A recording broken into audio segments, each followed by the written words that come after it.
Chapter 3:24. The Queen of 10,000 Demons charged at Suke ferociously.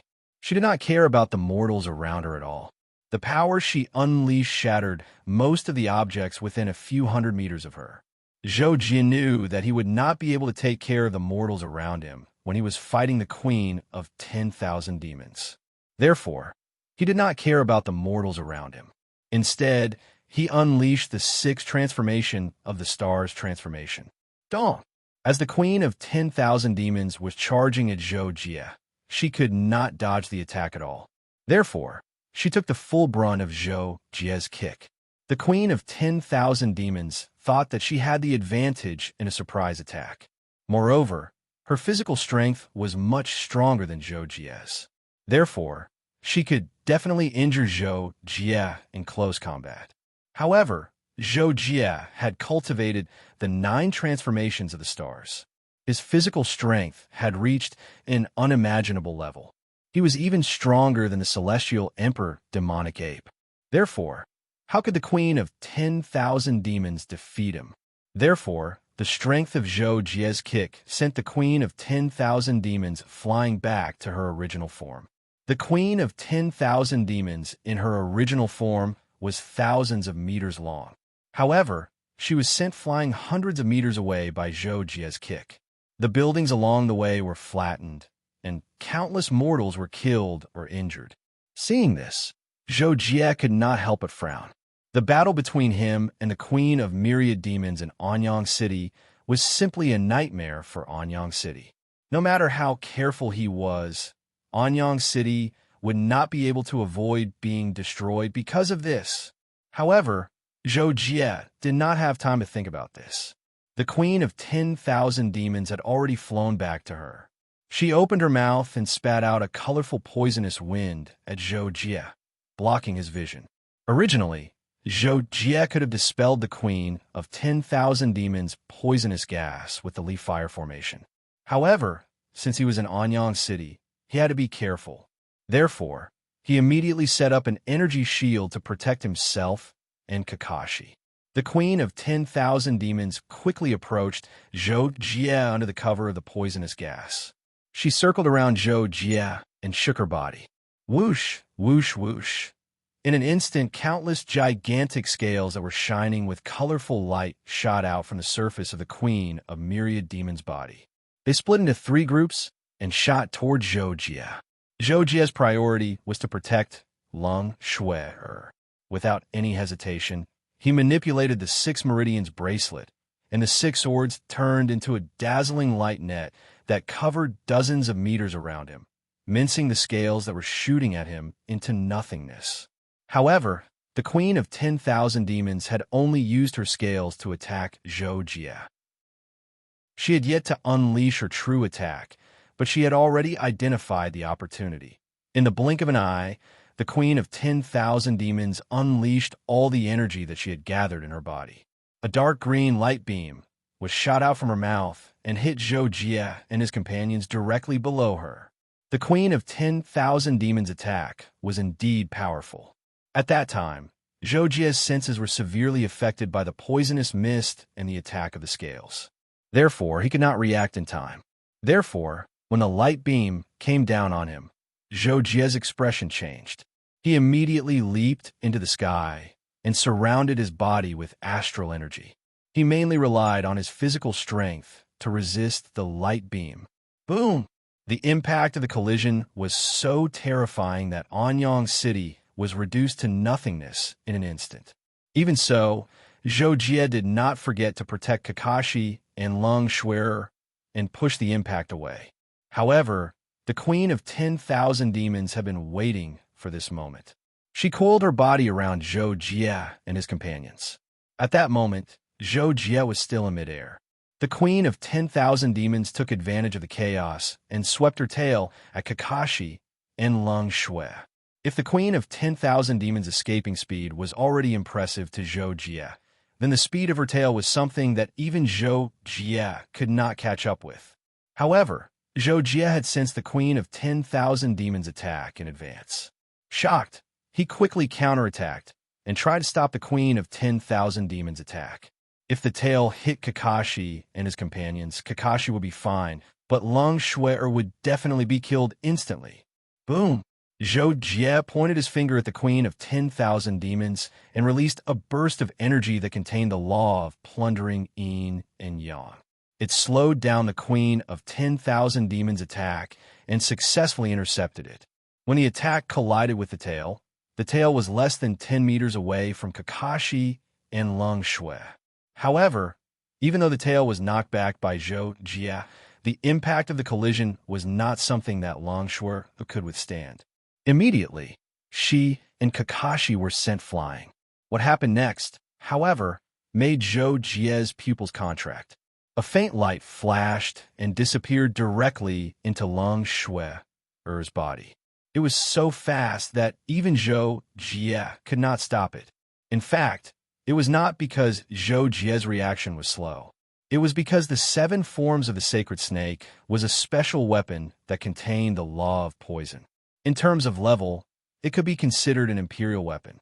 However, Zhou Jie's level was not high enough to detect the law of imperial weapons. Therefore, he was slow to notice it.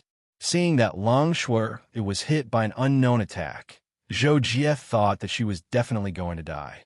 He immediately went into a state of extreme anger. As the saying went, rage for a beauty. Zhou Jie's state of anger was not like most people's state of madness. Instead, he was extremely calm.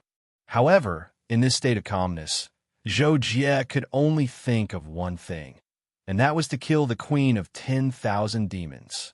Boom! Zhou Jie exploded in an instant.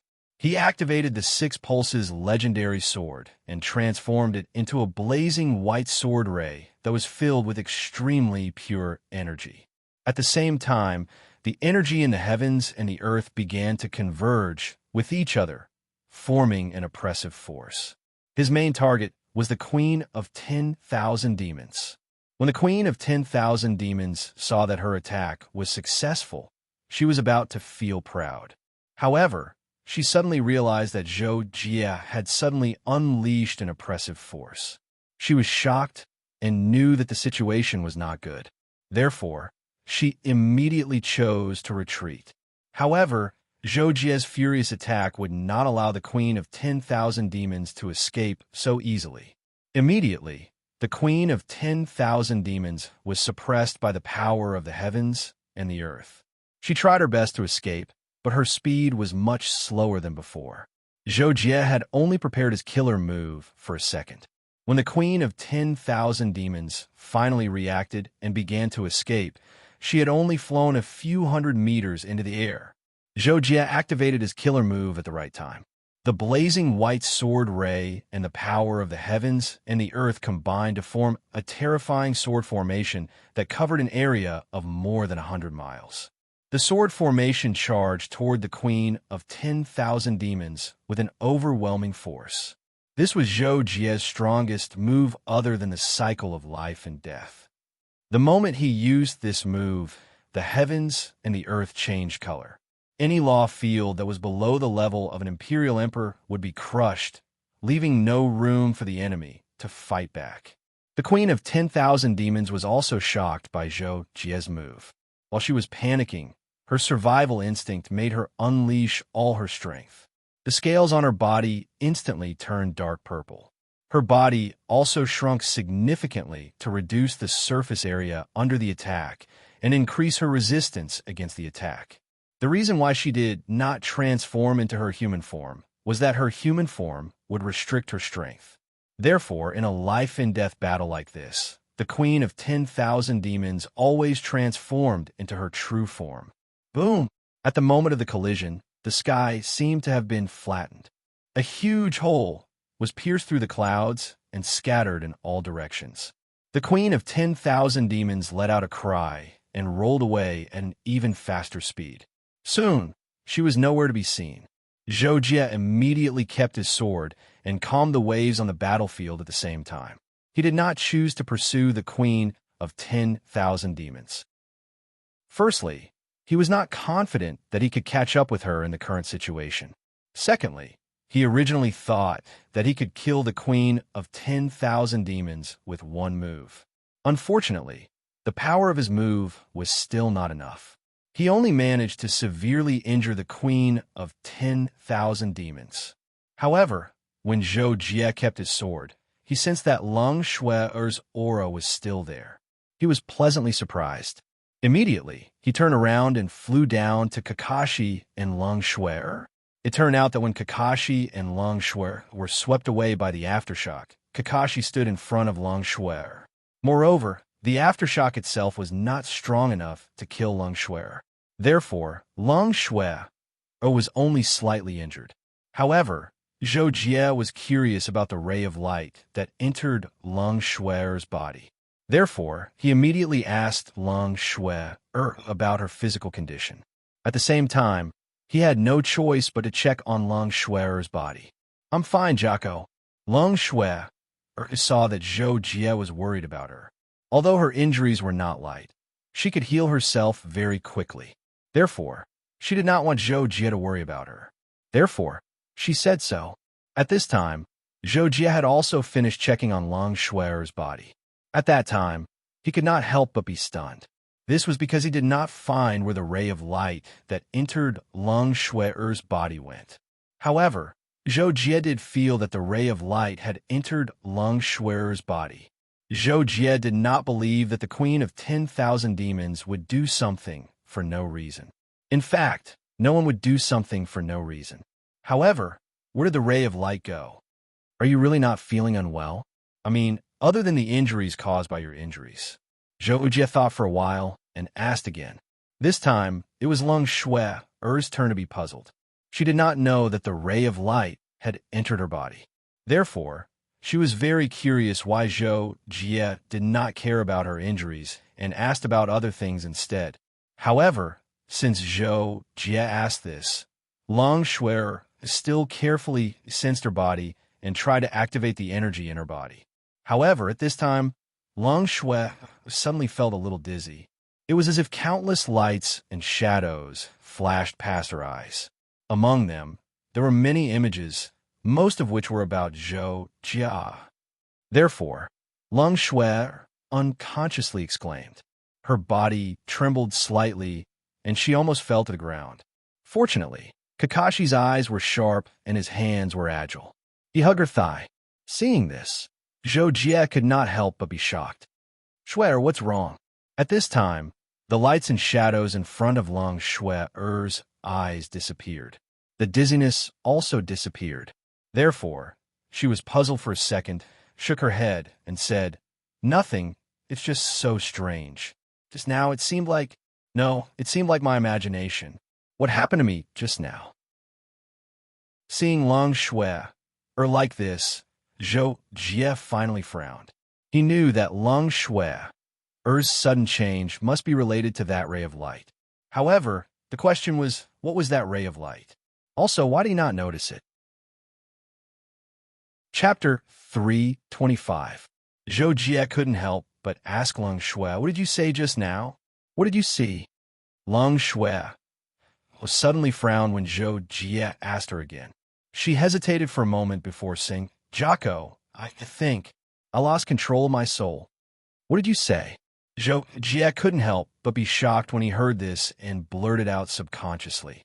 Long Shui tried to control her own energy again, but she realized that after the dizziness, her soul power seemed to have regressed to the level of an ordinary person. She couldn't even release her soul power, so naturally, she lost all her senses. Long Shui's face was filled with panic as she said, "It's true. Jocko, I suddenly lost all my senses, and I can't use the energy in my body." Zhou Jie immediately realized something when he heard that.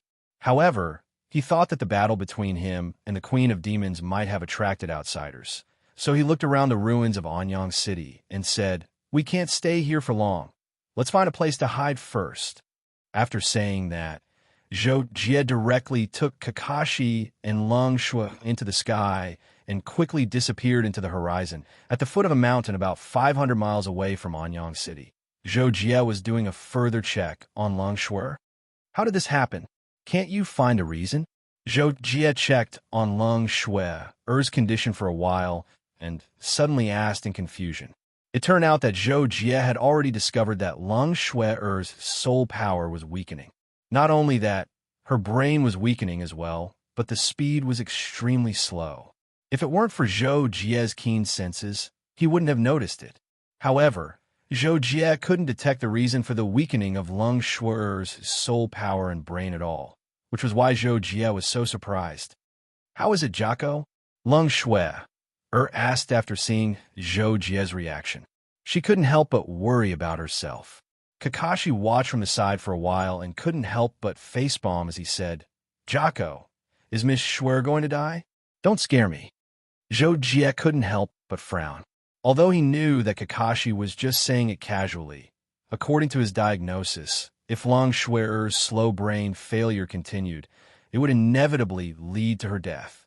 However, after much hesitation, Zhou Jie decided to tell her the truth. "Shui-er, you might have been affected by the Queen of the 10,000 Demons. I don't know why, but your soul power is constantly deteriorating, and so is your brain. The rate at which your cells are deteriorating is much faster than the rate at which they are regenerating.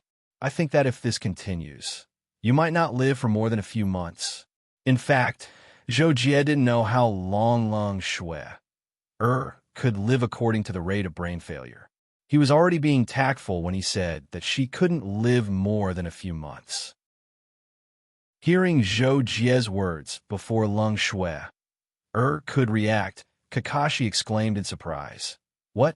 Is Miss Shui-er really going to die? No, I can't bear to. Jocko, hurry up and think of a way to save Miss Shui." Although Zhou Jie knew that Kakashi's reaction was due to watching too many movies, TV series, and anime, he didn't feel that it was fake at all. He said, "I know. Give me some time. I still can't find a reason for this. I'll try to stop it." "Jocko."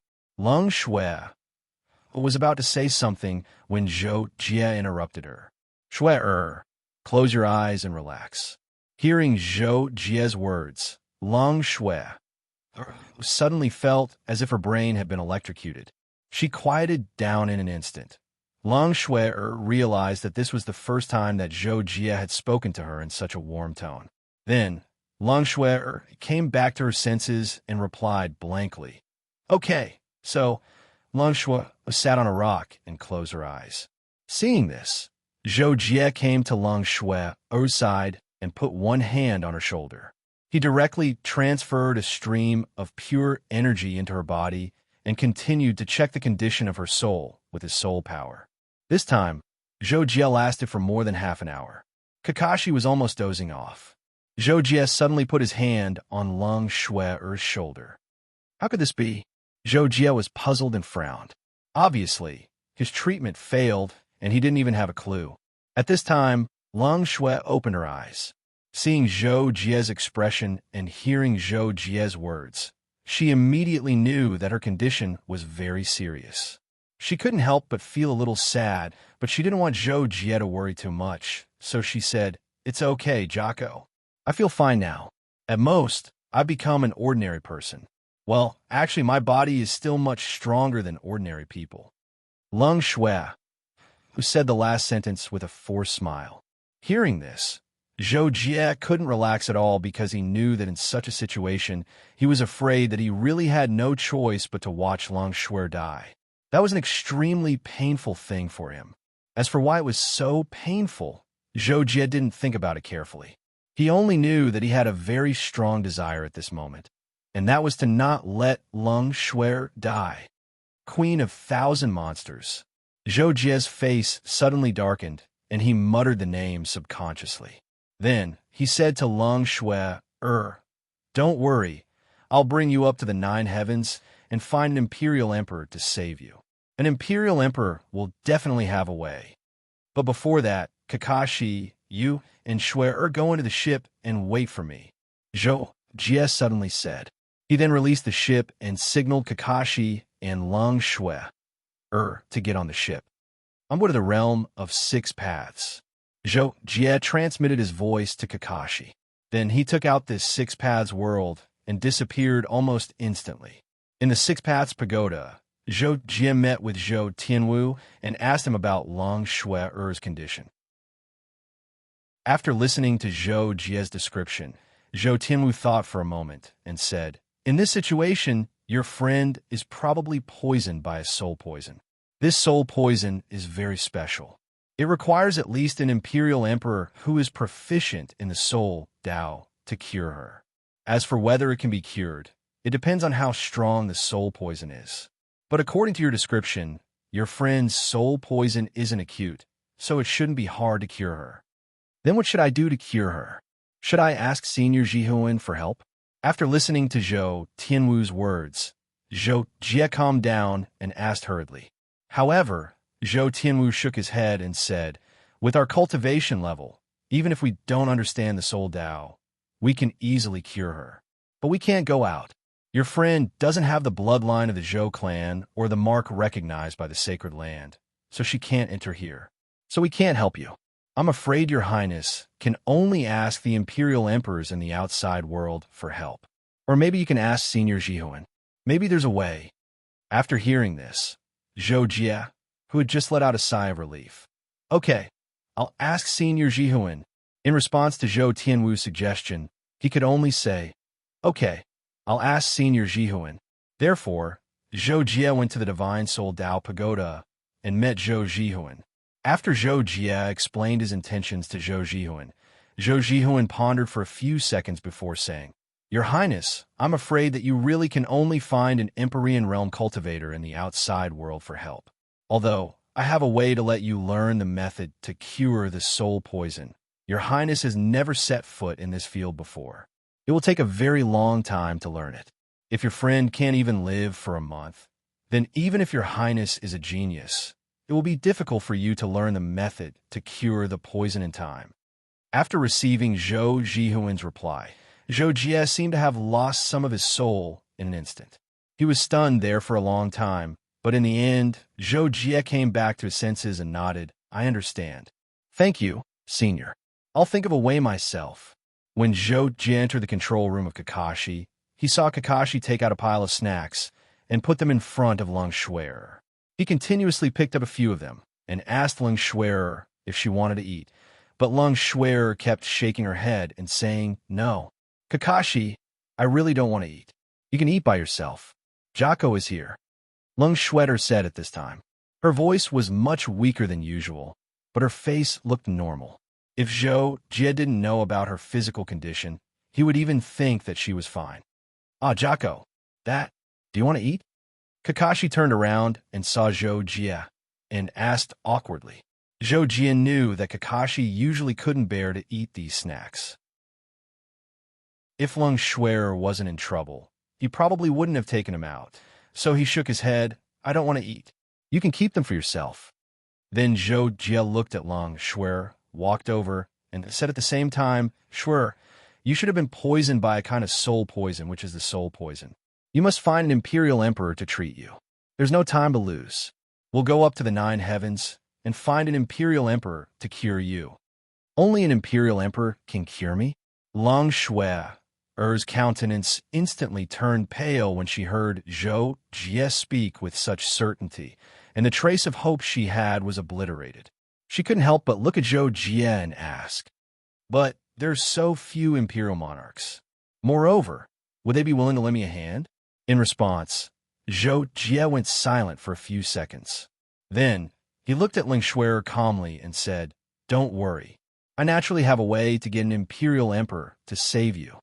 Then, Zhou Jie turned to Kakashi and said, "Kakashi, pilot the flying ship. Let's go up to the 9 heavens at the fastest speed." Hearing Zhou Jie's instructions, Kakashi was stunned. He originally wanted to remind Zhou Jie that using the flying ship to fly in the myriad ancient sacred world might be dangerous. But when he thought of Lung Xuer's situation, Kakashi immediately responded, "Yes, Jocko." Then, the flying ship was activated. It was directly activated to the maximum speed of the space jump and flew towards the sky at an angle of almost 90 degrees. P.S. The space jump will lead to the subspace layer. The speed of the flying ship, there is at least a few hundred times the speed of light. Without knowing the difference between the spatial laws of the myriad ancient sacred world and the outside world, it is not easy to enter the subspace layer. Chapter 3:26. It took Zhou Jie and the other two nearly 3 hours to descend from the ninth heaven to the surface. Now that they were riding on the Kaji, their speed was several times faster, and they arrived at the ninth heaven in less than half an hour. However, after reaching the ninth heaven, the resistance on the Kaji was too great, and it consumed a terrifying amount of energy to maintain flight. Therefore, Zhou Jie brought Kakashi and the other two out of the spaceship, forcefully isolating an energy-stable space and putting the Kaji back into the spatial ring. If the target object was strongly disturbed, the spatial law power contained in the spatial ring would not be able to retrieve the target object. Then, Zhou Jie protected Kakashi and the other two as they ascended until they left the milky white energy storm area. Zhou Jie raised his head and looked at the azure sky that seemed to be chaotic. He looked around again and found that there was no black land around him like before.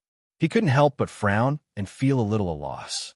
As Zhou Jie did not know the true height of the ninth heaven, he could not see the surrounding land. After thinking for a moment, he continued to fly up with Kakashi and the other two, constantly approaching the azure sky that seemed to be chaotic. However, after Zhou Jie flew up for tens of thousands of meters, he gradually sensed the terrifying pressure from the azure chaos. This woke him up, and he immediately stopped approaching. At this moment, Kakashi seemed to be trembling as he said, "Jocko, that seems to be the world wall. If the life forms of this world approach it, they will be killed by the heavenly punishment of this world. Although we are not life forms of this world, it seems like we can't shake this world wall." Hearing this, Zhou Jie could not help but wonder why you didn't say so earlier. However, he had never liked to complain, so he kept a straight face and flew down without saying a word. However, as he descended, Zhou Jie inadvertently caught a glimpse of an extremely faint outline in the distance. It seemed to be a continent, so he was immediately overjoyed and flew in that direction. After flying for who knew how many kilometers, Zhou Jie was able to see the continent clearly. It was not the black continent from before, but a yellow land that looked like a lower realm. There were mountains, rivers, and vegetation on it, and it looked exactly like a lower realm. Zhou Jie brought Kakashi and the other two to land on that continent. Only then did Zhou Jie realize that even though this continent looked like a lower realm, the energy gathered here was more than 10 times denser. The space here was also much more stable, and some mortals with weaker constitutions would not be able to survive here. Zhou Jie did not care too much. He just wanted to ask someone if this was the nine heavens and where he could find Emperor Heaven Realm experts. "I've sensed it. There are only a few auras of life in the surrounding hundreds of kilometers. Let's go take a look first." After Zhou Jie and the others, Zhou Jie and the other two people of heaven and earth, heaven's heaven and earth. Unfettered sect. The unfettered sect's sect master, Liao, had ascended to the nine-heaven celestial realm more than 400 years ago. He had established a sect at the border of the celestial realm and named it Unfettered. The unfettered sect had been established for more than 400 years and had experienced many great storms. In the end, it had gained a foothold in the celestial realm and became one of the major factions. Because of this, Liao had become a famous expert. It was just that in the past 100 years, he had put away his sharpness and had basically gone into seclusion. On this day, Liao was in the forbidden area behind the unfettered sect's back mountains, thinking hard about sword techniques. He had tried many times, but to no avail, and he could not help but shake his head and sigh. It was also at this time that Zhou Jie and Kakashi appeared almost silently in a place less than 3 meters in front of Liao. Who are you?" Liao suddenly sensed something and looked up to see Zhou Jie and the others. He could not help but feel shocked and instinctively asked. Hearing Liao's question, Zhou Jie could not help but feel startled because he found that the other party's language was different from the language of the lower realms. Fortunately, the difference was not too great, and with Zhou Jie's comprehension ability, he quickly understood Liao's question. As such, Zhou Jie got straight to the point and said, "We came from the lower realms and have just ascended. We want to ask you if this is the nine heavens? Hearing Zhou Jie's question, Liao also understood and digested it for a while. After coming back to his senses, he nodded and said, "Yes, this is the nine-heaven celestial realm, and you guys have actually just ascended." As Liao spoke, he unconsciously glanced at Kakashi and Lu Zilong beside Zhou Jie. From his perception, Zhou Jie's strength was unfathomable and had probably reached the late stage of the shattering void tier. He should have been able to ascend long ago, but Kakashi and Lu Zilong were very weak and far from reaching the conditions for ascension. However, considering Zhou Jie's strength, Liao did not feel that it was strange. Kakashi and Lu Zilong had only come up because he was curious why Zhou Jie had only just ascended. Zhou Jin naturally understood Liao's hidden meaning, but he did not want to explain too much and did not even want to stay here for too long. Thus, he continued to ask, "Right? I came to ask you, in this celestial realm or the nine heavens, where can I find Emperor Heaven tier elites?" "What? You want to find Emperor Heaven tier elites?" Hearing Zhou Jie's question, Liao was extremely shocked. Compared to Zhou Jie, who had come into contact with Imperial Emperor realm experts, such as Safuli and Imperial Emperor Xueling, even though Liao also had the strength of a third-layer overlord region, he had only heard of Imperial Emperor realm experts and had never seen one. Zhou Jie and the others had just arrived in the nine heavens, and they wanted to find Emperor Heaven tier elites, so he naturally felt extremely shocked. However, Zhou Jie did not care about Liao's shock and only asked, "Yes, do you know where I can find Emperor Heaven tier elites?" Hearing this, Liao hesitated for a few seconds before replying, "I only know of 5 Emperor Heaven realm experts.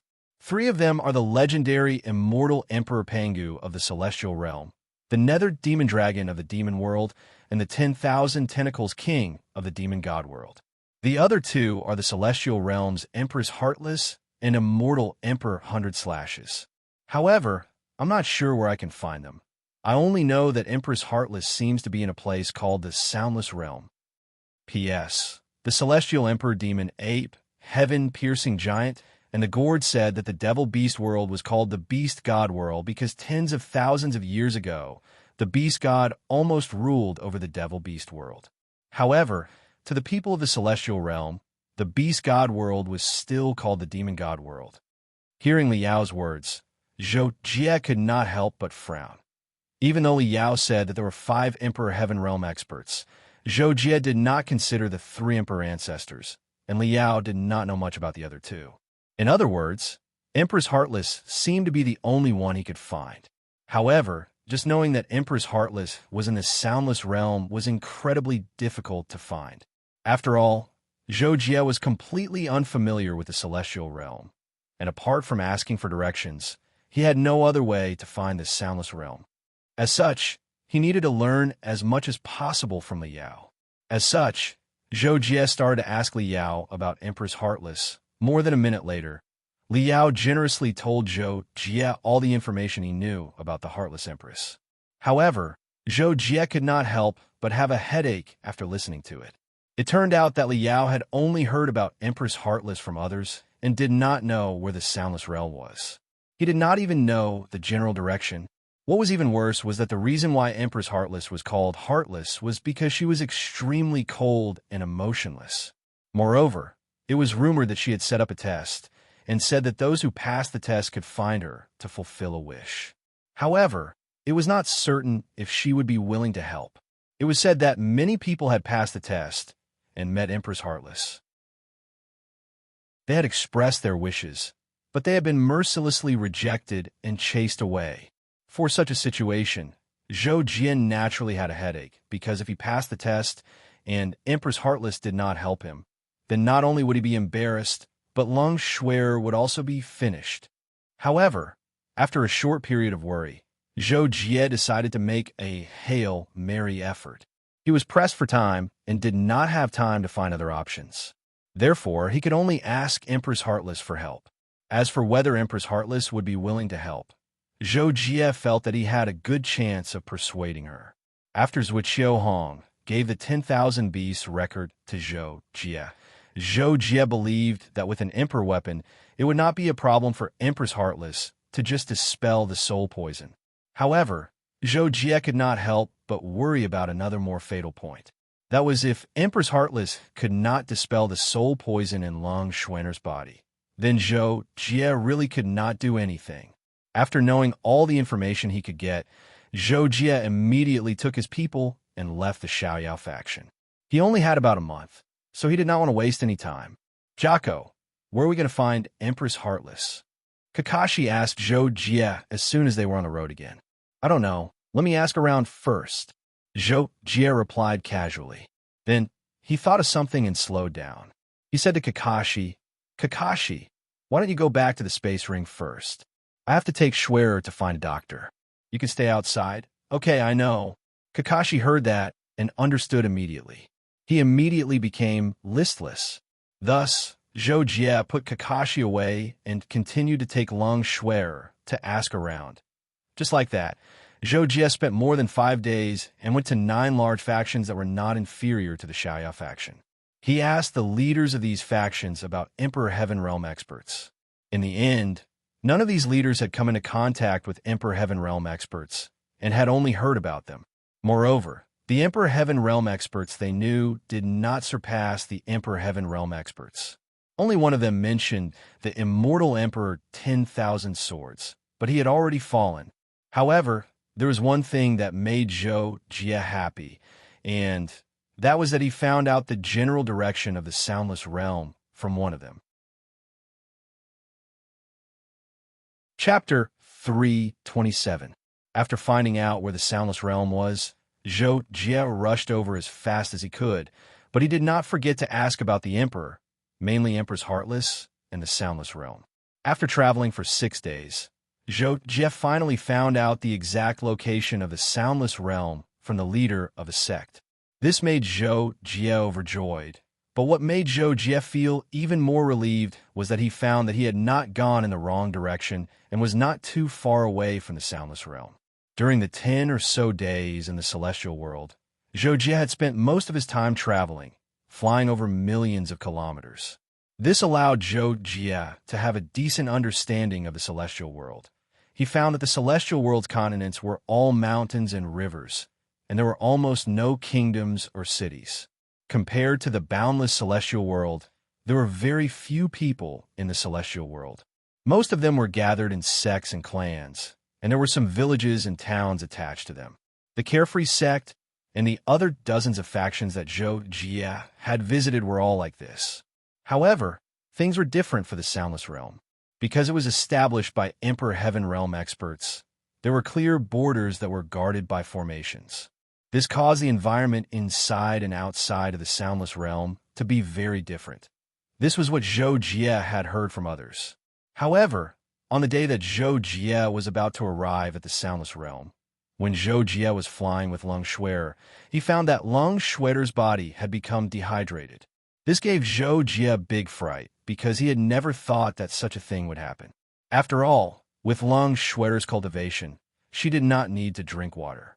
Moreover, it was not Zhou Jie's fault for not noticing it early on. Because Long Schwerer was a woman, Zhou Jie could not use his perception to check her body every few days.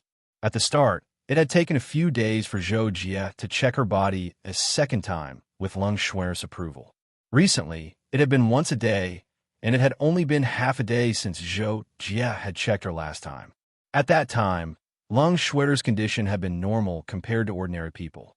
Finding that Long Schwerer's body was dehydrated, Zhou Jie remembered that Long Schwerer had not drunk any water these days. Although Long Schwerer could not use the energy in her body, her energy was still there. Therefore, she did not need to eat in a short period of time, and her body would not feel hungry. Moreover, the water in her body was very little lost. This was the constitution that had been cultivated for a long time. It was like a new set of digestive system. As for most of the digestive system inherent in the body, most of its functions had been suspended. However, as Long Schwerer had not absorbed any energy for more than 10 days, the energy in her body had almost dissipated. At this time, The original life system in Lung Schwerner's body began to play its original function. Therefore, Lung Schwerer showed some symptoms of dehydration. However, due to the soul poison, her perception had been weakened day by day. Even if she felt some discomfort, she could not react. Therefore, except for feeling a little thirsty, she did not feel uncomfortable being dehydrated. In order not to disturb Zhou Jie, Lung Schwerer did not tell Zhou Jie that she was thirsty. "You need to drink some water." Zhou Jie suddenly stopped and said to Lung Schwerer, as he wrapped his arm around her slender waist. Lung Schwerer was already in a somewhat confused state at this moment. Although she thought she was awake, she also seemed to be about to fall asleep. Therefore, when she heard Zhou Jie's words, she did not react immediately. Her brain's thinking speed was slower than ordinary people. Seeing this, Zhou Jie also realized this point. He was secretly distressed, but did not say anything more. He carried Lung Schwerer and landed on the side of a large river. This was the only obvious water source nearby. Lung Schwerer's soul was now so weak that she could not even walk properly. If she was not careful, she would fall down. Zhou Jie could only hold her waist and go to a lawn by the river. He directly controlled the law of earth element to create a hard mud backrest. After Lung Schwerer lay down, Zhou Jie waved his hand, and the river water not far away flew over and turned into a ball in his hand. The river water was not very clear, so Zhou Jie purified it and then carefully poured it into Lung Schwerer's mouth. Lung Schwerer was indeed very thirsty. She drank more than half a liter of water that Zhou Jie gradually poured in her mouth. "Do you want more?" Zhou Jie had not drunk water for so long that he did not even know the needs of ordinary people to drink water. He was afraid that drinking too much water at once would cause an accident, so he asked. But who would have thought that after a few seconds of silence, Lung Schwerer's face suddenly turned red. While Zhou Jie was surprised, Lung Schwerer suddenly said in a mosquito-like voice, "Jocko, you go away. I want to go to the toilet." At that time, Zhou Jie's heart was thunder. He had lived for hundreds of years, but it seemed to be the first time he encountered such an embarrassing thing. However, after a moment of panic, Zhou Jie wanted to help Lung Schwerer directly expel the waste water in her body through her pores, but he was afraid that Lung Schwerer would be embarrassed, so he hesitated and decided to let Lung Schwerer solve it herself. Okay, I'll go away." With that, Zhou Jie got up and walked away.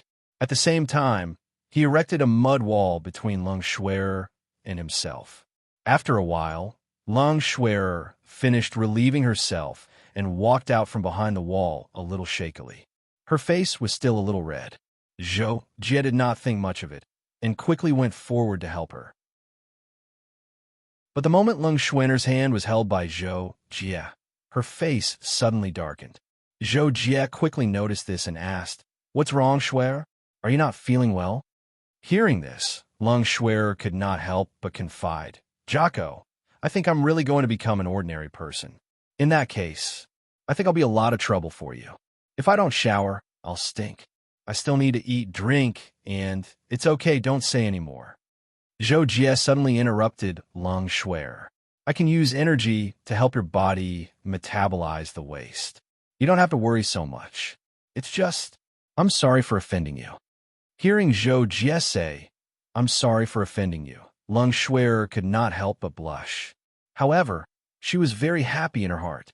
However, Lung Schwerer was happy for only a few seconds. Suddenly, she thought of something and her expression darkened again. Then, she spoke in a much calmer voice, "It's okay, Jocko. For you, I don't care." Lung Schwerer's sudden words also caused Zhou Jie to be stunned. His body froze on the spot, and even his hands that were supporting Lung Schwerer trembled slightly. There was a long silence. In the end, Zhou Jie's throat rolled. He broke the silence and said, "Let's continue on our way. We'll reach the soundless realm soon." Hearing this, Lung Schwerer's heart sank slightly. A faintly discernible feeling of sourness surged up. Zhou Jie deliberately did not pay attention to Lung Schwerer. Therefore, he did not notice anything unusual about her. He took her hand and continued to fly, toward the soundless realm. About an hour later, Zhou Jie saw a relatively low, flat land in the distance. There were countless trees, but at first glance, they were all strangely withered and gray. Not far away, there were green mountains and clear waters. It was really abrupt and out of place. However, after Zhou Jie saw it, other than being a little surprised, he was more excited and happy, because he knew that it was the soundless realm. "We're here," Zhou Jie said. With a burst of speed, he approached the edge of the soundless realm as if he was teleporting. In just a breath's time, he landed outside the border of the soundless realm with Lung Shuer. For the sake of safety, Zhou Jie did not directly fall into the soundless realm, because he had already sensed a circle of formations within the boundary of the soundless realm. The boundary was also very obvious. Outside the boundary, there was green grass like a carpet, and inside the boundary, there was a withered grayish-yellow world. "There's an array here. Wait for me to study it." Standing outside the border, Zhou Jie said to Lung Shuer. Then, he began to carefully sense the array in front of him. After all, it was a formation set up by an imperial monarch. Even though it seemed slightly crude because of the large area it covered, Zhou Jie didn't dare underestimate it in the slightest. After investigating and studying it for over 10 minutes, Zhou Jie had a rough understanding of the possible uses of the formation, and he confirmed that it wouldn't pose an extremely great threat to him.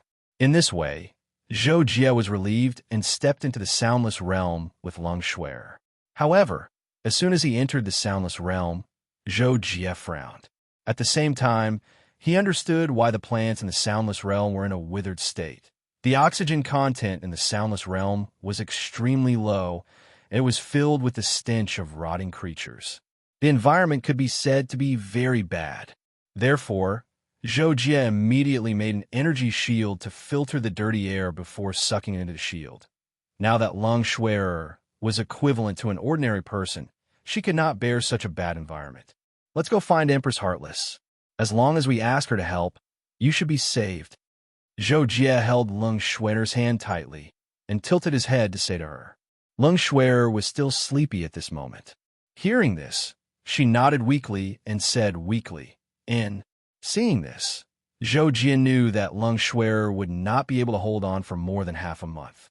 He tried his best to maintain his state of mind, and then held Lung Shuer's hand as they flew forward at a low altitude. Zhou Jie did not fly very fast because he knew that the array here could detect energy fluctuations. If he made too much noise while flying, it might trigger the array. If this made Empress Heartless unhappy, the consequences were not something he dared to bear.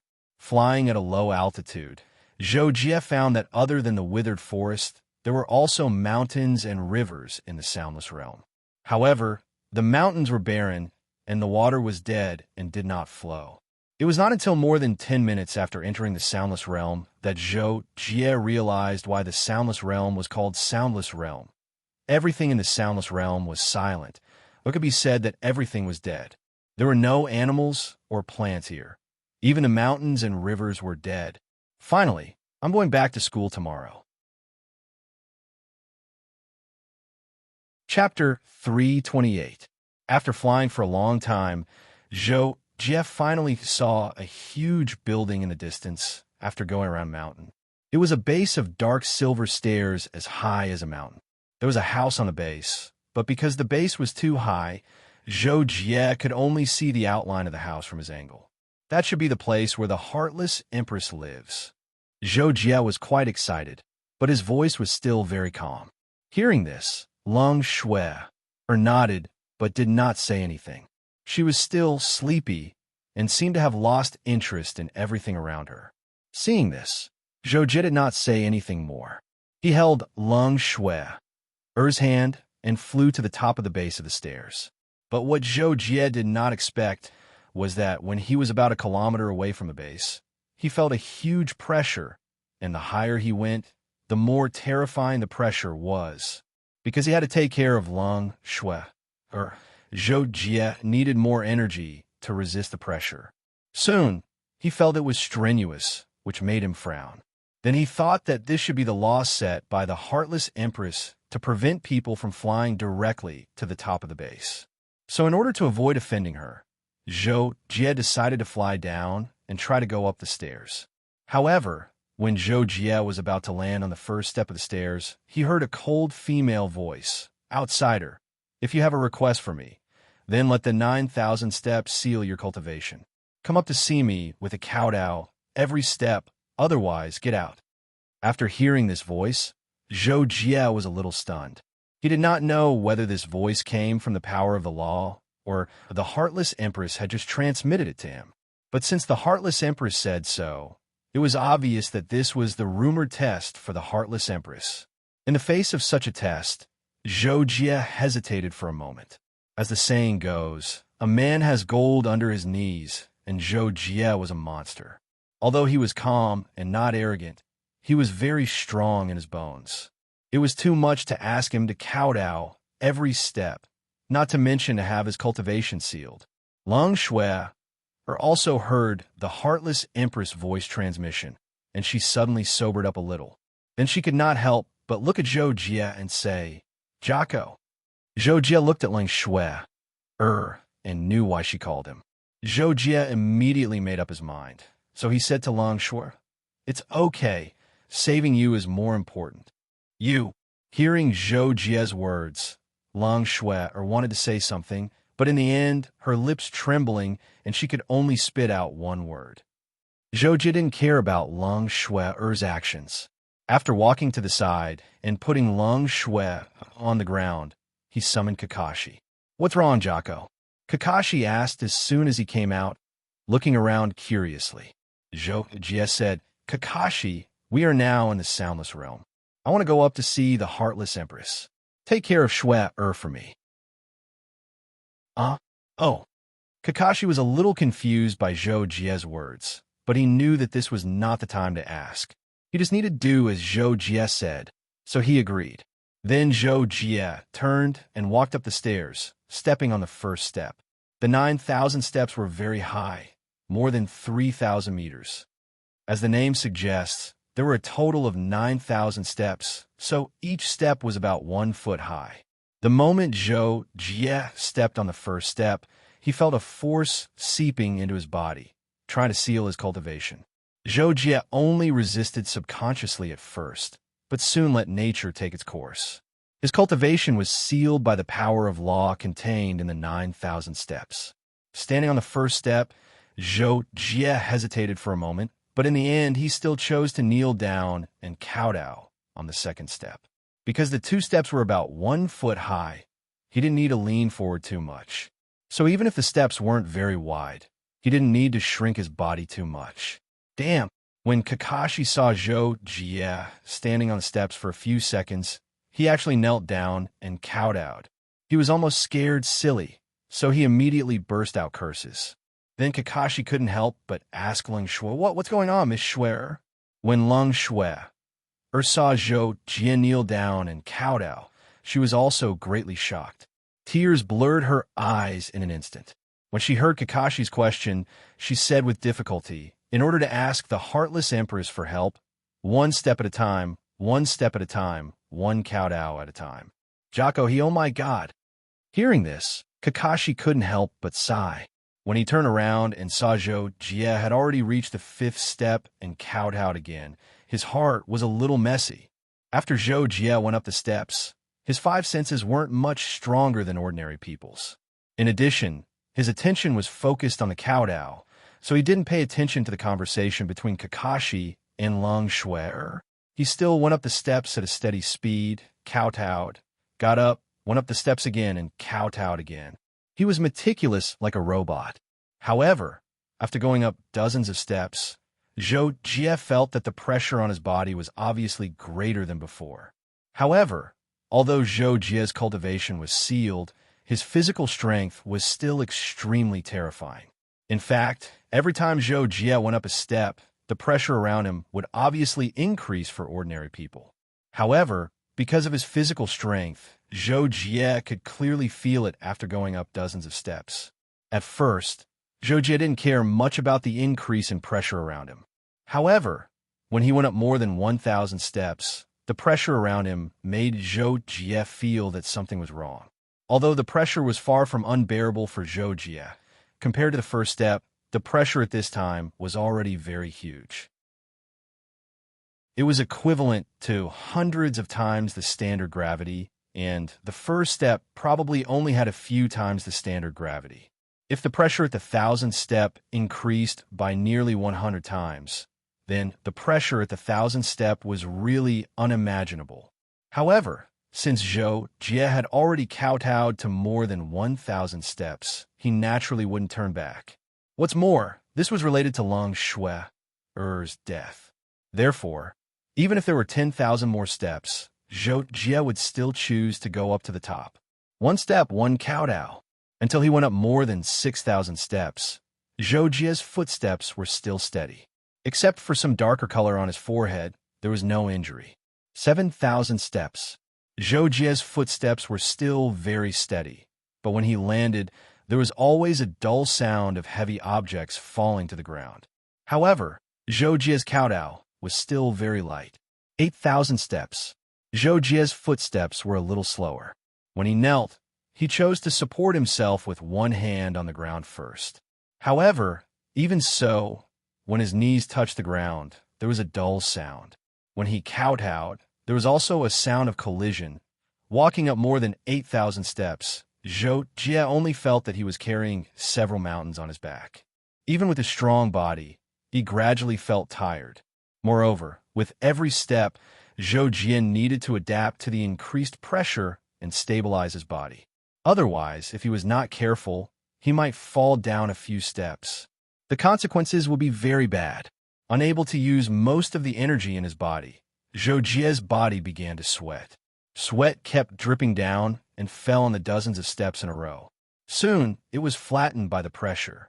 After another few hundred steps, Zhou Jie's breathing began to become rapid and heavy. He even began to breathe slightly. Although this had little effect on the energy supply in his body, Zhou Jie had to do it.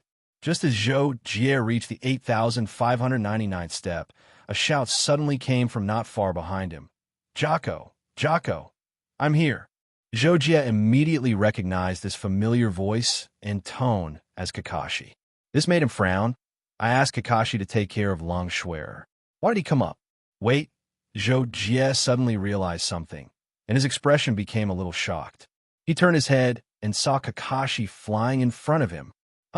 Kakashi, you can't feel the pressure here? Zhou Jie couldn't help but be surprised. He knew that with Kakashi's little strength, he definitely couldn't withstand the pressure around him unless the pressure was ineffective. In this regard, Kakashi directly answered, "Jocko, have you forgotten? I have the imprint of the Emperor's law left by my master. Jocko, the pressure you mentioned should be caused by the power of law, and it happened to be offset by my master's power." Zhou Jie suddenly understood when he heard this, but then realized that this was not the main point, so he continued to walk up while saying to Kakashi, "Didn't I ask you to take care of Shui? Why are you up here?" "Oh, Miss Shui was worried about you and insisted that I come up here to take a look, so there's a law on this step. That heartless empress is really bad." Kakashi answered Zhou Jie's question and couldn't help but say again. As Kakashi spoke, Zhou Jie kowtowed again, stood up forcefully, and said to Kakashi, "Okay, you can't help here. I'm fine. I'll be done soon. Go back and take care of Shui." "But, Jocko, I see that you're sweating. Is the pressure here so great?" Kakashi saw the sweat on Zhou Jie's forehead rolling down to his cheeks and couldn't help but say. In this regard, Zhou Jie didn't want to say anything more and just replied, "It's okay, you can go down." Then he continued to kowtow. "How about this, Jocko? I'll go down and tell Miss Shui, and then come back to cheer you on." Kakashi really couldn't bear to let Zhou Jie go down alone, so he thought about it and said. Zhou Jie didn't comment, and his attention was back to the process of kowtowing on the steps. Seeing this, Kakashi took it as Zhou Jie's acquiescence and immediately ran down. After Kakashi left, Zhou Jie kowtowed again, and his whole body lay there for a few seconds before he got up again and quickly walked up the steps. Soon, he knelt down and kowtowed. His knees and forehead hit the ground so hard that it seemed to shake the steps. However, Zhou Jie didn't seem to feel the pain at all and continued to kowtow in the same way for a few seconds, then suddenly exerted his strength and went up a step. Chapter 329. Zhou Jie did this to reduce the energy consumption of his body. Previously, he had been using his strength to resist the pressure, so he was very stable when he climbed the stairs. His speed was quite even, and when he knelt and kowtowed, he didn't make much noise. At this moment, Zhou Jie was mainly using his strength when he climbed the stairs, reducing the support he provided when he knelt and kowtowed. When he knelt, he also tried to relax as much as possible. This way, he could preserve his strength to the maximum extent, but he was in a sorry state. When Zhou Jie reached the 8,600th step, Kakashi ran up again and shouted to cheer for Zhou Jie. "Jocko, I'm cheering for you. Come fight, let's go." Hearing Kakashi shouting in a messy language, Zhou Jie couldn't help but feel a little speechless, but he still ignored it. He didn't even care about his image in front of Kakashi and still walked up in a sorry state. Kakashi didn't care how sorry Zhou Jie was. What he saw was only a tenacious and indomitable man, a real man. The only thing that disturbed the atmosphere was Kakashi's cheering, so Zhou Jie chose to completely ignore it. But later, Kakashi also realized that his constant cheering made the atmosphere very awkward, so he changed his way of saying 8,909, 8,910. "Come on, Jocko, there are only 90 steps left." Kakashi shouted beside Zhou Jie, seeming to be suppressing his excitement and nervousness. Zhou Jie already felt extremely tired at this time, just like an ordinary person who had just finished a few kilometers of running, and after lying down, his body was so heavy that he didn't want to get up, or rather, it was difficult to get up. However, Zhou Jie's speed of climbing the stairs was still not slow. It was almost steadily climbing, but the rest time for each step was much longer. In fact, Kakashi also saw that Zhou Jie was unable to continue, so he used the method of reporting the remaining steps to encourage Zhou Jie, letting him clearly understand that the finish line was getting closer and closer. But in fact, Zhou Jie couldn't care less about what Kakashi said. All his energy was focused on the process of going up the stairs and kowtowing. He didn't even think about moving his lips. 8,999. "Jocko, just 5 more steps." Kakashi stood at the top of the 9,000 steps and jumped excitedly. At this time, Zhou Jie was drenched, as if he had just been fished out of the water. The energy on his body disappeared the moment he went up the stairs. However, Zhou Jie was still wearing the Netherworld armor, but the Netherworld armor had long turned into shorts. On Zhou Jie's naked upper body, the muscles were twisted and mutated. Every blood vessel was so thick that it could be seen clearly, as if it could burst at any time. The last time Zhou Jie knelt and kowtowed, he almost completely fell down, but this was not the first time. Zhou Jie's knees and forehead were badly mutilated, and the wounds that had been broken and healed many times had turned dark. The last step, Zhou Jie felt that his soul power had been exhausted to the limit. Not only was his body trembling, but his head was also beginning to feel dizzy. Fortunately, the symptoms were not very serious. After silently stimulating himself and his heart, he finally made the last eruption, successfully stood up, and directly knelt on the platform at the top of the 9,000 steps. In an instant, Zhou Jie felt that the sealed energy and perception in his body had been removed. So, Zhou Jie's mind moved, and the energy in his body surged through his body like a tide.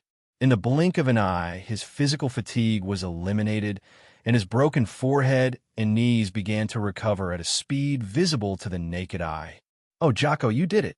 Kakashi saw that and exclaimed excitedly.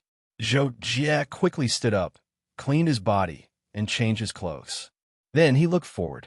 But just as Zhou Jie was thinking about how to meet the Heartless Empress, the same cold female voice that he had heard before rang out again. "What do you want from this Empress?" Zhou Jie was overjoyed when he heard the voice, but he did not show it on his face. Instead, he calmly said, Junior's friend has been poisoned by a kind of soul poison. I hope the Empress can help him get rid of the soul poison. You mean the little girl below? She's just your friend? The Empress asked again, and for some reason, her voice seemed to be even colder.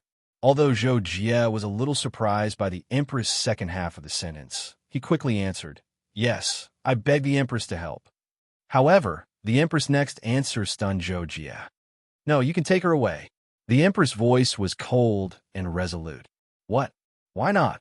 Zhou Jie was shocked and could not help but ask loudly. But in the end, the heartless Empress gave Zhou Jie a straightforward answer: "Get lost." With just this one word, even Zhou Jie was directly shocked. This was because the Empress' words actually contained an extremely clear anger. This naturally shocked Zhou Jie, especially because he did not know why. In the face of an emperor-level powerhouse, no matter how proud Zhou Jie was or how angry he was, he could not do anything. This was because Zhou Jie was very clear about the difference between an emperor-level powerhouse and a suzerain. The difference was like the difference between clouds and mud. How powerful was Suffolk when he was a suzerain? He had single-handedly defeated Yin Tianshui, Zuoqiu Hong, and 5 other peak suzerains. But in the face of Emperor Jin Yin, who had just broken through, who was said to be the weakest emperor-level powerhouse, he was chased like a stray dog without any ability to fight back. Presently, even though Zhou Jie's strength was even stronger than Sulfuri before he broke through into the Imperial Monarch realm, when facing an Imperial Monarch, and especially an Imperial Monarch that wasn't at the weakest stage of the Imperial Monarch realm, had just broken through, he knew that he could only die if he attacked. But Kakashi had never seen such a nonsensical person as the Heartless Empress, and he couldn't stand Zhou Jie's ruthless rejection. He immediately said angrily, "Hey, what's the matter with you? You said a test and said you would help, but what happened? It's fine if you don't save her, but you don't even give a reason." When Zhou Jie heard Kakashi's words, which sounded like a question, he was shocked and his body tensed up. He was afraid that the Empress would be completely enraged and attack him. But he did not expect that after hearing Kakashi's words, the Empress sneered and actually gave an answer. "Yeah, as long as you pass the test, the Empress, can help anyone, but I won't help lovers in the world. You said she's just your friend, but how can there be such a friendship between a man and a woman that you're willing to help her pass my test?" Hearing the Empress's question, Zhou Jie could not help but be stunned. Kakashi, on the other hand, only felt that it was ridiculous. When he was about to say something, he suddenly remembered that the relationship between Lung Xuerer and Zhou Jie was a little something. So he opened his mouth in anger and closed it again. At this time, the Empress said again, "Get lost, or don't blame me for making you go away." In fact, if it were any other time, the Empress would have most likely slapped Zhou Jie and the Empress. But the problem was that she had discovered the imprint of the Emperor's law on Kakashi's body. She was secretly shocked by the strength of the person who had planted the imprint and was worried about Kakashi's terrifying background. So she restrained herself from attacking him and even answered Kakashi's question in the face of his disrespect. "Jocko!" When Kakashi heard the Empress tell them to get lost again, the corners of his mouth twitched. But when he thought of the disparity between their strength, he could only hold back and look at Zhou Jie and ask.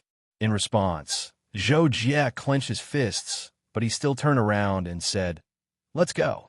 Hearing Zhou Jie's straightforward answer, Kakashi was also stunned. But when he thought that there was no other way, he could only follow Zhou Jie down the stairs.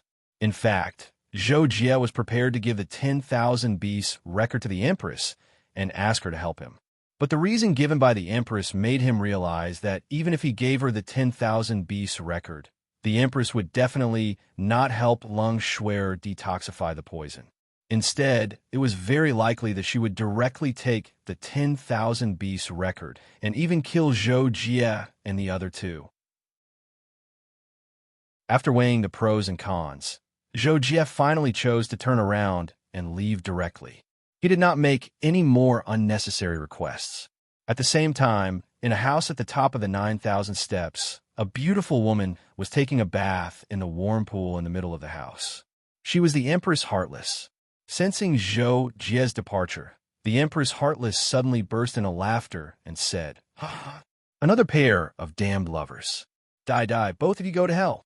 Of course, Zhou Jie could not hear the Empress Heartless' crazy cries as he walked down the stairs.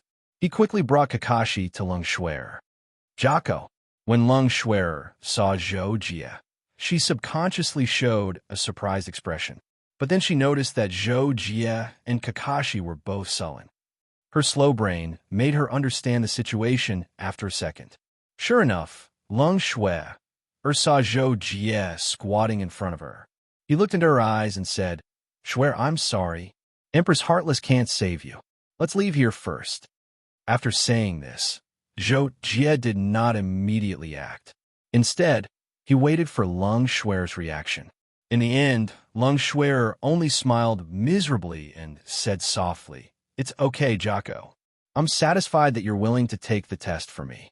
I have no regrets, even if I die." Lung Xuer's words moved Zhou Jie's heart. He couldn't help but close his eyes. The next second, he opened them again.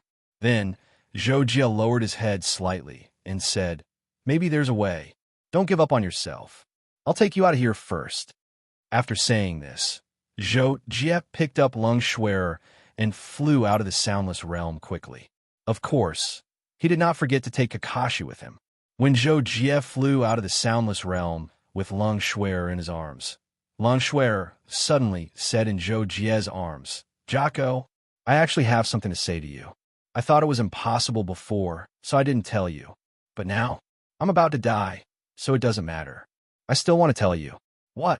Zhou Jie heard this and could not help but slow down his flying speed. His heart trembled slightly as he asked. Then, Lung Xuer said a sentence that Zhou Jie would never forget in his life. "I love you, Jocko." Chapter 330. Kakashi, who was carried by Zhou Jie, also heard Lung Xuer's confession. He was also stunned at that time, but he simply felt that it was too exciting because he wanted to know Zhou Jie's reaction. After the initial shock, Zhou Jie quickly stopped flying and finally stopped under a crooked tree at the entrance of the canyon. There was a flat black stone next to the crooked tree, which seemed to have been cut flat by someone to make a stone bench. Zhou Jie carried Lung Xuer to the stone, placed her on the stone, and sat under the tree. Lung Xuer saw that Zhou Jie didn't seem to be moved at all by her confession.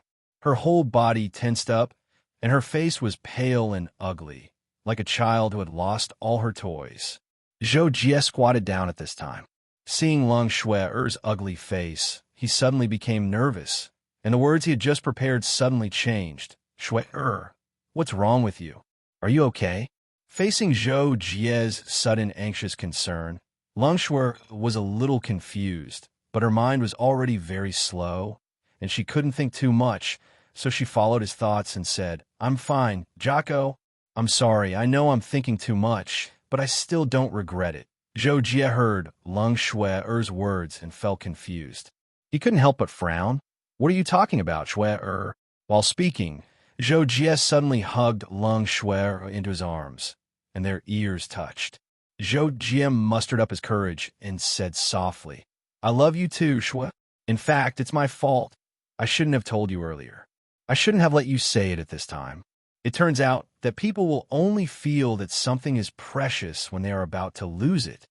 Zhou Jie's words sounded very calm, but only he himself knew how much emotion he was suppressing. As a former cold-blooded killer, he was used to being calm. The more things that made him crazy and irrational, the more Zhou Jie would force himself to be calm, because he knew that madness and insanity couldn't solve any problem, but would only make the problem worse. The moment Lung Xuer heard Zhou Jie's words, a kind of numbness from the depths of her soul spread all over her body, and she fell into a state of blank for a moment. Fortunately, this state only lasted for a moment, and when Lung Xuer came back to her senses, she almost cried tears of joy. She tried her best to hug Zhou Jie with all her strength. At that moment, she felt that she had never been so satisfied and happy. However, when Lung Xuer thought that she was about to die, she couldn't help but feel sad. At the same time, She wondered if Zhou Jie had told her that because she was about to die. All of a sudden, high-speed thinking made Lang Shui's brain a little dizzy, but she still tried to keep herself awake and asked Zhou Jie, "Jocko, what you said, is it true?" Hearing Lang Shui's sudden question, Zhou Jie was stunned for a moment and hurriedly said, "Of course it's true. From the moment you were poisoned, I realized that I can't live without you. You have always been with me before, and I thought that we still have a long time in the future." Zhou Jie suddenly hugged Lang Shui tighter when he said this. At the same time, Lang Shui felt that Zhou Jie's chest was rising and falling violently. Obviously, Zhou Jie was desperately suppressing his emotions. Feeling Zhou Jie like this, for some reason, Lang Shui suddenly felt a lot more at ease. Although she was still a little sad when she thought that she was about to die, she wasn't sad about dying, but that she couldn't accompany Zhou Jie anymore. Apart from this, Lang Shui was even a little excited at the moment, but her body was too weak, so she didn't show it. The two hugged for a long time, and Lang Shui suddenly said, "Jocko, I'm really happy. Although I'm about to die, at least I can die without regrets. No, I will find a way to save you, Shui. There must be a way. You must hold on until the last moment." Zhou Jie heard her words, but he hurriedly said. Then Zhou Jie pushed Lang Shui in front of him. Looking at her pale but still beautiful face, he suddenly felt a lot of pain in his heart. Zhou Jie felt that this kind of pain was both familiar and unfamiliar. He couldn't help but think about it carefully, only to realize that he had felt this kind of pain when he first became an assassin. Every miserable night that made him unable to sleep, his mind would always recall the scene of his younger brother being cruelly killed by Ross, which made him feel like a knife was being twisted in his heart. At this moment, because he thought that Lang Shui might really die, Zhou Jie couldn't help but taste this kind of pain again. This kind of pain was full of unwillingness and helplessness, as usual. "Don't force yourself, Jocko. I'm content to be able to hear what you said just now. Really, I'm not afraid of death. I'm just sad that I can't accompany you, Jocko." Lang Shui saw the sadness on Zhou Jie's face and couldn't help but comfort him. She didn't know that it made Zhou Jie even sadder. In this regard, Zhou Jie couldn't help but shake his head, but it was difficult for him to say any comforting words. So he said, "We still have time. Don't think so much now." Kakashi looked at Zhou Jie and Lang Shui from the side as if he was watching a sad drama.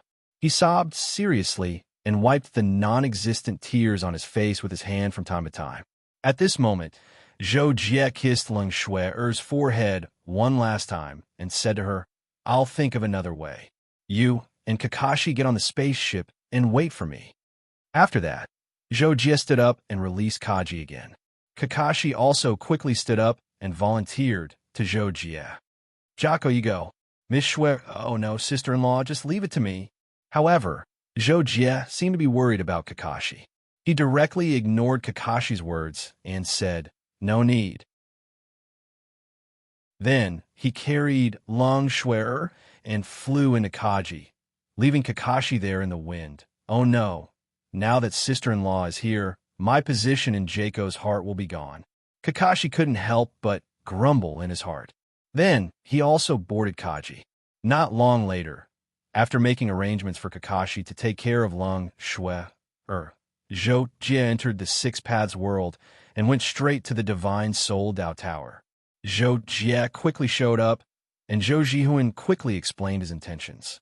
However, after listening to Zhou Jie's explanation, Zhou Jihuan shook his head and said, "Your Highness, it's not that we don't want to save your friends, but once we leave the Six Paths world, we will be killed by the supernatural laws. We won't be able to save your friends in time. Also, it will be too late for your Highness to learn the corresponding soul art to detoxify the soul poison." Zhou Jie heard this, and he was already prepared for it. But even so, he still struggled and asked, "Senior, what is the soul art to detoxify the soul? Although it's impossible to learn it, I still want to give it a try. After all, anything is possible." After listening to Zhou Jie's words, Zhou Jihuan shook his head and sighed. In the end, he compromised to Zhou Jie and said, "All right, Then I will teach your highness the soul art. But the essence of this art is related to the true spirit. I won't be able to explain in detail. So, I will just teach your highness the first step of the art. Thank you, senior, for your help, Zhou Jie quickly said. A few hours later, after Zhou Jie finished learning the soul art from Zhou Zhihuan, just when he was about to leave, Zhou Zhihuan suddenly said, "Your highness, actually, you have another way to save your friends. It's a last resort, and it's hard to do. But compared to the current situation, it's more realistic." Zhou Jie, who was close to hopeless, suddenly heard Zhou Zhihuan say this and was immediately overjoyed. He couldn't help but ask hurriedly, "What is it?" So, Zhou Zhihuan said, "The reason why life exists endlessly is because of the true spirit river in the universe's laws. Every life has material as its carrier, and the true spirit condenses into the soul as its consciousness. For ordinary cultivators, when many lives die and their souls collapse under the laws of the universe, their true spirit quickly disappears into the true spirit river. It's impossible to retain it. But for transcendence, it's easy to find the true spirit of a weak life form in the true spirit river. From there, they can reconstruct their soul and resurrect it almost exactly. Even some Universe Emperor Realm Masters can do this.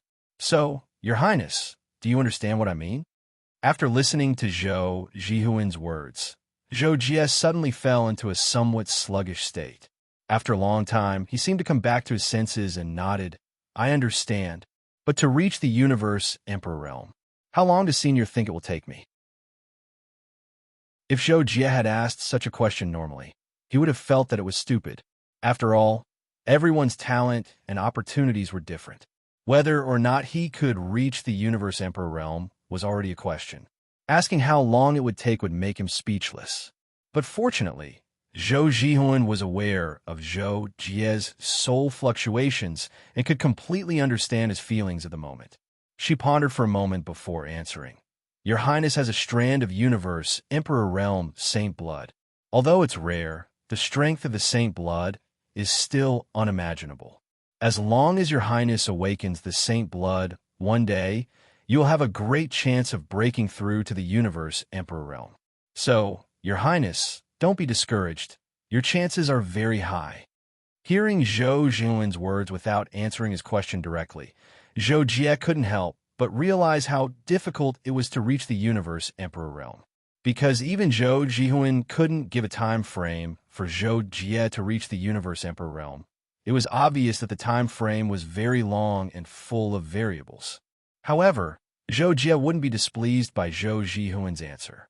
Instead, he was glad that he had the Universe Emperor Realm bloodline, which gave him a greater chance of reaching the Universe Emperor Realm. Of course, Zhou Jie wouldn't ignore Zhou Zhihuan's words. That was, there are even some Universe Emperor Realm experts. This meant that Zhou Jie would very likely have to become a legendary transcendent in order to revive the dead Long Shui. "Thank you, Senior. Then this junior will take his leave." In the end, Zhou Jie calmly said and turned to leave the Divine Soul Dao Pagoda. Chapter 331. Back on Kakashi, Zhou Jie saw Lung Shui lying on the electronic bed while Kakashi was telling her a story. From then on, the princess and the prince lived happily ever after. After Kakashi finished reading the last part of the story, he sensed that Zhou Jie was behind him and quickly moved aside. "Jocko, I'm telling a story to sister-in-law." Kakashi moved aside and explained. Zhou Jie was originally in a bad mood, but for some reason, he suddenly smiled. However, it was a bitter smile. When he saw Lung Shui looking at him, he walked over to Lung Shui's bedside and squatted down. "I'm sorry, Shui," Zhou Jie said. "I haven't found a way to save you yet, but don't worry, we still have time. We still have time." When Lung Shui heard Zhou Jie's words, she smiled sadly. However, she did not think much of it, because she was already certain that she was going to die. The only thing she cared about now was that Zhou Jie was good to her. Therefore, she comforted Zhou Jie and said, "Jocko, it's okay. Don't worry about me anymore. I just want to spend the last few days with you and do something The more the better. When Long Shui was speaking, Zhou Jie was thinking about whether he should find the Queen of Demons and force her to hand over the antidote. As the saying goes, whoever started the trouble should end it. Zhou Jie did not look for the Queen of Demons previously because he knew that it would be like looking for a needle in a haystack. However, even if it was impossible now, he could not help but want to do it. After Long Shui finished speaking, Zhou Jie finally reacted. He immediately felt that his idea of looking for the Queen of the 10,000 Demons was too unrealistic. He might as well do as Long Shui said and accompany her to do some things for the last few days so that she could spend her last few days satisfied. Therefore, after a final struggle, Zhou Jie finally gave up on thinking of a way to save Long Shui and decided to spend the rest of his time with her. All right. What do you want to do? I'll accompany you, Zhou Jie said in a firm tone. When Long Shui heard this, she was naturally very happy. Just as she was about to say something, Kakashi came over excitedly and asked softly, "Can I participate?" Zhou Jie and Long Shui were both stunned when they heard the question. Zhou Jie saw that Long Shui didn't answer Kakashi after 2 seconds, so he immediately knew what she was thinking. Thus, he made the decision and said to Kakashi, "Kakashi, I think." Before Zhou Jie could finish his sentence, Kakashi also instantly understood what Zhou Jie meant. So he quickly raised his hand to stop and said, Okay, I got it, Jocko. I'm going back to the ring. You guys have fun?" Zhou Jie was stunned by Kakashi's direct response. After a second, he said, "That's what you said. Then I'll have to trouble you." Kakashi, however, just as Kakashi was about to enter Zhou Jie's spatial ring, Kakashi seemed to have thought of something. He suddenly looked up at Zhou Jie and said mysteriously, "Jocko, sister-in-law's body is weak. You have to be gentle when you do things." After saying this, Kakashi directly entered the spatial ring with familiarity, leaving behind a stunned Zhou Jie. When Zhou Jie came back to his senses, he realized that he really had the urge to beat Kakashi up.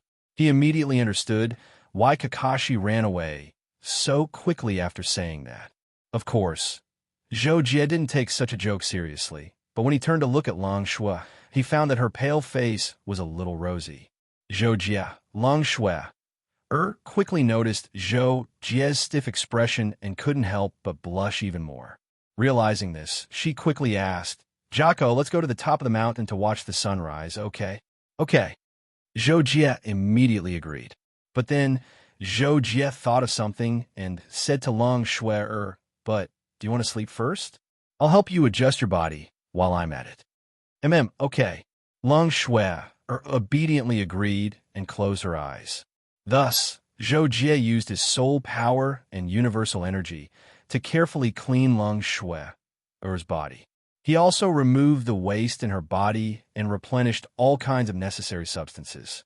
Long Shui fell asleep during the process. It was already an hour later when Zhou Jie woke Long Shui up. Now that Long Shui's soul was weak, once she completely relaxed and fell asleep, she might not wake up. Thus, Zhou Jie woke her up. Long Shui's soul was in a state of exhaustion because of the soul poison. Sleep couldn't delay the collapse of her soul very well. So Zhou Jie woke her up immediately after he finished improving her physical condition. When Long Shui woke up, she felt as if she had slept for a long time, so her memory before she fell asleep was a little blurry. So she opened her eyes for a few seconds before she remembered what happened before she fell asleep. She turned to see Zhou Jie still squatting beside her and couldn't help but smile. Zhou Jie was also looking at Long Shui. Seeing her smile, he couldn't help but smile and ask, "Do you feel better?" Long Shui nodded and was about to say something, but because her reaction was too slow, Zhou Jie had already said, "Then I'll take you to the top of the mountain to watch the sunrise." Long Shui actually had the same idea, so she immediately replied, "Okay." The day and night in the myriad ancient sacred world were exceptionally long, almost 15 hours. When Zhou Jie brought Long Shui down from the flying ship, there were still 2 hours before the sky turned dark. Zhou Jie carried Long Shui all the way to the foot of the nearest mountain. then began to walk up. Along the way, the two enjoyed the scenery of the mountain while chatting. The atmosphere was very comfortable. Actually, I'm not related to Sister Chinchua by blood. I was picked up by the Yume family, but my adoptive mother loves me a lot, and Sister Chinchua also takes good care of me. After a long time, I really think of myself as a member of the Yume family. I see. No wonder your surname isn't Yume. And my adoptive mother told me that the day she picked me up was very cold and it was snowing, so she named me Long Schwer. I used to be an assassin, but I was forced. There was a person called Ross, and he killed my brother in front of me. At that time, I was so angry that I wanted to kill him, but he took a fancy to me. Not only was I not frightened, but I was also very calm, so he didn't kill me. Instead, he brought me back to an interstellar assassin organization called Imperial Assassin and groomed me into an assassin. Later on, I had a chance encounter during a mission, and I met Kakashi, and with his help, I killed Ross. After that, I traveled the universe with him, and I was lucky enough to learn about the Apex Genius Competition. You know about the Apex Genius Competition, right? And someone from my family participated, but he didn't even enter the semifinals. Jocko, you're so strong. Did you win the championship? No, I wasn't that strong at that time. I was only average among the many geniuses. In the end, I was just lucky and got into the top 4. Jocko, you're too humble. Being in the top 4 is already very strong. What happened after that? After that, I joined the Star Sword Alliance, and then I met the first important girl in my life. Jocko, was your first love? And that's right. Tell me, is she prettier than me? At the top of the mountain, Zhou Jie found a flat rock that was half the height of a person and sat on it with Long Shui. There's still a long time until the sun comes out, Zhou Jie said to Long Shui, who was leaning her head on his shoulder. It's okay, we'll wait. Long Shui was very calm with a smile on her face. At this time, the sky had turned dark for less than an hour, which meant that there were still more than 10 hours until sunrise. The night itself was cold, and Zhou Jie and Long Shui were on the top of the mountain. The temperature was below 0, and Zhou Jie had to control the surrounding air to form a cold barrier so that Long Shui couldn't feel the cold. Since they had to wait for more than 10 hours, Zhou Jie and Long Shui started chatting again. They talked about their past to improve their understanding of each other. However, after chatting for a while, Zhou Jie and Long Shui both ran out of topics to talk about. They had mostly finished talking about their past, and they even talked about their values. Therefore, the two really couldn't find anything interesting to talk about. Therefore, the two fell into a tacit silence. Neither of them asked the other why they stopped talking. Time passed by like this, but in less than an hour, Zhou Jie and Long Shui couldn't help but talk again. However, there were still 4 to 5 hours until sunrise. Most of the time, they were still silent, feeling each other's body temperature and enjoying the warmth, but suddenly, Long Shui took the initiative to say, Jocko, what's wrong? After a long silence, Zhou Jie couldn't help but wonder when Long Shui suddenly called him. Take me. Long Shui finally mustered up her courage and said this sentence. Zhou Jie was stunned when he heard it. At that moment, he felt like he was hit by happiness and couldn't recover for a long time. But your body?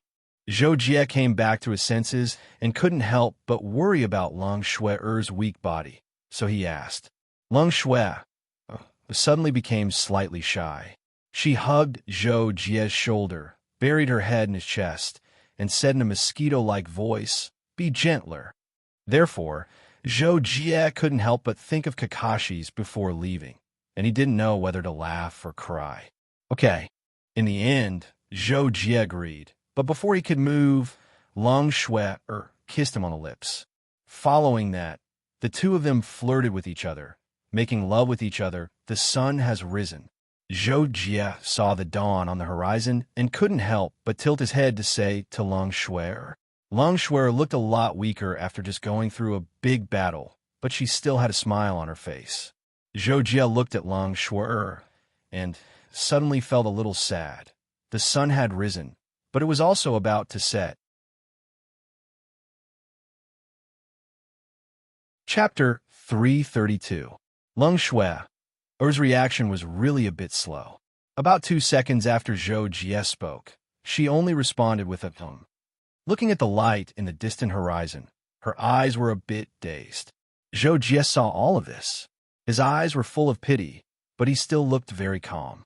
His eyes stayed on Lung Shui-er's face as if he couldn't move away. Even if Zhou Jie stared at her like this, Lung Shui was powerless to notice it.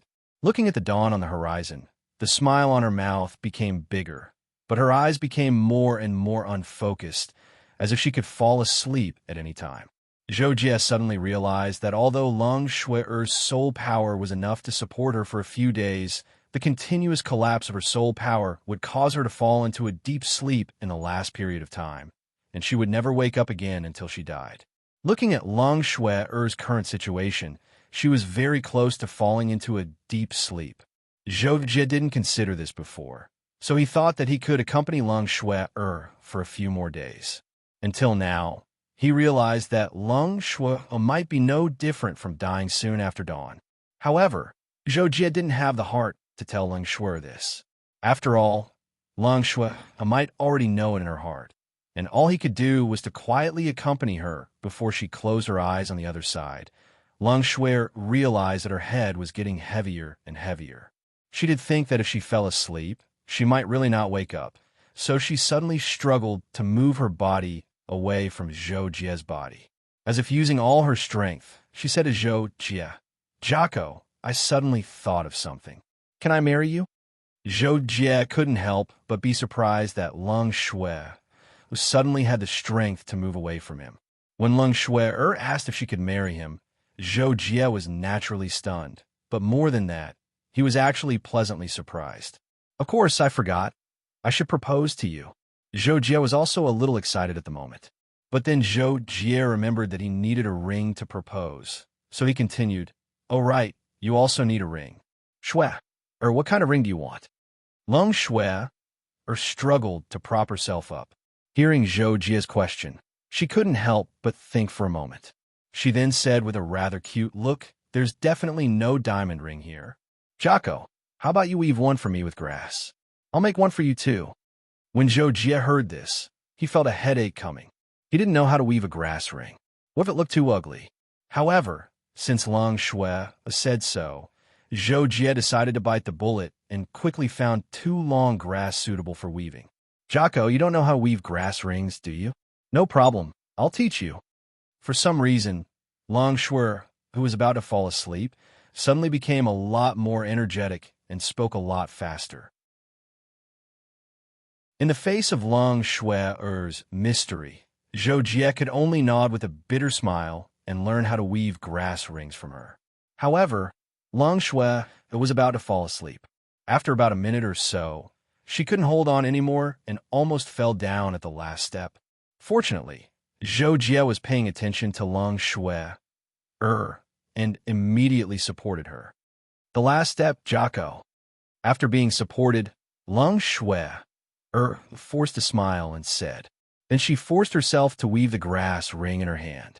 So Zhou Jie also finished his grass ring. "Now let's get married," Lung Shui said, but her eyelids couldn't hold on anymore. "Okay." Zhou Jie didn't say anything more. He immediately supported Lung Shui with his soul power and then went to her and knelt down on one knee. On Kaji, Lung Shui lay on the electronic bed again. She tilted her head and looked at Zhou Jie, but her eyelids kept fighting. "Jocko, I'm very happy today, really." Lung Shui couldn't help but slowly close her eyes. Zhou Jie squatted beside her and held Lung Shui-er's right hand tightly and kissed it. He saw Lung Shui closing her eyes. Although he didn't want her to fall asleep, he knew there was nothing he could do. So Zhou Jie took a deep breath, suppressed his emotions, and said, "Sleep. I'll always be here." Lung Shui heard Zhou Jie's words and moved her lips with her eyes closed.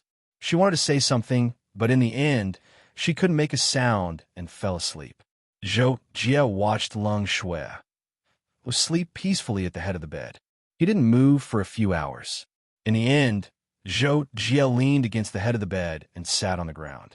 He quietly sensed Lang Shui's declining vital signs. 1 day, 2 days. When the third day was about to arrive, Lang Shui's soul finally dissipated and her body completely stopped functioning. During this period, Zhou Jie was like a statue. He closed his eyes and didn't move at all. However, not long after Lang Shui's vital signs completely disappeared, Zhou Jie suddenly stood up. He took one last look at Lang Shui's body and then sealed it in ice. Shui, don't worry. I'll do my best to revive you. It doesn't matter if it's 100,000 years, 1,000,000 years, or even longer. Zhou Jie looked at Lang Shui's frozen body and said calmly but seriously. It was noon, and Zhou Jie sat cross-legged in the middle of Kaji's control room. Beside him were 5 array discs and a pile of materials. Kakashi had also come out of the ring and was sitting at the side, eating candy in low spirits. Zhou Jie's next step was to slay the Queen of 1,000 Demons. Previously, he did not have the time to do so, but now that he had nothing to worry about, he would definitely avenge Lang Shui. Furthermore, a vicious beast like the Queen of 1,000 Demons who had committed countless crimes and killed countless people deserved to die. However, considering the Queen of 10,000 Demons' unparalleled speed and her extraordinary escape techniques, if Zhou Jie went to kill her, the Queen of 10,000 Demons would most likely return her nest to recuperate. The Queen of 10,000 Demons would definitely be alerted.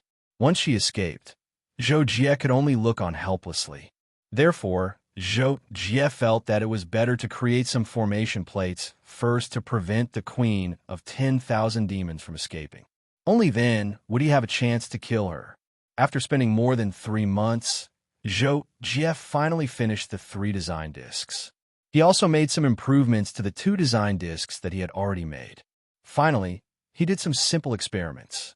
After confirming that there were no errors, he began to ask around the immortal world for the location of the demon immortal realm. After asking for more than a month, Zhou Jie finally got 2 answers that pointed to the location of the demon immortal realm. After confirming that the 2 answers were the same, Zhou Jie finally set off on his journey. Zhou Jie arrived at the demon immortal realm half a month later. The first thing he did was to ask around for the whereabouts of the Queen of 10,000 Demons. Fortunately, the Queen of 10,000 Demons was very famous in the demon immortal realm. Besides, the number of demons, fearsome beasts, in the demon immortal realm was more than 10 times that of the people in the immortal realm. Therefore, information was more readily available in different regions. Therefore, on the first day, Zhou Jie asked around.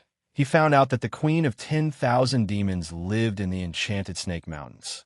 Zhou Jie traveled for more than 10 days before reaching the Enchanted Snake Mountains. From afar, it was a dark mountain range shrouded in black fog. It gave off a very gloomy feeling. The canyon at the entrance was like the gates to hell. It was a frightening sight. However, to Zhou Jie, all of this was in name only. However, Zhou Jie realized that the black fog was seriously interfering with his senses. He could not help but frown. After pondering for a while, Zhou Jie decided to go deeper. He would first find the exact location of the Queen of 10,000 Demons, then think of a way to set up a formation to kill her. In order to avoid being accidentally discovered by the Queen of 10,000 Demons, Zhou Jie chose to enter the mountain range from the entrance on the ground. He followed the winding paths of the mountain range and carefully explored the depths. Along the way, Zhou Jie discovered that there were many fearsome beasts in the Enchanted Snake Mountains. Most of them were grayish-black or dark black in color. There were birds and beasts of all kinds. However, their cultivation level was generally low Star Lord rank or below. In order to avoid alerting the enemy, Zhou Jie concealed himself and walked past them without being detected. After walking for more than 10 kilometers, Zhou Jie began to enter the central region of the mountain range. He realized that the black fog around him was beginning to thin. At first, it was almost all black on the ground. Now, it was only a few hundred meters in the air. As he continued to go deeper, Zhou Jie quickly sensed the terrain. He hurriedly climbed up a mountain wall and looked deeper into the mountain range from a height of more than 100 meters. As a result, Zhou Jie discovered a very special mountain range in front of him. The mountain was shaped like a coiled serpent. Of course, it also looked a bit like that thing that was pulled out of the ground. Zhou Jie realized that it was probably where the Queen of 10,000 Demons was, so he secretly extended his senses toward that direction. He had been afraid that the Queen of 10,000 Demons would notice him if he extended his senses too far. Now that he had an estimate, he could investigate with ease. As he expected, Zhou Jie sensed a lot of caves at the bottom of the mountain. There were quite a lot of life forces in those caves. They were all above the intermediate Star Lord rank on average, far stronger than the fearsome beasts in the periphery. In addition, Zhou Jie soon sensed the presence of 2 Lord-level beasts, as well as a force that made him back off immediately. It was exactly the Queen of 10,000 Demons. After confirming the target, Zhou Jie's eyes turned cold. While the killing intent in his heart rose, he said to himself, "That's right, the Queen of 10,000 Demons." Then, Zhou Jie began to carefully set up 5 amplification formations around the mountain where the Queen of 10,000 Demons was located. These amplification formations corresponded to the 5 formation discs in his hands. When the time came, he would be able to activate all 5 formations to their maximum potential and greatly increase his combat strength. When everything was ready, Zhou Jie finally chose to go straight in. Without hesitation, he appeared above the Snake Mountain, where the Queen of 10,000 Demons was located. Boom! The moment Zhou Jie appeared in the sky, the 5 formations that he had just set up were triggered. The powerful waves of energy caused the earth to shake violently. The Queen of 10,000 Demons and the 2 Lord-level beasts were alerted at once. As the guardians of the territory, the 2 Lord-level beasts naturally rushed out of their respective caves first. "Who are you? How dare you make trouble in the mesmerizing Snake Mountain?" One of the Lord-level ox-headed beasts roared and dashed toward Zhou Jie with a silver trident in its hand. However, Zhou Jie only glanced at the ox-headed behemoth. Then, he launched a flying sword at it. The ox-headed behemoth was dead. "Anyone who stands in my way will be killed without mercy." Zhou Jie's extremely cold voice echoed in the sky. Chapter 333.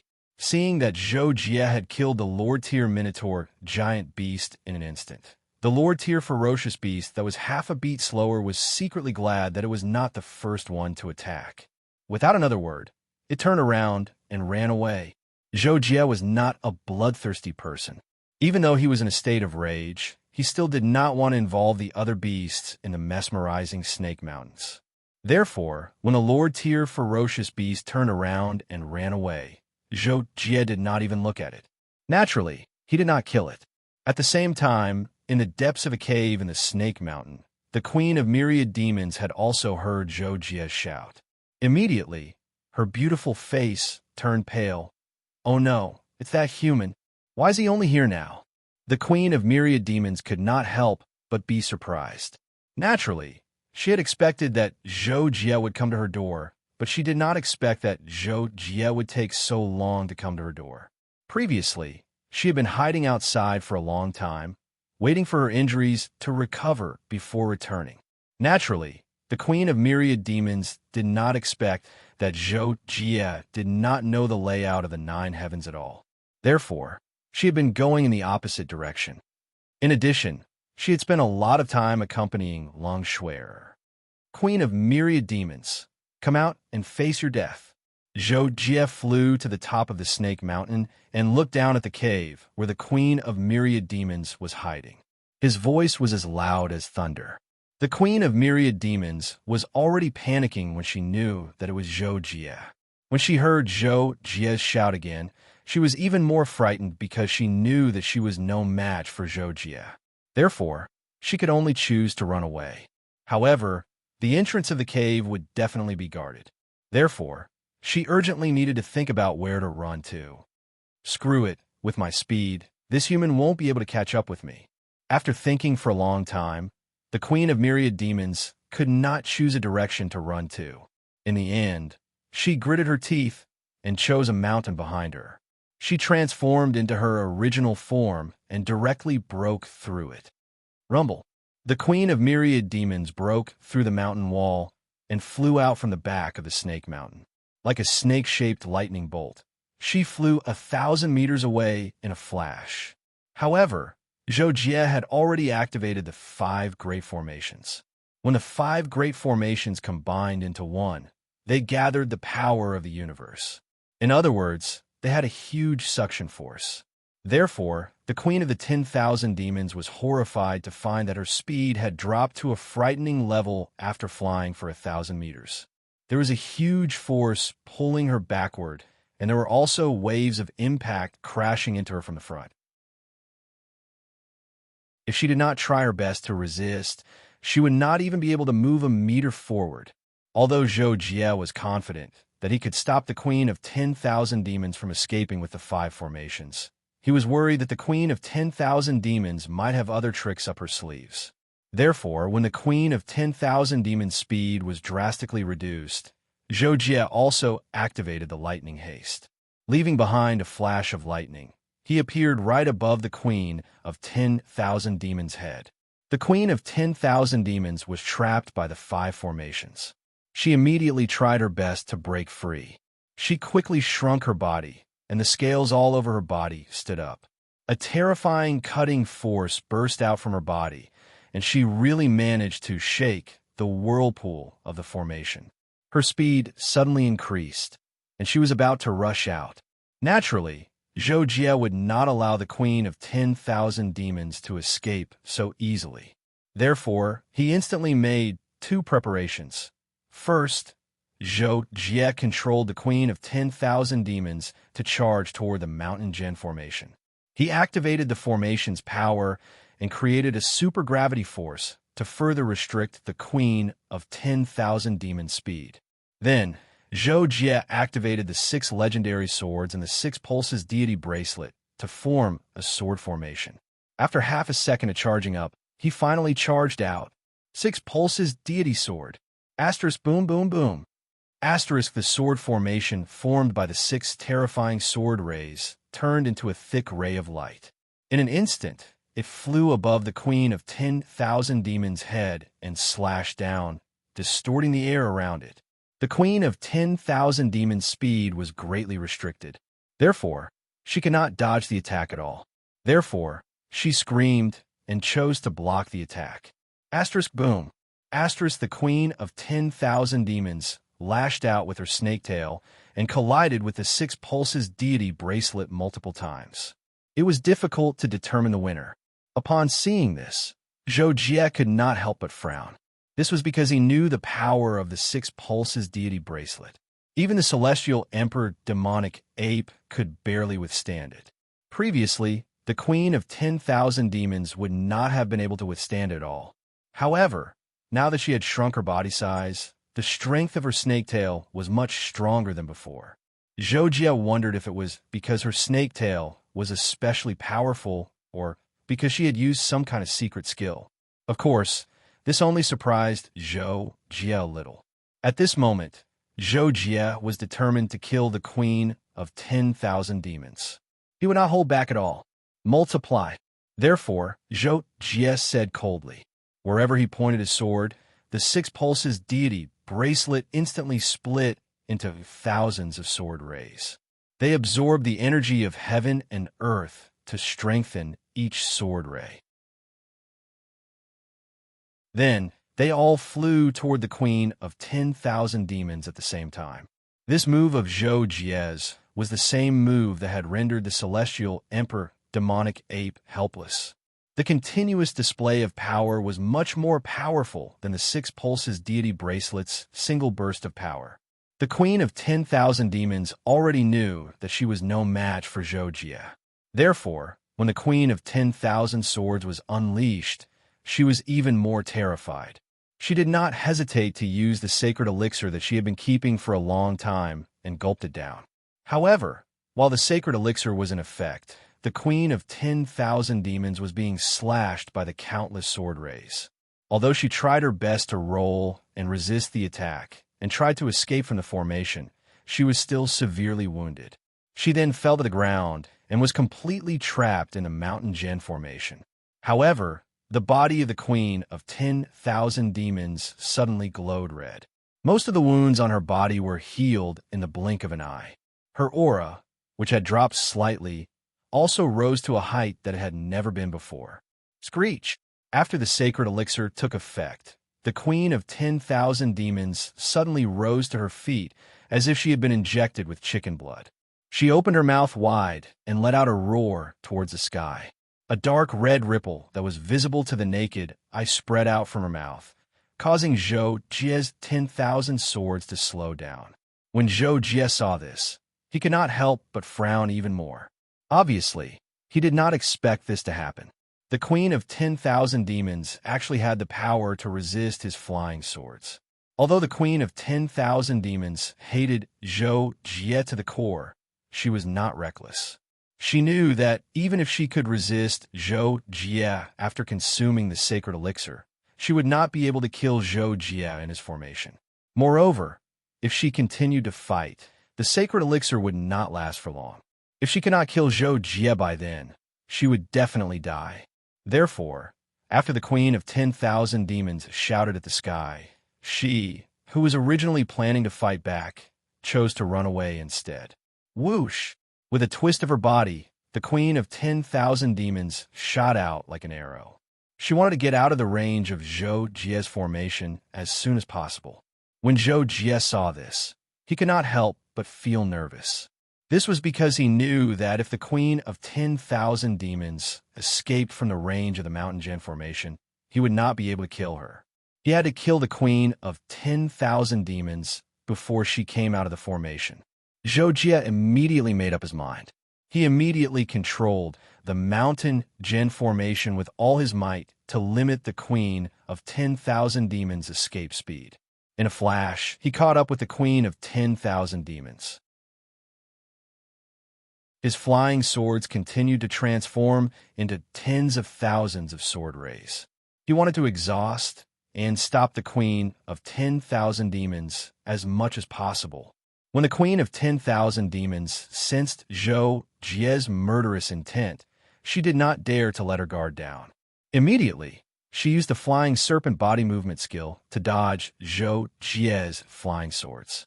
At the same time, she maintained her speed and escaped from the formation. When Zhou Jie saw this, he knew that things were not going well. When the Queen of 10,000 Demons used the flying serpent body movement skill, he could tell that it was the movement skill that she used to escape when she was severely injured by him. Previously, the Queen of 10,000 Demons' speed was severely limited. Hence, she could not use this movement skill. Now, with the help of the sacred medicine, she was like a fish in water. Almost there, almost there. The edge of the formation is just ahead. The Queen of 10,000 Demons was constantly sensing the range of the Mountain Gen formation. When she sensed the distance between her and the edge of the Mountain Gen formation, she could not help but exclaim in joy. As long as she left the formation, she was 100% sure that she would be able to shake off Zhou Jie. Zhou Jie, who was in the air, could see everything clearly. Seeing that the Queen of 10,000 Demons was about to reach the edge of the formation, Zhou Jie could not help but feel anxious. With his current flying swords, he would not be able to stop the Queen of 10,000 Demons. However, Zhou Jie quickly calmed down. He knew that if he wanted to kill the Queen of 10,000 Demons, he would have to kill her with a single blow. Otherwise, she would most likely escape. However, if he used the full power of the Six Pulses Divine Sword, he was not confident that he could kill the Queen of 10,000 Demons who had swallowed the sacred medicine. Unless he could increase the power of the Six Pulses Divine Sword by an entire level. When Zhou Jie understood this point, his eyes suddenly became profound. He saw that the Queen of 10,000 Demons had successfully escaped from the Mountain Gen formation. His speed suddenly increased. At that moment, Zhou Jie felt as if time had stopped. A feeling of extreme grief and indignation welled up in his heart. However, Zhou Jie remained calm. At that moment, his soul became extremely focused and sharp. It was to the extent that the tens of thousands of swords of the six pulses divine sword were vivid in his mind. He could control all of them with a single thought. In the next moment, Zhou Jie's soul power was released crazily. Tens of thousands of swords of the six pulses divine sword gathered together and aimed directly at the queen of 10,000 demons. After the queen of 10,000 demons escaped from the formation, she escaped very quickly. Even if Zhou Jie used the lightning haste, he could only stay at the tail end. However, at that moment, the speed of Zhou Jie's flying swords was several times faster than that of the queen of 10,000 demons. With an astonishing speed, the swords of the six pulses of 10,000 demons whizzed through the sky and quickly gathered together to form a gigantic golden sword that was hundreds of meters long. 10,000 swords as one. At that moment, Zhou Jie relied on his strong determination to kill the queen of 10,000 demons to release an unprecedented amount of soul power. He forcefully combined the tens of thousands of swords of the six pulses of 10,000 demons into a gigantic sword, causing the speed and power of the sword to increase by leaps and bounds. Its power had reached a terrifying level. How is this possible? The queen of 10,000 demons also sensed the sword coming from behind her. She was in disbelief. She thought that she would definitely escape, but now... Rumble! The gigantic golden sword finally caught up with the queen of 10,000 demons. While she was resisting with all her might, the sword pierced through and tore apart her huge body. Finally, the sword fell to the ground and exploded with a terrifying power that shook the heavens and the earth. Looking at this scene from afar, Zhou Jie could not help but let out a sigh of relief. At the same time, he felt that his soul had weakened significantly. Schwerer, I have avenged you.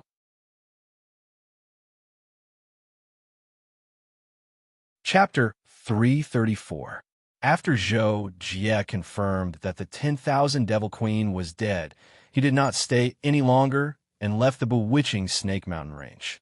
However, the moment he flew out of the bewitching Snake Mountain Range, Zhou Jie suddenly felt a bit lost, and a sense of loneliness that he had not felt in a long time arose. At that moment, he did not know what the meaning of moving forward was. As such, after flying for a short while, Zhou Jie landed at the foot of a mountain range and sat on top of a boulder. Zhou Jie sat on the boulder for a long time, thinking about what to do next. However, he found that he was unable to concentrate and his thoughts were in a mess. Lung Schwenner's face and figure would occasionally appear in his mind. As such, the first half of his thinking was just random thoughts, and he could not come up with any plans. It was only until the second half of his thinking that Zhou Jie gradually collected his thoughts and carefully organized his goals. His most basic goal was to head to the Nether Cloud Star Field and join the Sky Sea region. It was just that Zhou Jie was currently trapped in the myriad ancient sacred world, and he couldn't find a way out for the time being. This inevitably gave him a headache. However, he still had to find a way out of the myriad ancient sacred world. After all, he couldn't be trapped here forever. As such, the biggest problem was that how to find a way to leave the 10,000 ancient sacred world or an exit. Zhou Jie thought about it for a long time, but still did not have a clue. This was because even if he asked someone, even the Emperor Heaven Realm experts of this world would not know. After all, they had spent their entire lives here and would not think about leaving the 10,000 ancient sacred world. Even if they wanted to leave, they would not be able to. This was because the native life forms of the 10,000 ancient sacred world were restricted by the laws of the 10,000 ancient sacred world. If they wanted to leave, they would have to endure the 10,000 ancient sacred world's heavenly punishment, which was something that the native life forms of the 10,000 ancient sacred world could not resist. Zhou Jie's only method was to search blindly and do his best to walk through every region of the 10,000 ancient sacred world. That way, he might be able to find an exit. Therefore, Zhou Jie finally decided to explore the demon immortal realm. For this, he needed to understand the geography of the demon immortal realm. Simply put, he needed a map. Due to the multitude of savage beasts in the demon immortal realm, some savage beasts that had cultivated into human form possessed a partial map of the demon immortal realm. Zhou Jie spent a few days to snatch a map from the hands of a lord-grade savage beast. On the map, approximately 3/5 of the main regions of the demon immortal realm were marked. The entire map was about 2 meters long and 1 meter wide. On the map, the ravishing Snake Mountains was only a red that was not even half the size of a fingernail. The markings on the map were of different colors. The red dots represented the danger zone, and above them, there was a red cross representing the death zone. Zhou Jie was mainly interested in the red cross on the map because he felt that the more dangerous a place was, the more mysterious it was, and the more likely it was to have an exit. The ancient dragon crocodile sea was a terrifying place in the demon immortal realm. Although it was called a sea, the water was a viscous green liquid that was highly toxic. It was more like a huge, poisonous swamp. Ordinary savage beasts did not dare to approach the vicinity of the ancient dragon crocodile sea, because they all knew that this was the territory of the ancient dragon crocodile. Once the savage beasts on land approached the sea, they could be eaten by the ancient dragon crocodile lurking by the sea. Even shattering void Tyr, Lord Tyr, savage beasts were afraid of alarming the ancient dragon crocodile and being swallowed in one bite. However, only a few top-notch shattering void Tyr savage beasts knew that the ancient dragon crocodile sea did not only rule over the ancient dragon crocodile sea, but also included a large area nearby. Previously, including the celestial emperor demonic ape, the queen of 10,000 demons, and other peak-level savage beasts of the shattering void Tyr, they had all pledged their loyalty to the ancient dragon crocodile. However, that was a long time ago. After that, the ancient dragon crocodile had always been in a state of seclusion and could be said to have not cared about worldly affairs.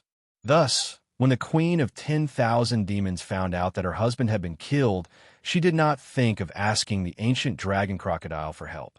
That was because, aside from confirming a master-servant relationship once, there was almost no interaction between the two of them. However, it was also a coincidence that the ancient dragon crocodile had ended its seclusion a few years ago and began to re-understand the happenings in the area that it ruled.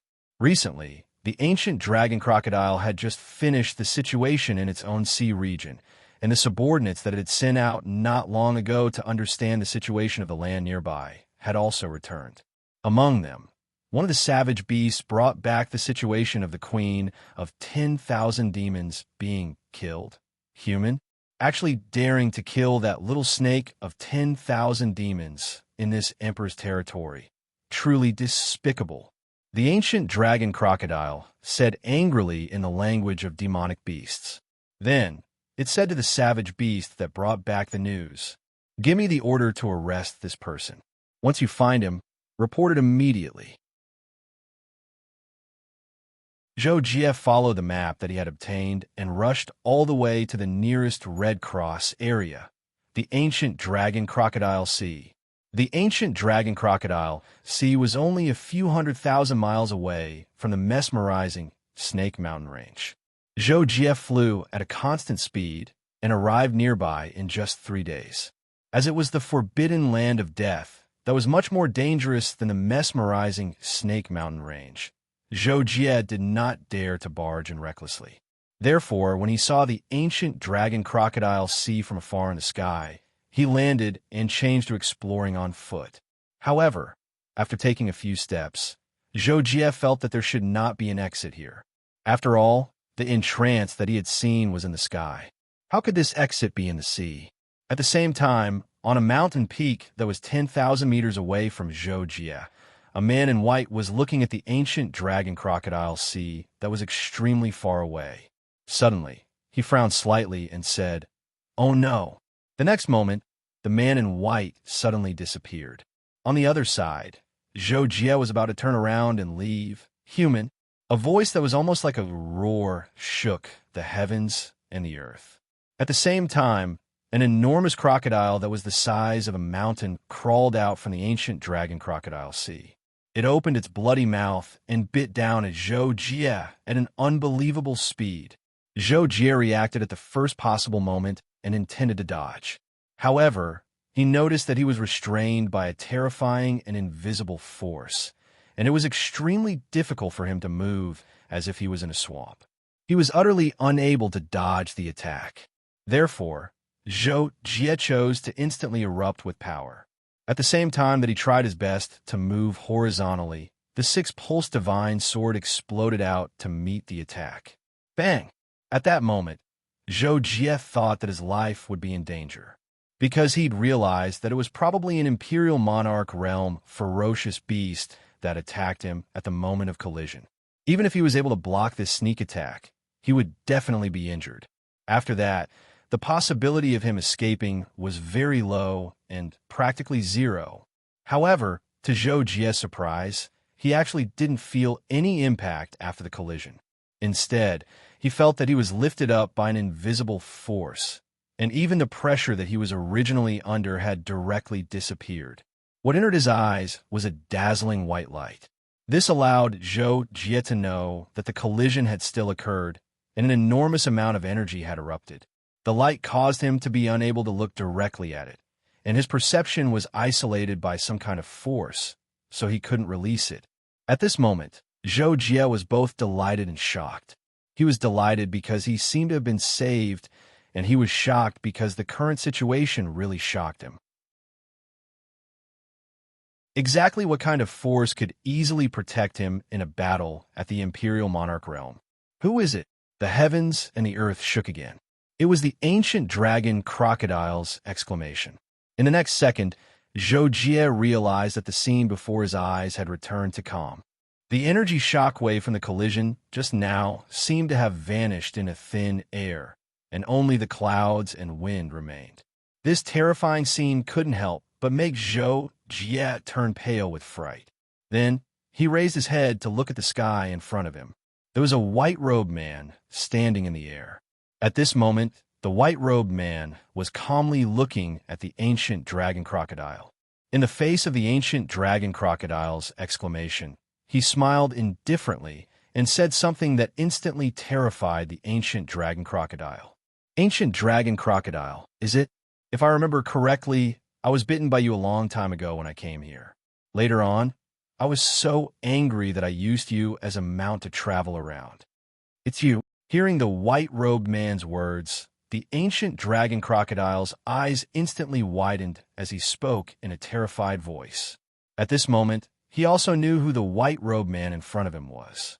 Therefore, the ancient dragon crocodile immediately admitted defeat and said, "So it's Lord Heavenly Emperor Hao. Back then, you and I were still young. You didn't find trouble with me after you became an emperor god. This time, since you want to protect this human who trespassed into my territory, I naturally have nothing to say." The white-robed man, who was Lord Heavenly Emperor Hao, didn't know that the ancient dragon crocodile attacked Zhou Jie because he killed the Queen of Demons. Therefore, he believed the ancient dragon crocodile's words and thought that he attacked Zhou Jie because he trespassed into his territory. Therefore, Lord Heavenly Emperor Hao gave it some thought. He was just passing by your territory and didn't do anything. You're still as naughty and mischievous as before. Since you've met me today, I'll punish you by locking you up in your nest for a few days. Then, Lord Heavenly Emperor Hao didn't give the ancient dragon crocodile a chance to explain himself. He directly flipped his hand, Hong. A terrifying invisible force suppressed the ancient dragon crocodile back into the sea and sank to the bottom of the sea. The ancient dragon crocodile was trapped in the sea and couldn't move at all. Zhou Jie stood there and was stunned by this scene. He wondered where Lord Heavenly Emperor Hao came from. How could he be so powerful? Could he be an Emperor Universe realm expert? After dealing with the ancient dragon crocodile, Lord Heavenly Emperor Hao turned around and lowered his head to look at Zhou Jie. He smiled and greeted, "Hello, outsider." If Zhou Jie was only shocked before, he was completely shocked after hearing Lord Heavenly Emperor Hao's greeting. He didn't expect Lord Heavenly Emperor Hao to be able to tell that he wasn't a local. Seeing how surprised Zhou Jie was, Lord Heavenly Emperor Hao smiled and said casually, "Don't be so surprised. I've ruled the myriad ancient sacred world for many years. I'm very clear about the origin energy of the myriad ancient sacred world. Although you've already converted the energy in your body into the energy of the myriad ancient sacred world, your body is obviously different. In my eyes, you're like a firefly in the night. I can see you clearly. When Zhou Jie heard this, he was enlightened. However, he couldn't help but wonder why Lord Heavenly Emperor Hao saved him. Was he really just passing by and saw him and casually saved him? Therefore, Zhou Jie asked, "Senior, do you have any advice for saving me?"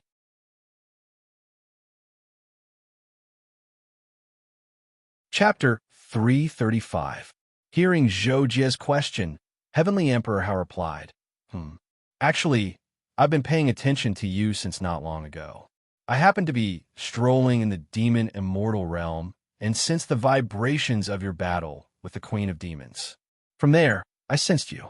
However, I'm not paying attention to you because you're from the outside world. You're not the only one who came here from the outside world. Even before I was born, there were related records in history.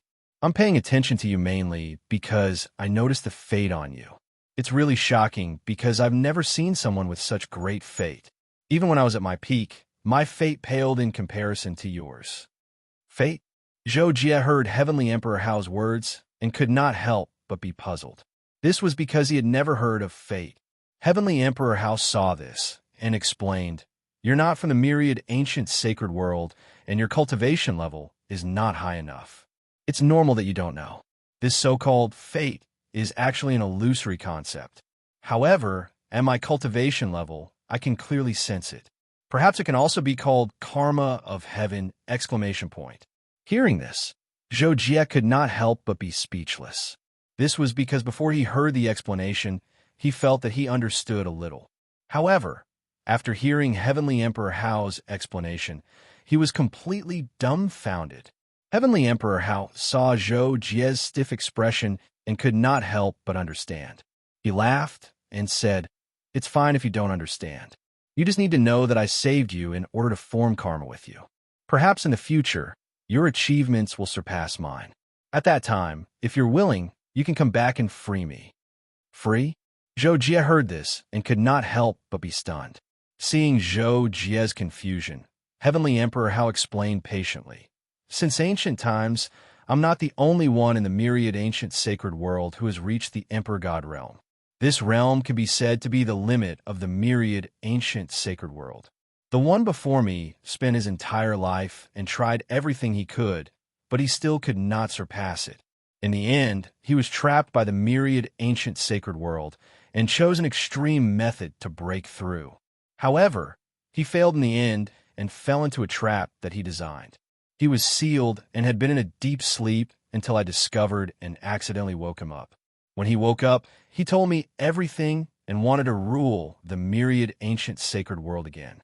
Therefore, he attacked me when I was extremely close to the Emperor God realm. In the end, I was lucky enough to break through and killed him. From then on, I became the sole ruler of the myriad ancient sacred world. In these tens of thousands of years, I have traveled all over the myriad ancient sacred world and understood that it is a sealed world. From then on, I know that I'm just a frog at the bottom of a well. Therefore, like the first person who reached the Emperor God realm, my only pursuit is to break through the shackles of the myriad ancient sacred world and leave the myriad ancient sacred world to see the outside world.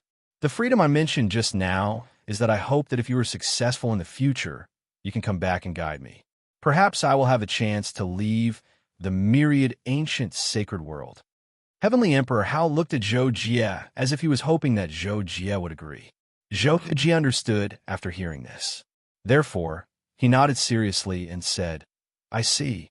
I will naturally agree to Senior's request. However, I have not found a way to leave the myriad ancient sacred world. It was only a coincidence that I entered the myriad ancient sacred world." Heavenly Emperor Hao said, You can rest assured. Although I am unable to leave the myriad ancient sacred world, it is not a problem for me to send you out." "Really? That's great." Hearing Heavenly Emperor Hao's words, even with Zhou Jie's temperament, he could not help but be excited. However, Seeing how happy Zhou Jie was, Heavenly Emperor Hao knew that he was in a hurry to leave. Therefore, he said, "It's true. However, you don't have to be in a hurry to leave. I'm also very curious about the outside world. Previously, I only knew a little about it from the records of the ancient books. Now that I have met you, I want to understand what the outside world is like. Why don't I treat you to a drink?" After hearing Heavenly Emperor Hao's words, Zhou Jie felt that he had received a lot of kindness from Heavenly Emperor Hao. Therefore, he nodded without hesitation and agreed. "Okay, Senior saved me and is willing to send me out. I, Zhou Jie, have nothing to repay you for the time being. I will tell you everything I know." "Good, straightforward. Let's go," Heavenly Emperor Hao said happily. He waved his hand and disappeared with Zhou Jie. In the blink of an eye, they appeared in a restaurant in a city hundreds of miles away. After Heavenly Emperor Hao and Zhou Jie drank and ate, the two of them were almost done chatting. Whether it was Heavenly Emperor Hao or Zhou Jie, they both knew what they wanted to know. Therefore, Heavenly Emperor Hao prepared to send Zhou Jie out of the myriad ancient sacred world. After leaving the restaurant, Heavenly Emperor Hao brought Zhou Jie and flew for a few minutes as if they had teleported. Finally, they arrived at the entrance that Zhou Jie had entered from. "Senior, I came in from here. However, after coming out, I can't go back in." Zhou Jie was worried that Heavenly Emperor Hao might have made a mistake, so he said this. Fortunately, Heavenly Emperor Hao only smiled and said, "Your cultivation realm is still low. If you reach the Emperor Heaven realm, you'll be able to leave by yourself. However, only I can send you over now." Hearing this, Zhou Jie immediately let out a sigh of relief. He was pleasantly surprised and hurriedly thanked. "Thank you, Senior. You're welcome. Shall I leave now?" Heavenly Emperor Hao smiled faintly and asked Zhou Jie one last time. Therefore, Zhou Jie thought for a moment. After confirming that he did not leave anything behind in the myriad ancient sacred world, he nodded and said, "I'll have to trouble Senior to help me." Following this, with Heavenly Emperor Hao's help, Zhou Jie entered the tunnel that he had come from. The instant he entered the tunnel, Zhou Jie discovered that he was completely isolated from the myriad ancient sacred world. Not only could he not see Heavenly Emperor Hao, he could not sense his existence either. Zhou Jie left the tunnel and returned to outer space.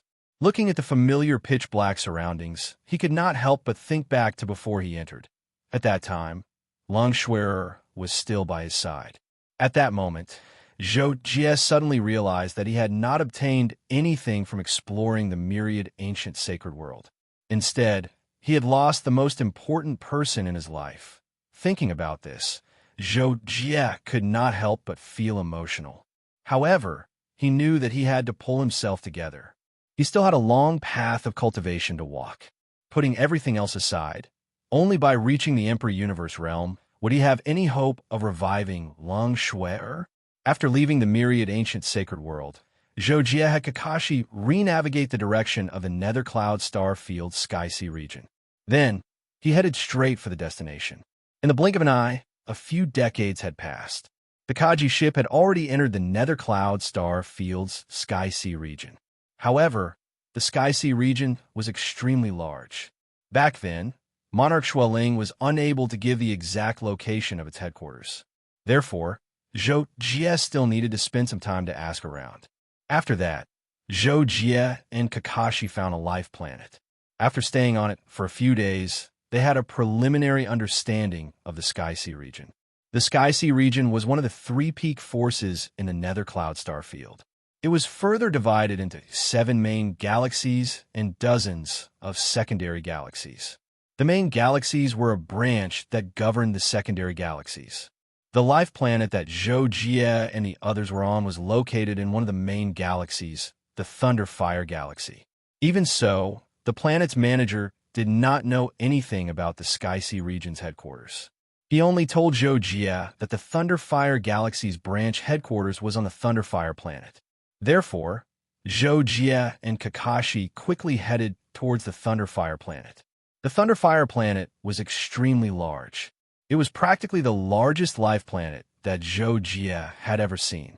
Its satellites were also numerous. From this, one could see how prosperous it was. The manager of the Thunderfire planet was a third domain lord. In addition, the Thunderfire planet also had a second domain lord. However, Zhou Jie was naturally not interested in knowing. He directly went to find the manager of the Thunderfire planet and revealed his identity and purpose. He asked the manager about the location of the Sky Sea region's headquarters. After knowing that Zhou Jie was recommended by Monarch Xueling, the manager of the Thunderfire planet, Han Fei Yin, was shocked. He treated Zhou Jie and Han Fei Yin in a very friendly manner and answered Zhou Jie's questions. In the end, he even proposed to personally bring Zhou Jie and Han Fei Yin to the headquarters.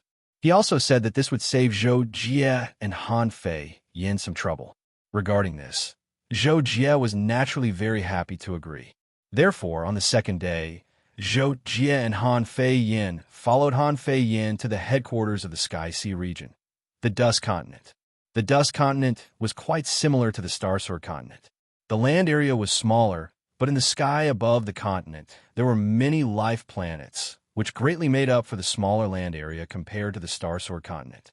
In the sky above the central area of the Dust Continent, there was a life planet called Huichin. This was the true location of the Sky Sea region's headquarters. Under Han Fei Yan's lead, Zhou Jie smoothly arrived at planet Huichin. After that, Han Fei Yin arranged for Zhou Jie to wait in a palace while he went to inform Zhou Jie of his arrival. Of course, as early as a few hours ago, Han Fei Yin had already informed the relevant personnel of Zhou Jie's identity and situation through the Dust Continent's network. Therefore, not long after Han Fei Yin arrived, he brought several people who were prepared to meet Zhou Jie. The leader was a man in black clothes.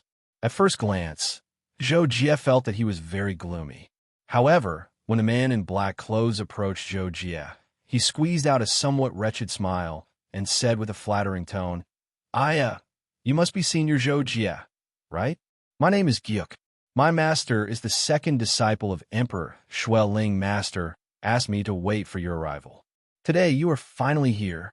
Zhou Jie originally knew that the Sky Sea region was a place where two imperial monarchs resided, so when he arrived here, he held reverence and subconsciously looked down on himself.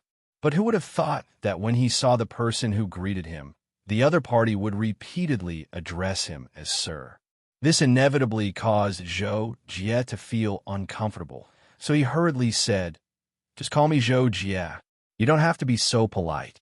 Does Emperor Xueling have any arrangements for me? And do you know a person called Zhuqiuhong here? To speed up the content, the next chapter was Emperor Blood Realm.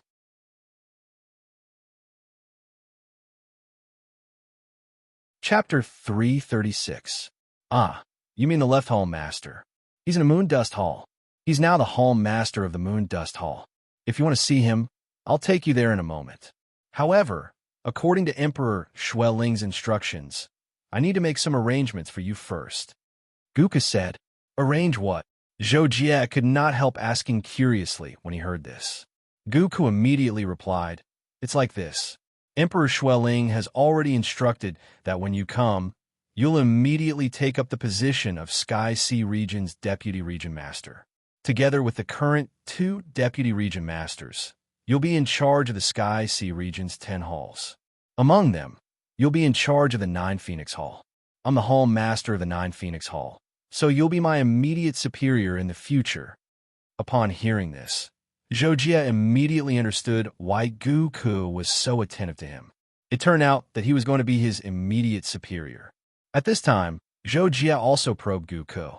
At first, Zhou Jie was afraid of being rude, so he was more or less reserved, so he didn't probe.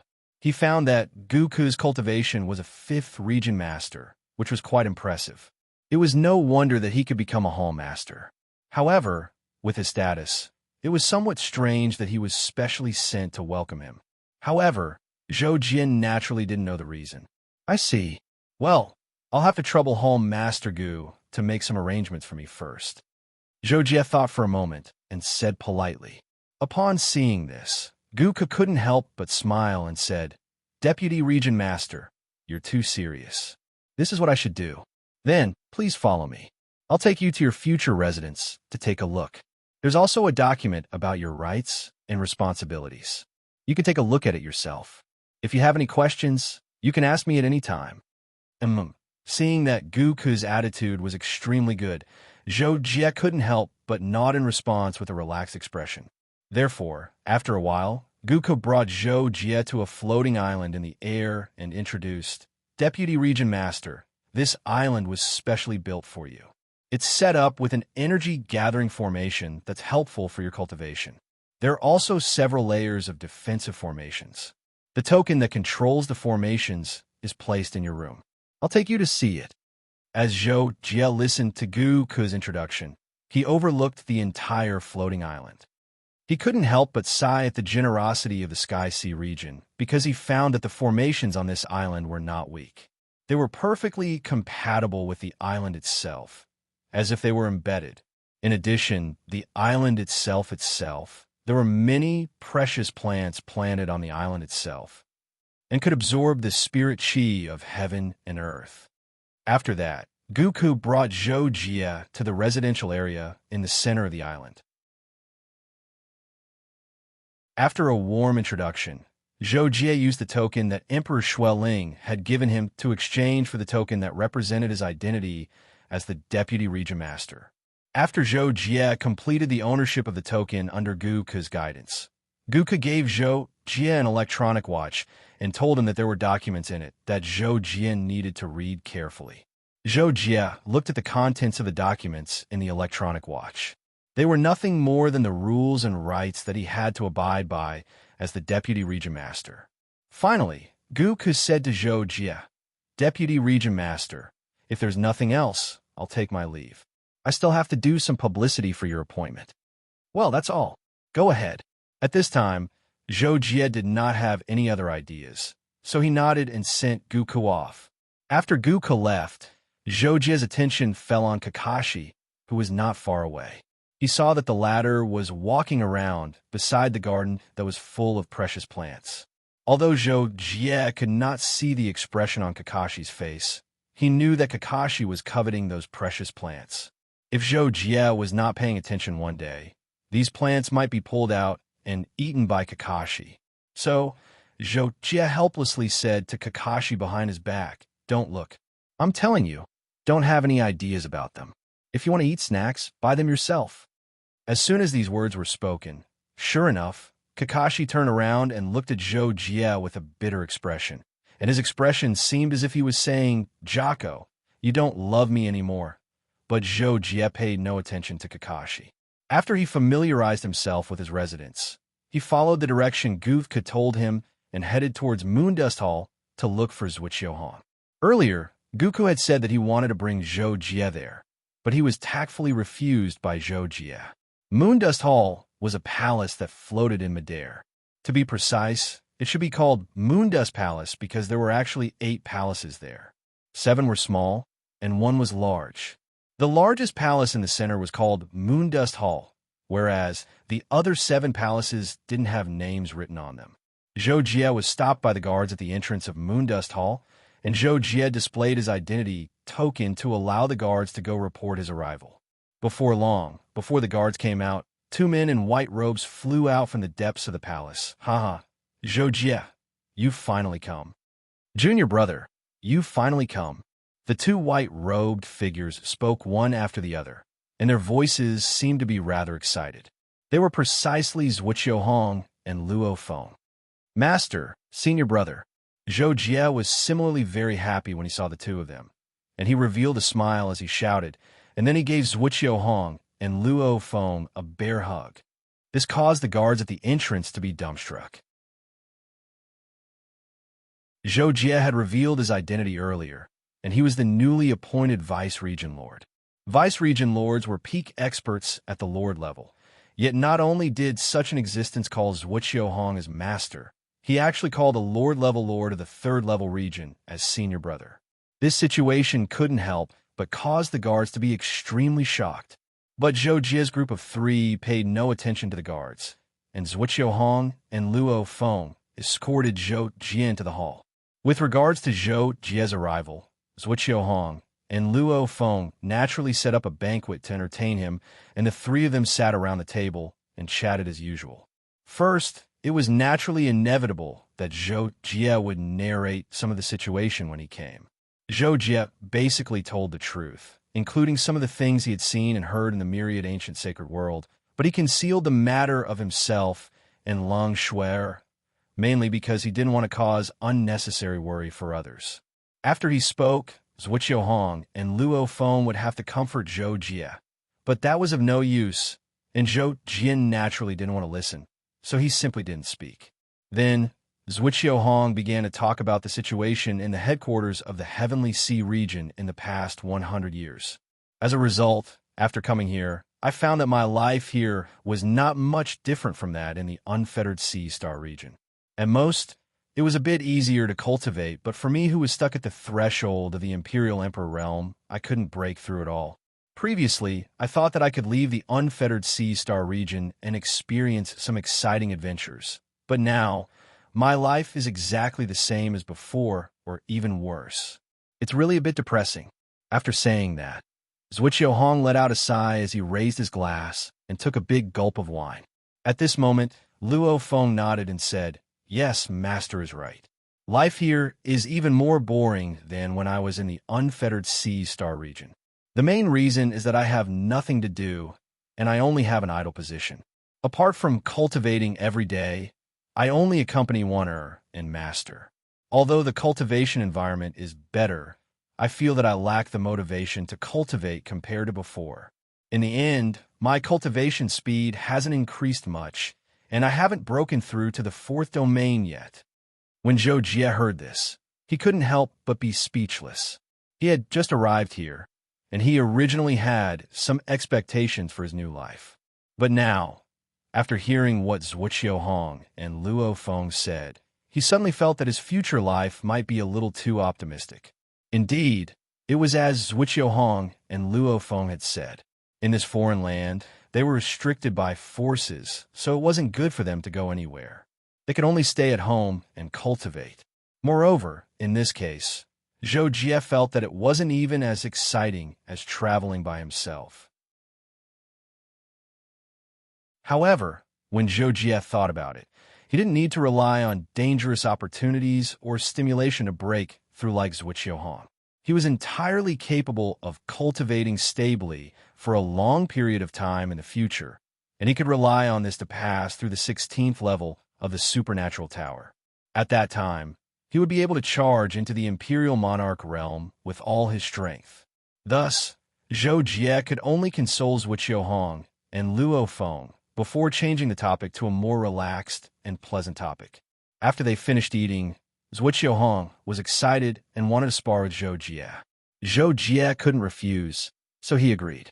If the battle between Hong and Zhou Jie was 200 years ago when Zhou Jie had just broken through into the 6th level of the Domain Lord realm, then the outcome of the battle would be difficult to determine, and Hong would probably win. However, Zhou Jie's cultivation had already arrived at the peak of the 6th level of the Domain Lord realm a long time ago, and his strength was even more formidable than the suzerain realm Lord realm Sulfuri from all those years ago. Even though Hong had improved in these past few years and grasped a trace of the spatial laws, he was still far from being a match for Zhou Jie. In the end, Hong attacked successively for a few tens of times to his heart's content, and he even utilized the energy of the spatial laws. Yet it was easily dealt with by Zhou Jie. Hong was very self-aware and stopped his attacks, and then he shook his head and smiled. Alas, as expected, Zhou Jie, Master isn't a match for you anymore. Your improvement is truly too swift. Looks like you'll become an Imperial Monarch before me. Zhou Jie naturally didn't dare accept this, and he spoke a few modest words before bidding his farewells. When he saw Zhou Jie was about to leave, Luo Feng chose to bid his farewells as well, and he left the Moondust Hall with Zhou Jie. Originally, Luo Feng had invited Zhou Jie to drink at his place, but Zhou Jie refused with the reason of cultivating, and he returned to his own island.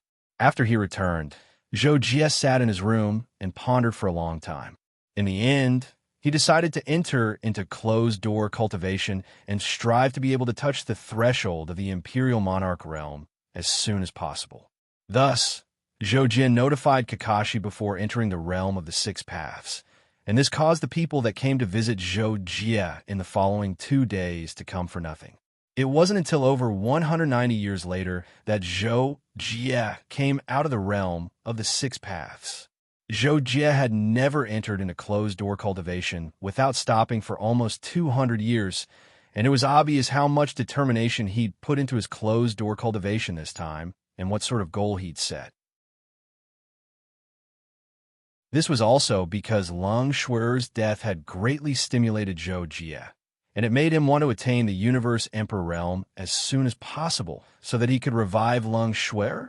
Even though Zhou Jie had done his best and successfully passed through the 16th level of the Transcendental Tower after cultivating bitterly for almost 200 years, and his flying sword, saber technique, movement technique, soul technique, formation technique, and body had clearly improved by a small level, and his strength had undergone a practically tremendous change, he still hadn't touched the threshold of the Imperial Monarch realm, and he'd practically fallen into a state of great difficulty in his cultivation of the Tao of Laws.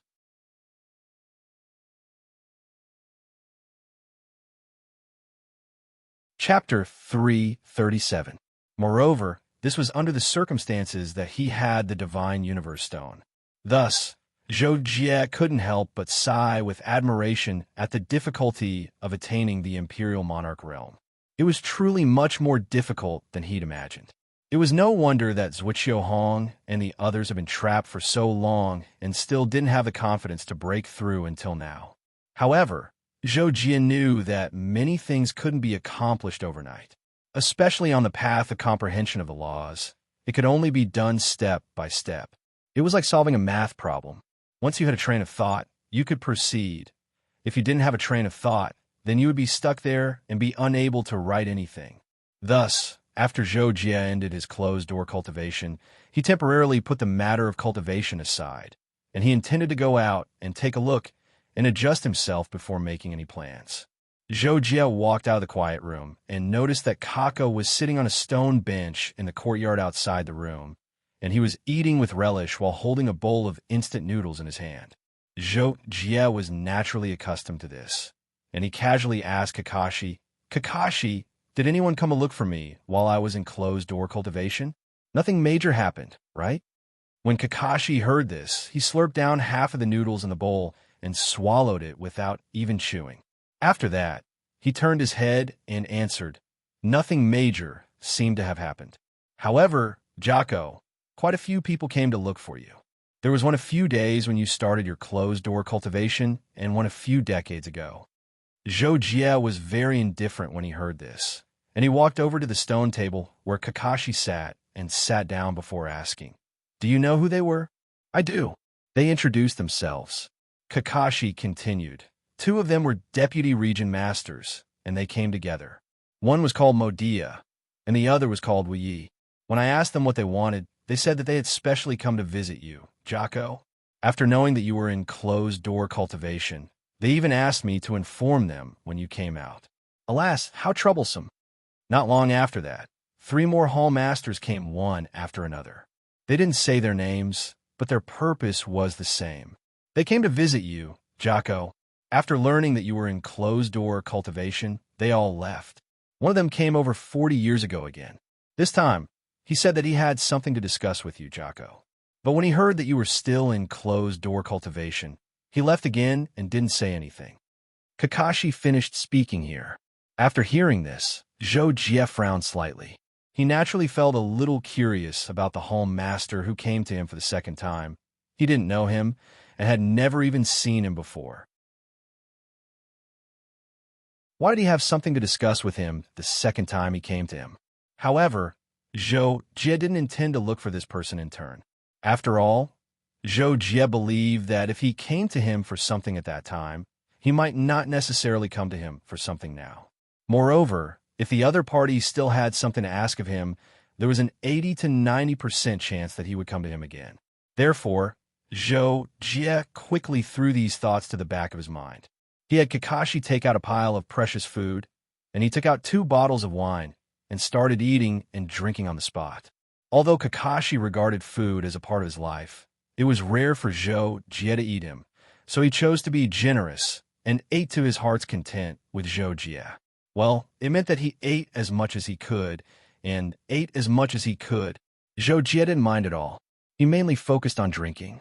He only ate a little bit of Kakashi's pile of snacks, treating them as a side dish.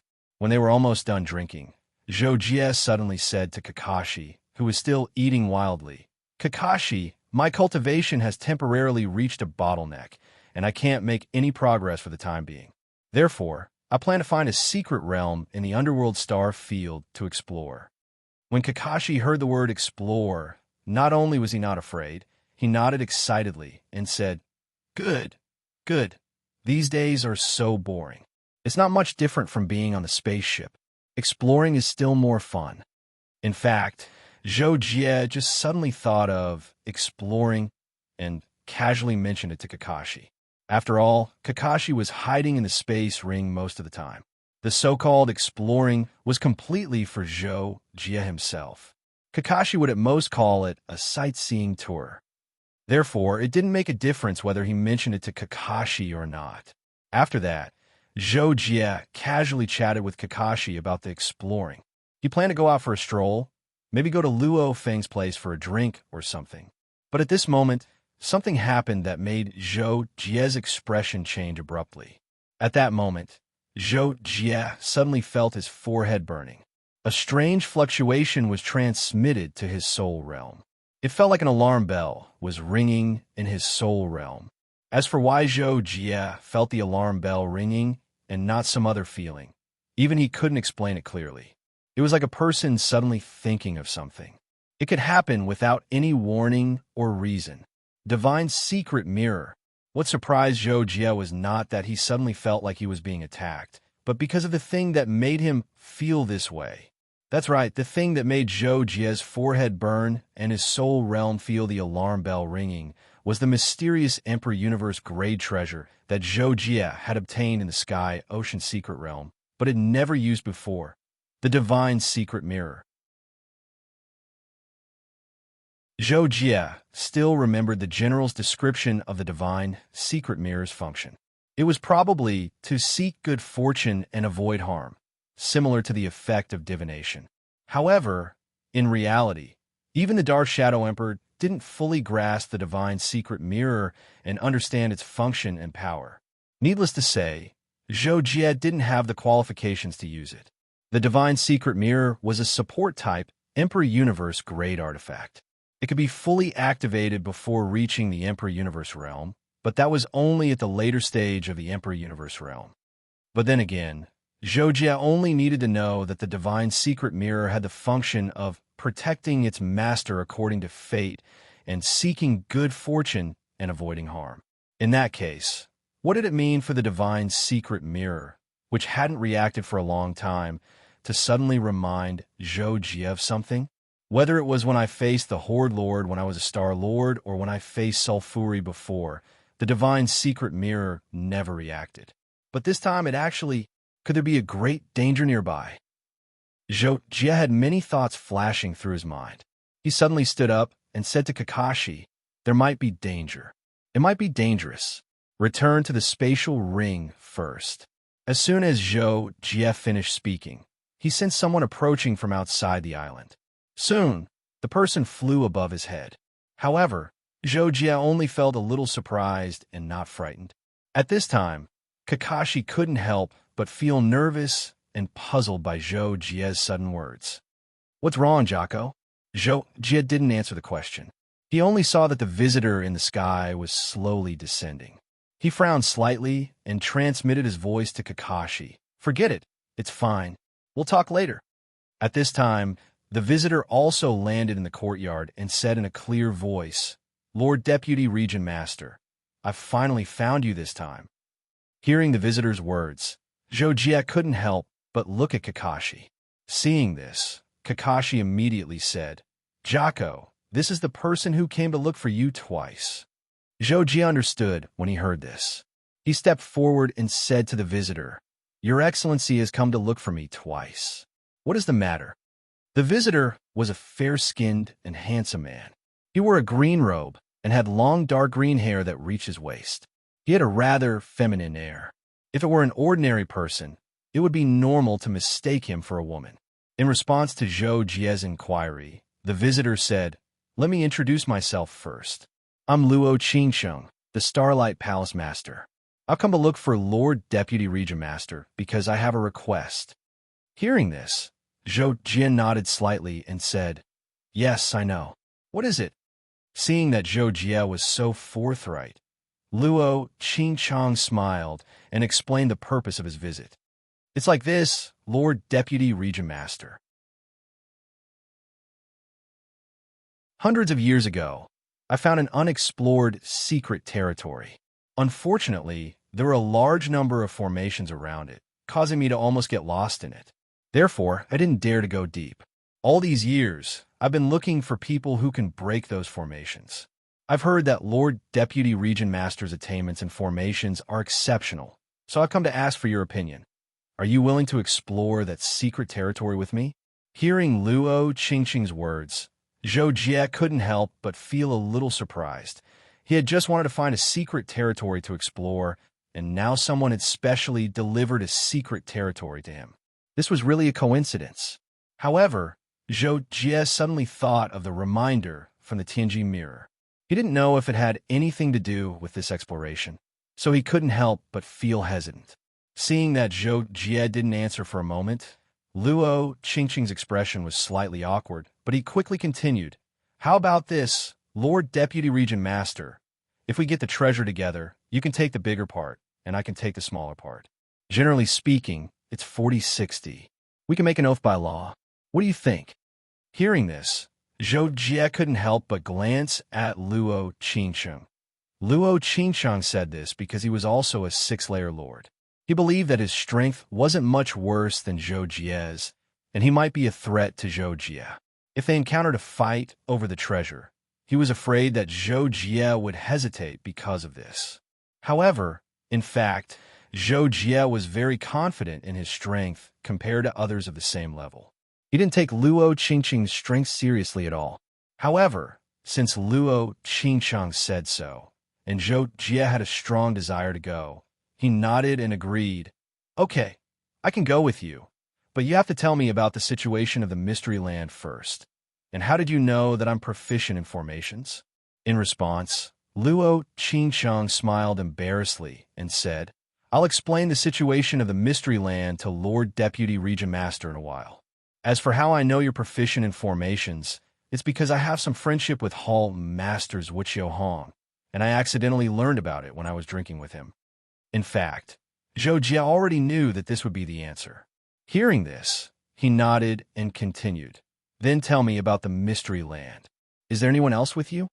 In response, Luo Qingsheng said, "To tell you the truth, after I found out about the Mystery Land, I didn't tell anyone. To the outside world, I just said that I needed someone with extraordinary proficiency in formations to help me. So, I just told you about the Mystery Land." Oh, Zhou Jie couldn't help but be slightly surprised when he heard this. "Then you're so sure that I can break those formations that you chose to believe me without even trying?" Being asked by Zhou Jie like this, Luo Qingsheng was slightly stunned, but he quickly smiled and said, "Of course, I heard from Hall Masters Wuqiu about your attainments and formations. With some of my preparations, you can definitely break those formations." Meng Chao added.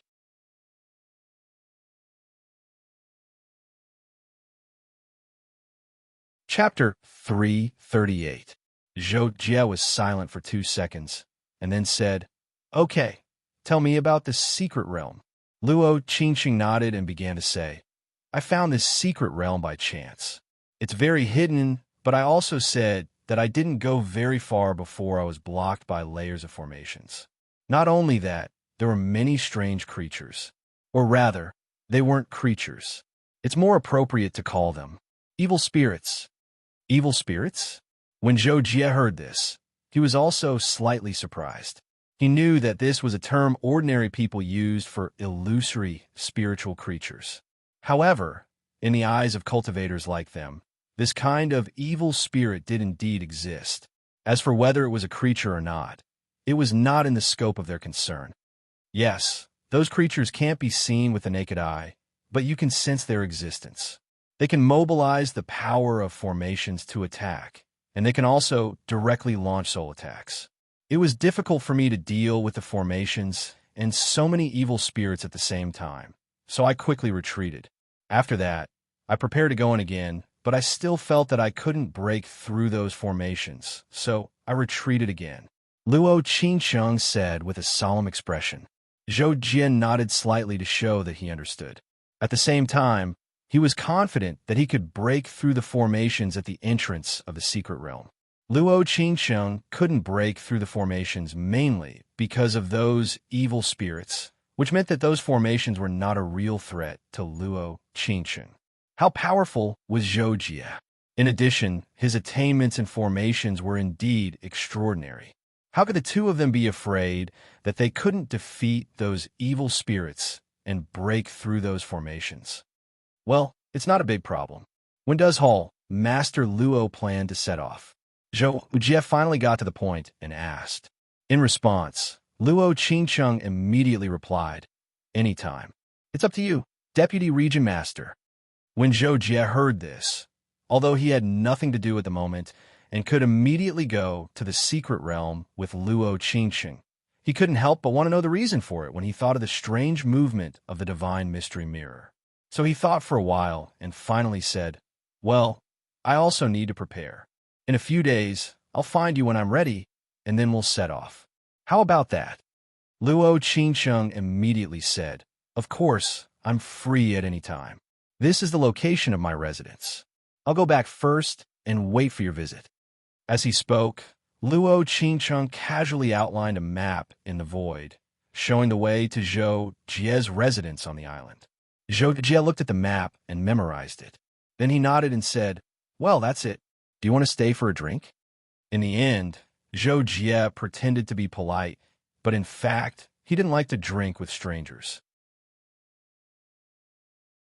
Fortunately, Luo Qingcheng didn't have any intention of drinking, so he excused himself and left. After Luo Qingcheng left, Zhou Jie thought for a while, then turned back to the stone table and sat down again. He said to Kakashi, you heard it, right? I'm going to explore the secret realm with Luo Qingcheng, but just a few seconds before Luo Qingcheng arrived, the divine mystery mirror warned me. Kakashi was shocked when he heard this. He remembered that Zhou Jie had once told him what the divine mystery mirror was. He was so scared that he shrank back and hurriedly looked around and said, danger? Where? Demons and ghosts. Show yourselves. Zhou Jie saw this and was speechless. Okay, I didn't notice anything. Don't make trouble. Zhou Jie couldn't stand Kakashi's acting skills and couldn't help but say. Then Zhou Jie said, but since Luo Qingcheng is the temple master of the Sky Sea region and not an imperial emperor, he shouldn't be a threat. But the divine mystery mirror can't warn me for no reason, so I think we might be targeted by something. I'll go out and take a look later. You can either return to the ring or wait for me on the island.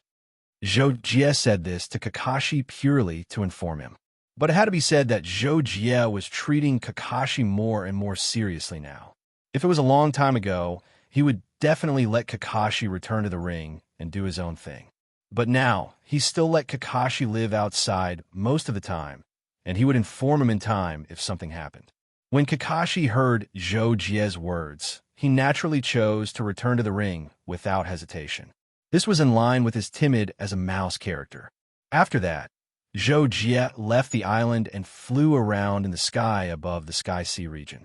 He wanted the divine mystery mirror to send out another warning wave, but it was to no avail. Zhou Jie couldn't help but feel depressed. After thinking for a while, he returned to the island and began to think about his preparations for the secret realm. The next day, Zhou Jie went to Zhuoqiu Hong and Luo Feng and told them about him and Luo Qingcheng going out to explore, but he didn't disclose that they were going to explore an unknown secret realm. At the same time, Zhou Jie also learned some personal information about Luo Qingsheng from Zhuqiu Hong, allowing him to have a preliminary understanding of Luo Qingsheng. Luo Qingsheng was said to be a peerless genius that only appeared once every 10,000 years in the Sky-Sea region. He'd cultivated for less than 3,000 years until now, and he'd broken through to the suzerain realm 700 years ago. After that, he displayed a shocking cultivation speed and advanced triumphantly all the way to the peak of the suzerain realm. He'd used less than 500 years to accomplish this, and he'd been very low-key since then. However, according to Zhuqiu Hong, he'd once sparred with Luo Qingsheng. In the end, he felt that Luo Qingsheng's strength was even above his own, and Luo Qingsheng could be considered to be one of the few 6th-level region lords. Originally, Luo Qingsheng had a chance to become a deputy region lord, but it just so happened that Imperial Monarch Xueling had returned not long ago and ordered Zhou Jie to be the 3rd deputy region lord. This was why he still held the status of Hall Master until now. After he found out about all this, even Zhou Jie himself felt slightly speechless. He'd actually inexplicably snatched Luo Qingsheng's opportunity to become a deputy region lord. This was really a coincidence. However, Zhou Jie didn't think too much about it.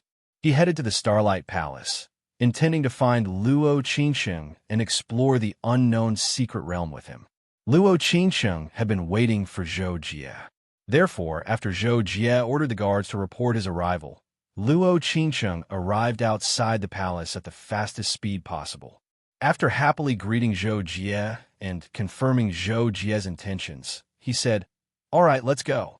After that, Zhou Jie followed Luo Qingsheng's arrangements and boarded his spaceship to leave the Sky-Sea region, heading for the unknown secret realm. After more than a year, Luo Qingsheng finally stopped the spaceship in a cosmic void and disembarked with Zhou Jie. Then, Luo Qingsheng pointed to a faint bright spot in a patch of interstellar dust not far away and said, "Lord Deputy Region Lord, the entrance to the evil spirit's secret realm is there. Let's go." Zhou Jie nodded and flew towards the bright spot with Luo Qingsheng.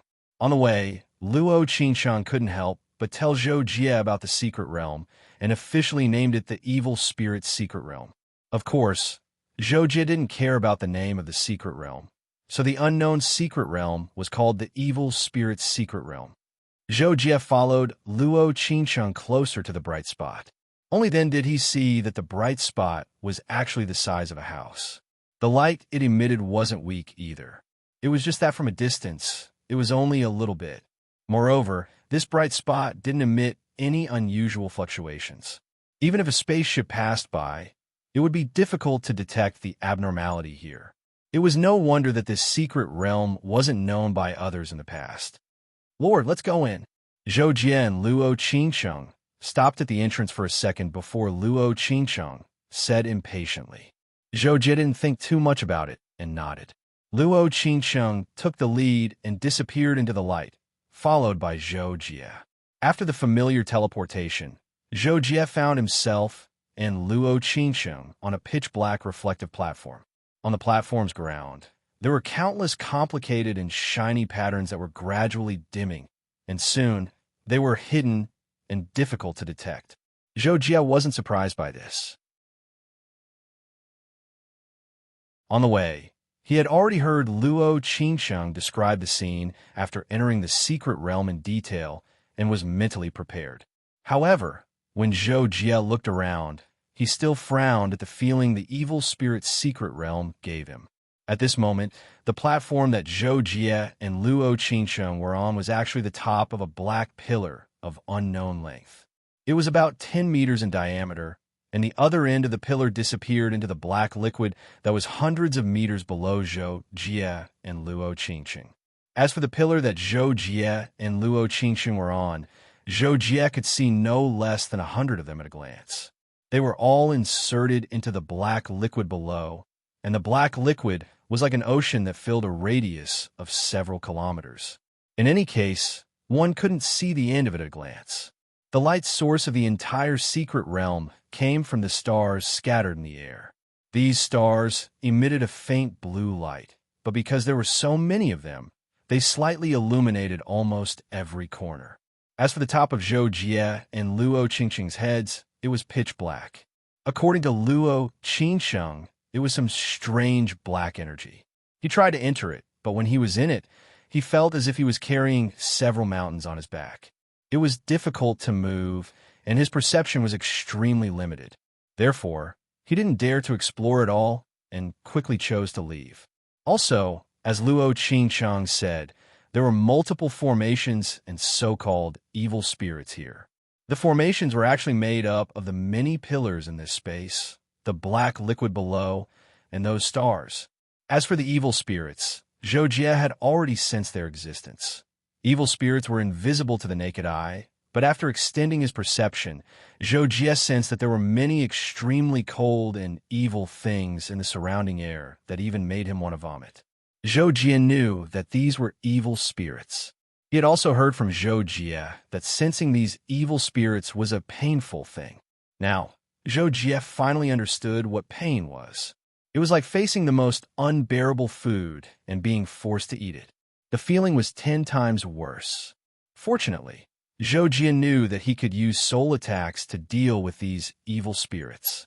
In this way, he didn't have to hate these evil spirits.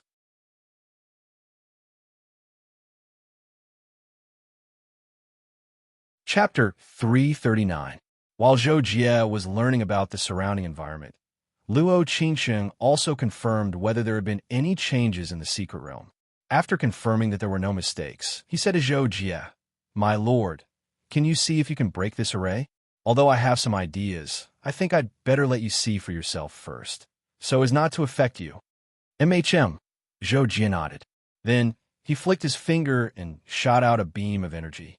After the energy left the platform, it turned into circles of invisible waves like a stone thrown into water, spreading in all directions of the secret realm. Almost at the same time as the wave spread, the array in the secret realm was also activated. At the same time, countless evil spirits gathered in the direction of Zhou Jie and Luo Qingsheng as if they had found their prey. Fortunately, Luo Qingsheng had already told Zhou Jie that the platform they came in from was safe. Neither the power of the array nor the evil spirits could touch it. The activation of the array began with the stars. They suddenly flew around like fireflies, but their speed was extremely terrifying. They were like smiling arrows, constantly shooting in all directions. According to Luo Qingsheng, these stars were indeed not to be underestimated. They seemed weak, but in fact, they had great penetrating power. Then came the dark liquid. It seemed to be boiling and flowing rapidly on the surface, and many vortexes formed, as if it was accumulating something. However, because Zhou Jie had only awakened the array with a wave of energy, the movement of the black liquid stopped there. Almost at the same time, the space of the secret realm began to fluctuate, constantly rushing back and forth like waves. According to Luo Qingsheng, one would be under considerable pressure and had to be dealt with carefully. Of course, Zhou Jie had heard about this from Luo Qingsheng, so he knew the general effect of these arrays, but he had not felt the specific power. However, he was here to break the array, so naturally he would not choose to break the array with force. He did not need to personally experience the power of the array, but only needed to understand the operation of the array. Zhou Jie threw out 5 waves of energy, each time in a different way. The array of the secret realm was also touched one after another, but once the waves disappeared, it quickly returned to normal. After throwing out 5 waves of energy and carefully investigating, more than half an hour had passed since Zhou Jie and the others came in. At this time, Zhou Jie frowned slightly. After pondering for a moment, he said to Luo Qingsheng, "I have some ideas, but this array is too big. It's very difficult to completely break it. I need to deduce the whole array from a part, but that will take too long. I think I'd better think of a way to restrain these arrays and evil spirits, and then find a way to pass through this array." Hearing Zhou Jie's words, Luo Qingsheng immediately nodded and said, "Sir, you're right.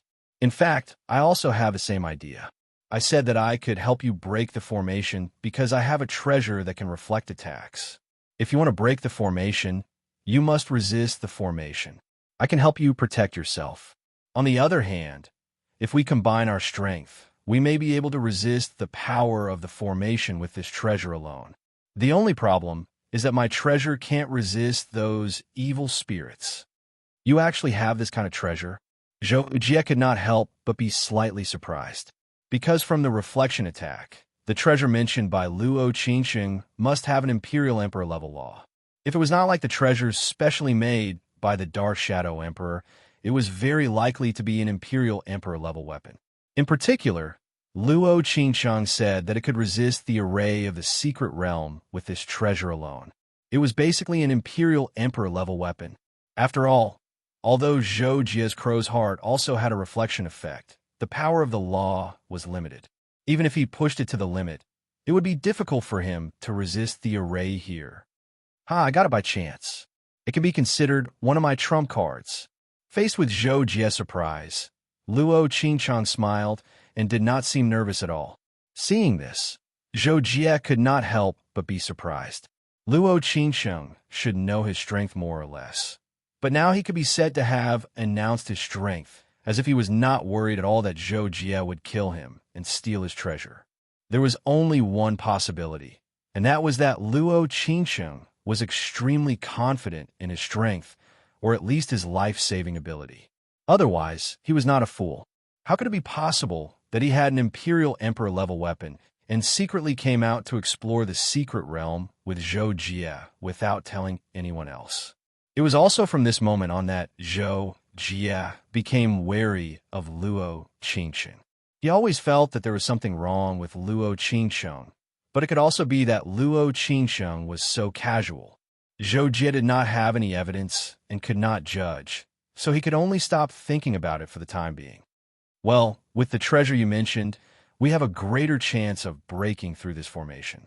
Next, give me some time. I will try to come up with a way to deal with the formation. Zhou Jie thought for a while and said. Luo Qingsheng naturally had no objection to this, so Zhou Jie sat down cross-legged on the spot, took out 5 formation discs, and placed them around him. He thought about the attack method of the Secret Realms formation and began to think about how to deal with it. Although what Zhou Jie wanted to do was not to break the formation, but to deal with the Secret Realms formation, in fact, what the two needed to do was essentially the same. It was just that the depth was different. It was like solving a math problem. After having a clear idea, one could solve the first and second problems. Breaking the formation was like solving 2 problems. To deal with the formation, one only needed to solve the first problem, but one still needed to have a clear idea of how to solve the problem. Zhou Jie sat cross-legged and studied for more than half a month. Finally, he looked like he suddenly realized something. He took out the 6th formation disc that had not been engraved and got busy. More than 4 months had passed. It's done. At a certain moment, Zhou Jie suddenly stood up and put away the 5 formation discs he had made before. He only held the newly engraved one in his hand. Hearing this, Luo Qingsheng, who was sitting cross-legged on the side, opened his eyes. He got up and said happily, "That's great. Congratulations, Your Excellency. Can we break through the formation now?" In response, Zhou Jie injected energy into the formation disc in his hand and said at the same time, "Let me try the effect first. There should be no problem." After that, Zhou Jie flew out of the platform with the formation disc and completely activated the formation engraved on the disc. Buzz! At the same time, the formation of the secret realm was fully activated. Countless evil spirits swarmed toward Zhou Jie. Zhou Jie's eyes suddenly lit up. His horrible soul strength turned into invisible blades and easily cut countless evil spirits into pieces. The evil spirits themselves were not terrible, but after they were shattered by soul strength, they would be in a state of recovery for a period of time. After that, they would recover and attack again. In this way, they would constantly consume the soul strength of the challenger, which was the most fatal part of them. After all, there were so many of them, and no one knew how long it would take to break through the formation. Maybe the challenger's soul strength would be exhausted first. On the other side, Zhou Jie's formation disk released the formation, which turned into an area filled with a white halo like a lotus flower and shrouded Zhou Jie. The vibration and compression of the space caused the white halo to vibrate, but the vibration gradually decreased from the periphery of the formation to the inside. When it reached Zhou Jie's position, it was no longer a threat to him. The countless specks of starlight whistled as they shot into Zhou Jie's formation, and their trajectories were soon disrupted. Most of them lost their power after colliding with each other, and the remaining few were easily blocked by Zhou Jie. Finally, there was the black liquid at the bottom. It created whirlpools and then ejected black monsters. These monsters seemed to have consciousness and rushed toward Zhou Jie's position. Their bodies were constantly disintegrating and reassembling with the vibration of the space. Their speed was amazing. There were also a lot of these monsters. According to Luo Qingsheng, the combat power of these monsters was very weak, but part of the black liquid was black and red. This kind of black and red liquid was very corrosive, even corrosive energy. It was still worth being careful, and their main purpose was to consume the energy of those who broke through the formation. However, when these black monsters rushed into Zhou Jie's formation, they were like insects that had entered a spider's web, and they could not move at all. In the next moment, Zhou Jie activated the formation to change and operate, and these black monsters directly collapsed and were expelled from the formation, falling back to the bottom. Seeing this, Zhou Jie nodded slightly and waved to Luo Qingsheng. "No problem. Come up." Luo Qingsheng was also quite surprised to see this. He quickly flew to Zhou Jie's side. "Sir's formation is really amazing, but I don't know how long it will take to break through the formation. Let's reduce the pressure," Luo Qingsheng said at this time, and then took out a ring made of black crystal. Zhou Jie was surprised to see this, and Luo Qingsheng threw the ring over his head. With a flash of black light, the ring turned into an egg-shaped black mirror. The whole thing looked like it was made of crystal, reflecting a faint light. It's called the Mirror of Death. It's the treasure that I said can reflect attacks.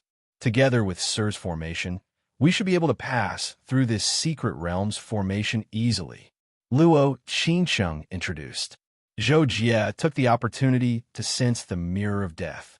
He was basically sure that it was an emperor weapon, so he couldn't help but be more vigilant against Luo Qingsheng.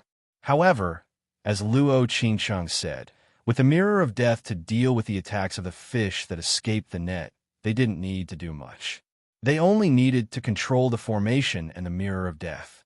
In this way, Zhou Jie and Luo Qingsheng flew forward for about half a day and finally left the secret realm's formation. When they passed through a dark gray light curtain, the surrounding scene completely changed. The sky turned gray, and the surrounding light was strange red and white. However, this was not what surprised Zhou Jie and Luo Qingsheng the most. When they saw the ground below, their faces changed dramatically, and they fell into shock. It turned out that Zhou Jie and Luo Qingsheng were about 1,000 meters above the ground, but with their eyesight and perception, they could naturally see the ground clearly. It was a land paved with countless bones. It was also vast and boundless. Even at the height of Zhou Jie and Luo Qingsheng, they couldn't see the end of it at a glance.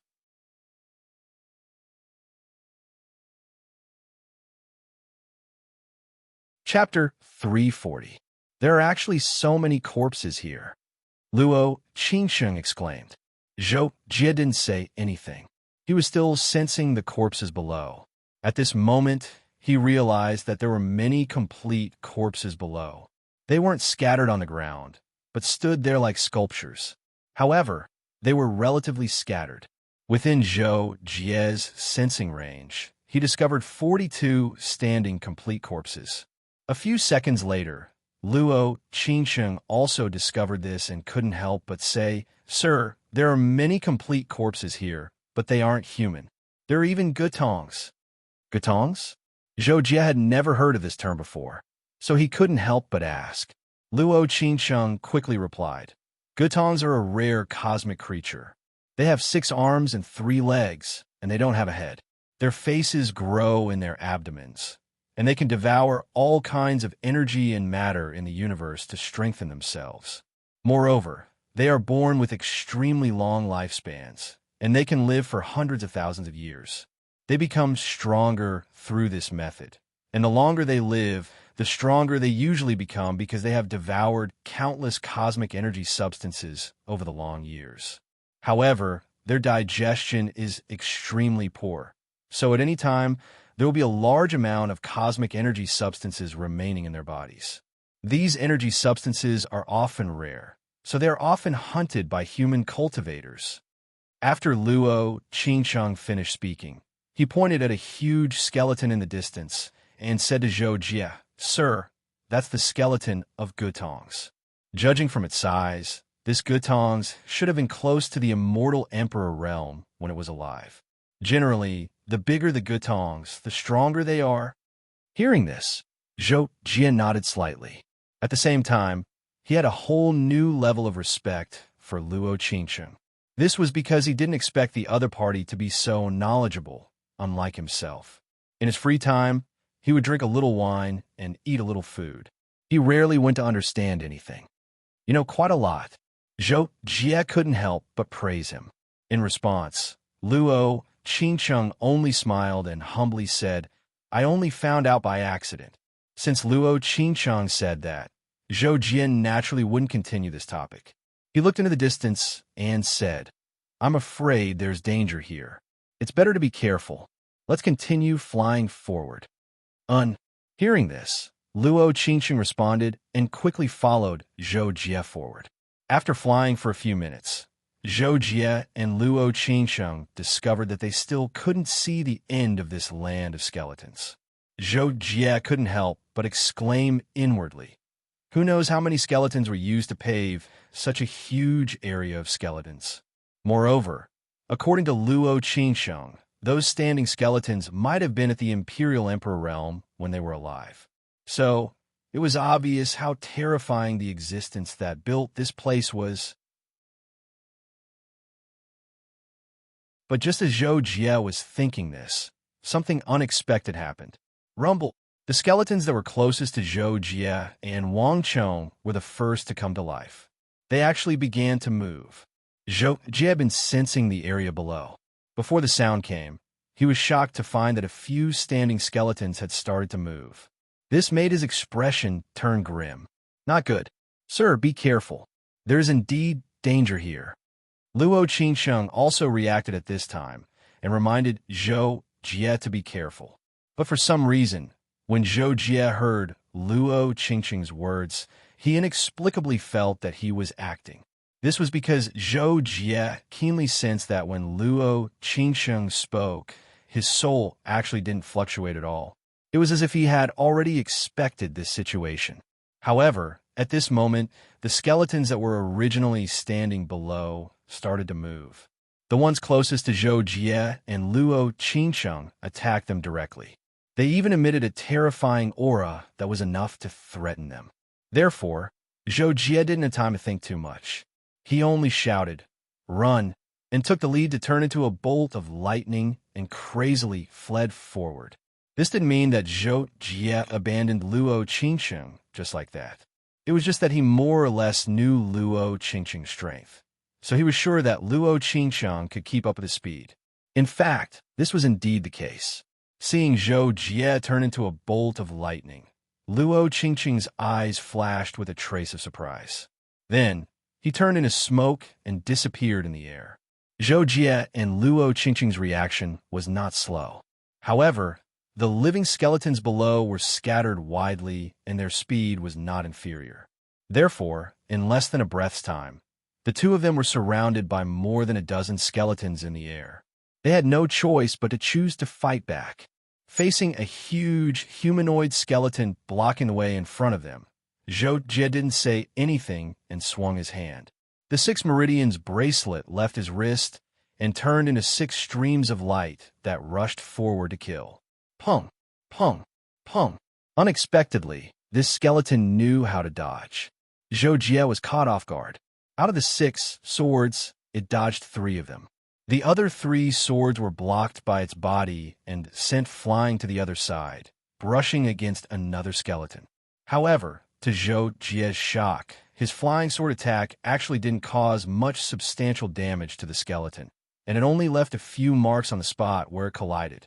At this moment, Zhou Jie was almost certain that the skeleton that was hit by his flying sword was most likely an imperial emperor when it was alive. Otherwise, it was impossible for it to have such terrifying skeletons. However, in this way, Zhou Jie felt his scalp go numb. In this way, there are probably a few hundred corpses standing on this ground of corpses. If all of them were imperial monarchs when they were alive, then it would truly be a terrifying matter. Zhou Jie blasted away his skeleton in front of him, and the gap, opened up by this, was immediately filled by the surrounding skeletons. Zhou Jie had no choice but to slow down and slightly change his direction at the same time. At the same time, he controlled the 6-pulse divine sword to continue attacking. The crow's heart appeared on his body, and the sacred beetle shell was also equipped. The skeletons that besieged Zhou Jie were very large, and this caused them to be unable to attack Zhou Jie at the same time. Thus, their attacks were divided into different order, and Zhou Jie dodged as much as possible. Zhou Jie's body transformed into a bolt of lightning, and every time a skeleton was about to touch him, he would flash away and appear at another location. However, he was quickly attacked by another skeleton, and he had no choice but to use instant flash to dodge again. However, even if Zhou Jie's speed was so fast, he still couldn't avoid the siege of many skeletons. Occasionally, he would face a skeleton head-on. Although the power of the skeleton surprised Zhou Jie had already used the star's transformation technique. The result of the collision was that he was able to repel the skeleton, and his speed was only affected. On the other side, Luo Qingsheng was also besieged by many skeletons, but his strength was indeed not weak. He used his body movement to dodge most of the skeleton's attacks like a wisp of smoke. At the same time, a green halberd burst out with amazing power, and he could also fight a skeleton head-on and gain the upper hand. Zhou Jie sensed that Luo Qingsheng was not in danger, so he focused on dealing with the skeletons around him. After several collisions with different skeletons, Zhou Jie found that there was a clear difference between the strength of these skeletons.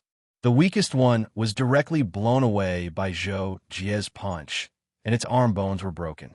The strongest one was a humanoid skeleton with many spurs on its hands. After one collision, it actually forced Zhou Jie to fly away, and almost made Zhou Jie panic. However, these were the two extremes of the strongest and the weakest. Ordinary skeletons were as strong as the first one that Zhou Jie had faced, and they were also in the category that Zhou Jie could easily suppress. However, when there were so many of them, it was still tricky, not to mention the huge threat of the humanoid skeleton with spurs on its hands. After a short struggle with many skeletons, Zhou Jie decided to first defeat the strongest skeleton, and then find a way to escape the encirclement. But then Zhou Jie thought of Luo Qingsheng. He couldn't just leave Luo Qingsheng and run away alone. So Zhou Jie's mind turned quickly, and he chose to retreat quickly to meet up with Luo Qingsheng behind him. At the same time, he sent a sound transmission to Luo Qingsheng. Let's join hands and choose a direction to break out of the encirclement. When the time comes, follow me closely. The meaning of Zhou Jie's words to Luo Qingsheng was obvious. Although they would join hands to break out of the encirclement, Zhou Jie would be the main force, and Luo Qingsheng's main task was to follow closely and not get lost. Luo Qingsheng didn't have time to think about it, and responded with an okay. When the distance between him and Zhou Jie was less than 200 meters, a winged snake-shaped skeleton was inserted between the two of them, and attacked Zhou Jie and Luo Qingsheng with one head and one tail respectively. So Zhou Jie and Luo Qingsheng immediately attacked together, and one in front and one in back, respectively, broke the snake-shaped skeleton's head and tail, and then the two of them met up in the middle of the snake-shaped skeleton's back. This way go. After the two of them met up, they didn't have time to communicate. Zhou Jie instantly identified a relatively weak breakthrough point, and then let Luo Qingsheng follow him to take action. But at this moment, four skeletons rushed towards Zhou Jie and Luo Qingsheng at an extremely fast speed, and the aura they emitted was extremely shocking. When Zhou Jie sensed that among the four skeletons, there was a human-shaped skeleton with spikes, he immediately realized that something was wrong, and immediately reminded Luo Qingsheng, "Be careful. These four aren't easy to deal with." Before his voice died away, Zhou Jie and Luo Qingsheng almost bumped into one of the four skeletons. It was a skeleton that looked like a pterosaur, but there were two curved horns on the top of its head, and its facial bones were ferocious. Zhou Jie took the initiative to attack first. The Six Pulses magical sword flew back, and while performing the Thousand Division, Zhou Jie held two long and short swords in his hands, and chose to face the pterosaur skeleton head-on with his star power. Boom! Under Luo Qingsheng's shocked gaze, after Zhou Jie resisted the pterosaur skeleton's collision, he actually instantly unleashed another attack, and chopped the pterosaur skeleton to one side. But then, a skeleton behind Luo Qingsheng also pounced on him, baring its fangs and brandishing its claws, trying to bite Luo Qingsheng.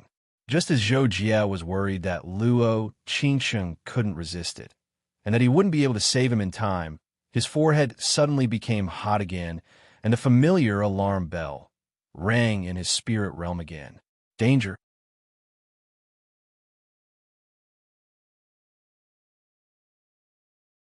Chapter 341. While Zhou Jie was surprised, the mirror of death flashed in Luo Qingsheng's hand. In an instant, an extremely cold and evil aura burst out and disappeared in a very short time. Zhou Jie only sensed a sinister aura flashing by, and then the skeleton that was rushing towards Luo Qingsheng retreated as if it had been frightened. What? Zhou Jie couldn't help but feel shocked by this. But before he could do anything, the humanoid skeleton slashed at his head with a hand chop. Zhou Jie hurriedly raised his hand to block, and in his haste, he was smashed into the ground of corpses. However, with the protection of the crow's heart and the use of the star's transformation, Zhou Jie was almost unharmed. After Luo Qingsheng released the mirror of death this time, the skeletons didn't dare to approach him, as if they had met their natural enemy. So they all targeted Zhou Jie and rushed at him at the same time. At this time, Zhou Jie couldn't care less about what was going on because when he fell close to the ground, several skeletons nearby besieged him. For a moment, he was almost surrounded in a spherical shape, forcing him to deal with it with all his strength. Boom! Zhou Jie used the 3,000 volts lightning in the air. His body turned into lightning, and he chose a skeleton to fight with. Under the strong and angry attack, he directly smashed it into several pieces of broken bones. Because Luo Qingsheng was no longer in danger, Zhou Jie directly abandoned him, killed the skeleton, and fled. In this case, he couldn't care too much. However, at this time, Luo Qingsheng watched Zhou Jie dodge, and his eyes suddenly turned dark. "Yes, master." Luo Qingsheng suddenly seemed to be talking to himself, and then his body burned with a black energy that had never been seen before. He turned into a black light and disappeared. At this time, Zhou Jie was surrounded by a large number of skeletons and soon fell into a fierce battle again. With his absolute strength, Zhou Jie almost destroyed the skeletons blocking his way, but his speed was inevitably affected, and it was difficult for him to escape from the long line of skeletons. At this moment, Zhou Jie suddenly sensed a cold and terrifying aura rapidly approaching from behind him. In the blink of an eye, the distance between them was shortened by 1,000 meters, and the distance between them was only a few hundred meters. Zhou Jie quickly turned around to deal with it. But at this time, the skeletons below trembled and split into two sides from a position directly below Zhou Jie, revealing a huge crack that emitted a blood-red light. Although Zhou Jie noticed this, he didn't care about it at all. All his energy was focused on dealing with the attacker behind him.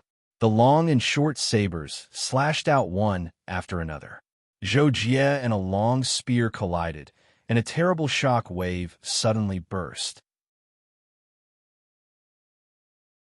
Zhou Jie was hit by a huge force and couldn't help but fall down diagonally into the crack.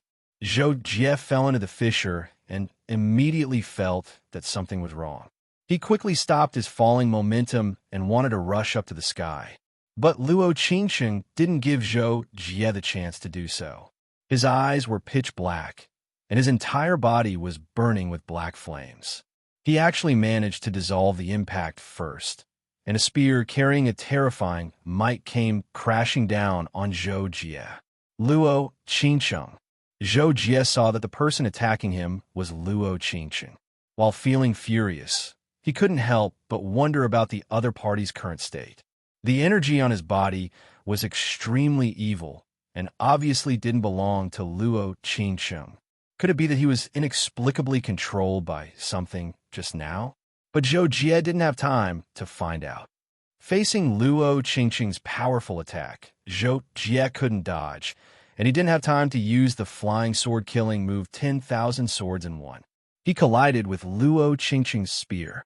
Boom! After a dull, loud noise, a shock wave visible to the naked eye strongly distorted the void and was released in all directions. Luo Qingsheng flew up into the sky as if he was powerless, while Zhou Jie fell straight down into the depths of the earth crack without any suspense. The ground of bones seemed to be alive.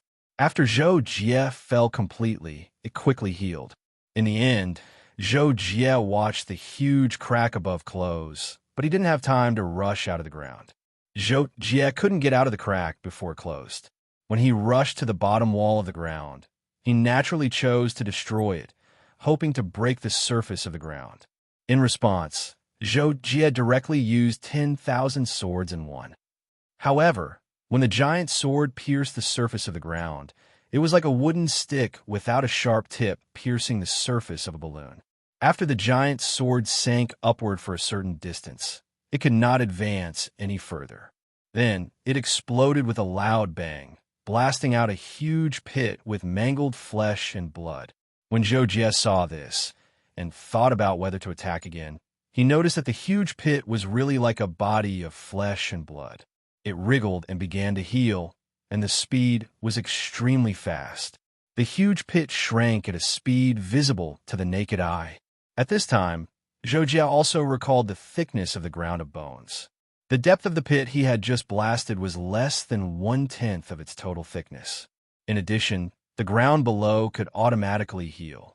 If Zhou Jie wanted to break out of the ground, he would need to use at least 11 flying sword killing moves in a short time.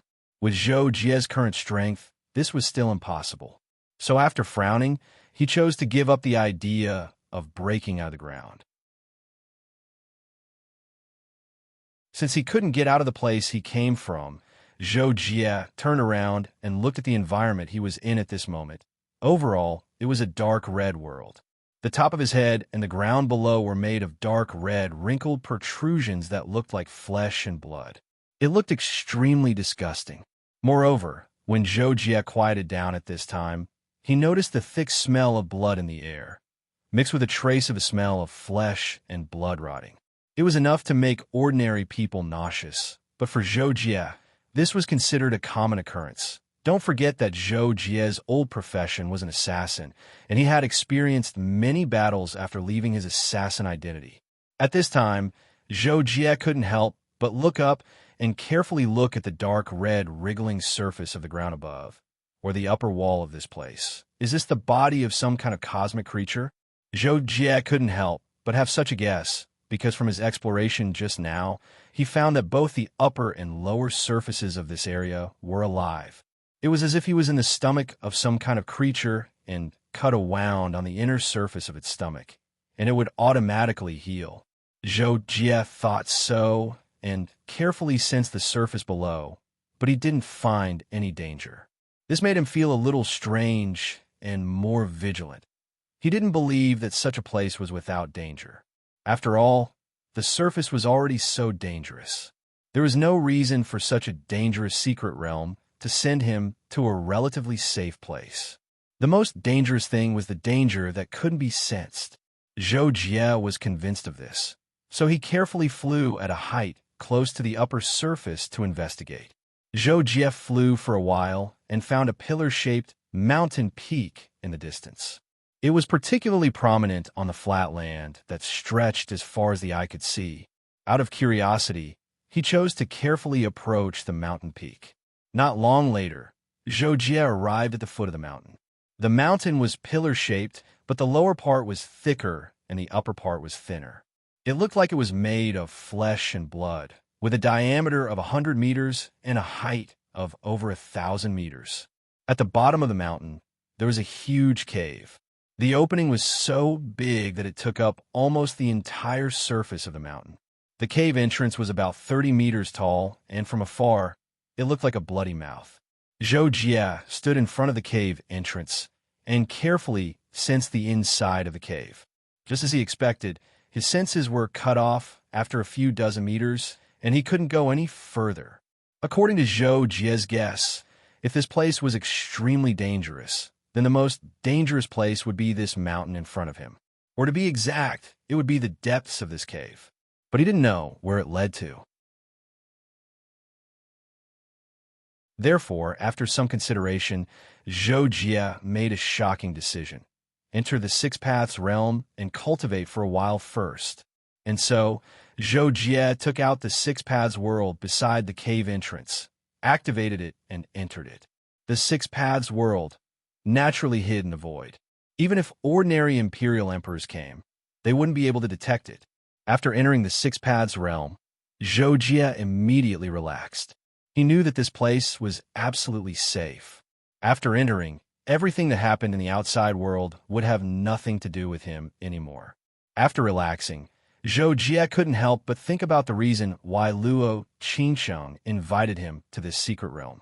As he thought about it, Zhou Jie frowned.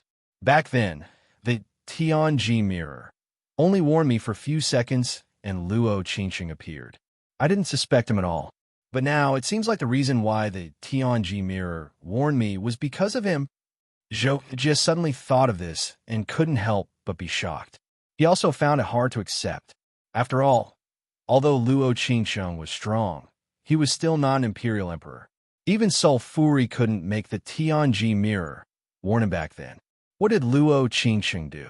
Then Zhou Jie thought of the evil aura Luo Qingsheng emitted in the state he was in when he attacked him.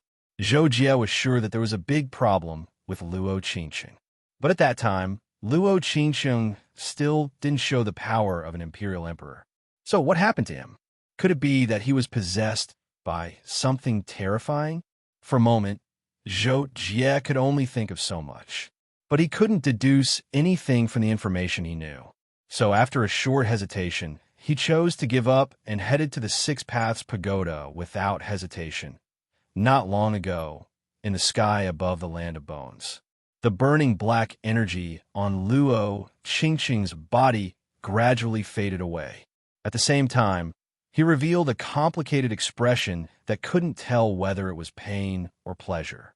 Unconsciously, he let out a ho-ho sound from his throat. Congratulations, Master. You've achieved your goal. Not long after, Luo Qingsheng returned to his original state. He spoke to the air in front of him as if he was talking to himself. Then a voice sounded in Luo Qingsheng's soul realm. Ho-ho, you did well. But there's still a long way to go before this emperor can return to the universe. I wonder when that Zhou Jie in the blood-red hell will be able to fuse with this emperor.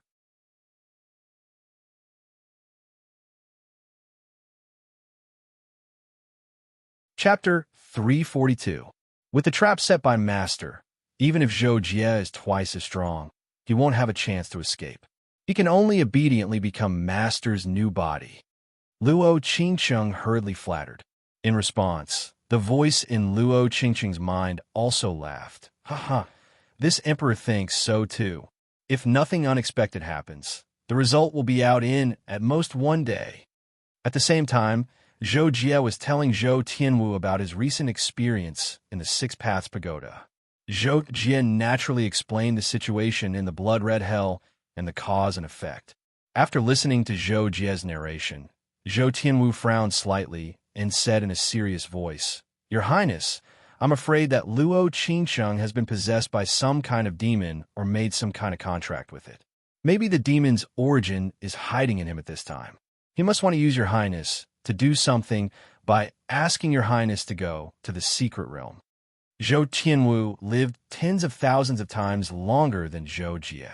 The things he knew and experienced were naturally not what Zhou Jie could imagine, so his guess was so accurate. Zhou Jie had always listened to Zhou Tianwu's words. Hearing this, he felt that it made sense, so he nodded and said, "Senior's words make sense. I think the possibility is very high. Then what should I do next?" Hearing this, Zhou Tianwu said the countermeasure he had long thought of almost without hesitation. "According to Your Highness, even if Luo Qingsheng has been possessed by some kind of demon, his strength is not at the Imperial Emperor realm.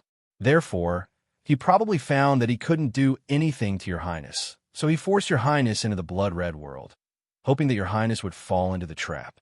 Then, Your Highness can wait here first. If Luo Qingsheng finds that Your Highness seems to have disappeared into thin air and hasn't moved for a long time, he will definitely come in to find Your Highness. At that time, Your Highness can find an opportunity to fight him. Since the demon didn't control other things in the secret realm to attack Your Highness, it most likely has no means to threaten Your Highness. Then, as long as Your Highness can kill Luo Qingsheng, you may be saved." "That makes sense. Thank you for your advice." Zhou Jie nodded and said. Zhou Tianwu then said, "I can let Your Highness see the scene outside the Six Paths world. Would Your Highness like to see it?" Zhou Jie heard this and was shocked. He didn't know that he could see the outside in the Six Paths world. "That's possible? Great. Then, I'll have to trouble with you." Zhou Jie was also in a dangerous situation at this time. Naturally, he had to be cautious about the situation outside, so he asked. And so, for the next few days, Zhou Jie stayed in the Six Taoist Pagoda and observed the areas around the Six Paths world. For Zhou Jie, although this kind of watching was boring and uninteresting, it was still bearable. But for Luo Qingsheng, who was in the outside world, these days were like years.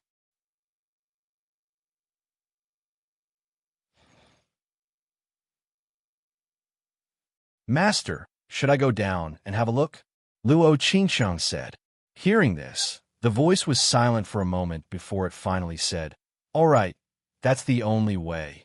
If he doesn't enter my tomb, then lure him into the depths." This Zhou Jie's strength is indeed terrifying among those of the same level.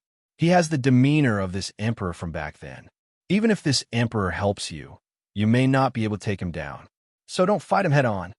"Understood," Luo Qingsheng replied. But in his eyes, there was a flash of jealousy. It turned out that Luo Qingsheng's cultivation talent was only good since young.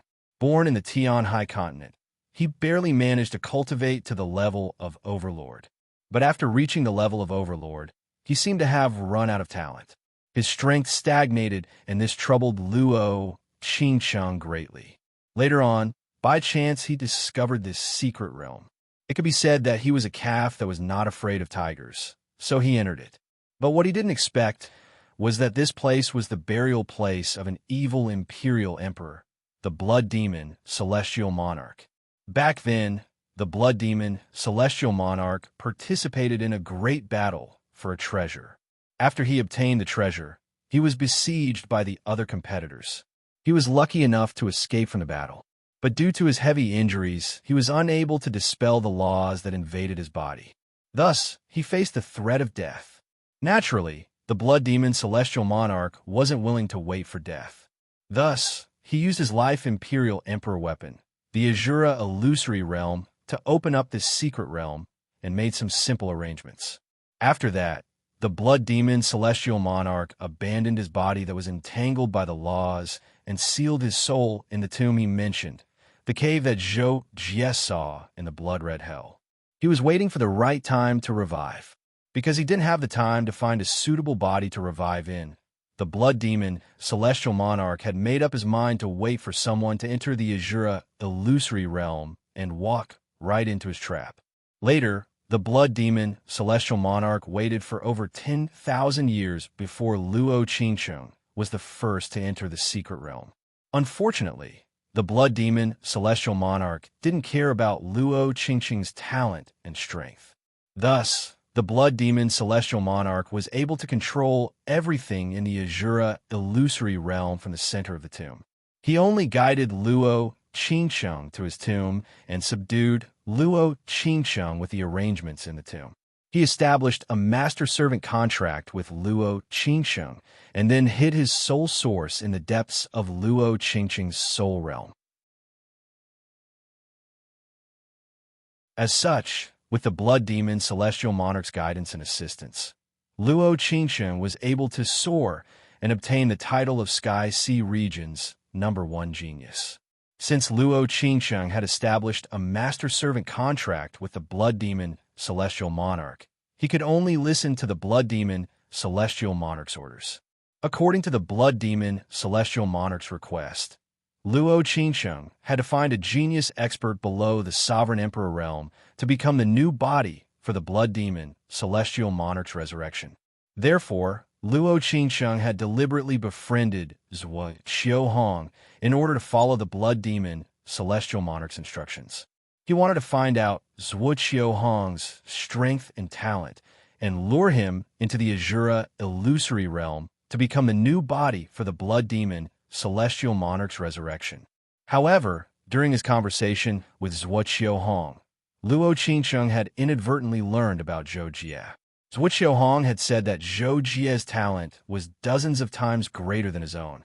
Furthermore, Zhuo Qiuhong had let Luo Qingsheng know that Zhou Jie would be coming to Sky Sea region to take up a post in the near future. Therefore, the blood demon, celestial monarch, had Luo Qingsheng change his target and wait for Zhou Jie's arrival. Then, naturally, Luo Qingsheng's 3 visits to the thatched cottage incident occurred. The ground cracked open again, revealing the blood-red hell that reeked of blood and stench. Luo Qingsheng quickly flew into it and started searching for Zhou Jie's whereabouts. However, the result shocked both blood demon, celestial monarch, and Luo Qingsheng. They searched the entire blood-red hell and even entered the blood demon, celestial monarch's tomb, but they couldn't find any trace of Zhou Jie. Blood demon, celestial monarch was even sure that Zhou Jie had never stepped into his tomb. Then where did Zhou Jie go? This question left Luo Qingsheng at a loss, and blood demon, celestial monarch, also felt that something was amiss. Impossible. Could it be that Brat has a treasure that can teleport? But how is that possible? Even I had a hard time obtaining such a treasure back then. Blood demon, celestial monarch thought, and Luo Qingsheng could hear his thoughts. He couldn't believe that Zhou Jie had disappeared into thin air. In the end, blood demon, celestial monarch didn't hesitate to exhaust his remaining soul energy and personally searched every inch of the blood-red hell. Blood demon, celestial monarch's attainments in the art of the soul were extraordinary. In addition to his high cultivation level back then, he quickly discovered the hidden Six Paths world. And blood demon, celestial monarch was shocked, and he quickly ordered Luo Qingsheng, "Go to the tomb. There is something strange there." At the same time, in the Six Paths Pagoda, he found the Six Paths world. Zhou Jie was shocked when he saw Luo Qingsheng rushing into the void where the Six Paths world was hiding. But even though he was shocked, Zhou Jie was already prepared for a battle with Luo Qingsheng. After a short pause, Luo Qingsheng attacked the void in front of him, and he quickly retreated from the Six Paths Pagoda and prepared himself for battle. Pung! Luo Qingsheng struck the void with his spear, causing the void to tremble violently.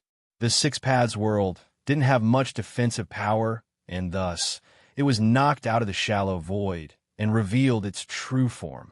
This treasure might be a world. Suppress it and bring it into my tomb. Blood demon, celestial monarch saw the Six Paths world and said with glowing eyes. Upon receiving the order, Luo Qingsheng immediately moved to capture the Six Paths world. But at the same time, the Six Paths world shone brightly and the space in front of it was distorted, forming an unshakable dimensional force that easily nullified his suction force. This was naturally the reason why Zhou Jie came out of the Six Paths world. The first thing Zhou Jie did after he appeared was to keep this Six Paths world away, and he charged towards Luo Qingsheng with his twin sabers. Seeing Zhou Jie's sudden appearance, Luo Qingsheng was also shocked, but Blood Demon God Emperor's reaction was extremely fast and immediately helped Luo Qingsheng use the Blood Demon reform he had taught him. As a result, Luo Qingsheng's eyes instantly turned pitch black, and his entire body once again burned with the black flame energy, releasing an extremely terrifying evil aura. Boom! Zhou Jie rushed forward, his saber clashing with Luo Qingsheng at close range. Although he had the advantage of a surprise attack, he was still blocked by Luo Qingsheng's spear and was forced to retreat. Zhou Jie was shocked. He had to admit that after Luo Qingsheng's transformation, his strength seemed to have ascended. It was so strong that even Zhou Jie didn't have the confidence to defeat Luo Qingsheng. But Zhou Jie was never afraid of those who were strong enough to fight him. Even if Luo Qingsheng's strength was stronger than his, he believed that he could handle it. Besides, Zhou Jie believed that Luo Qingsheng couldn't maintain this state for long, which meant that he had a chance to win.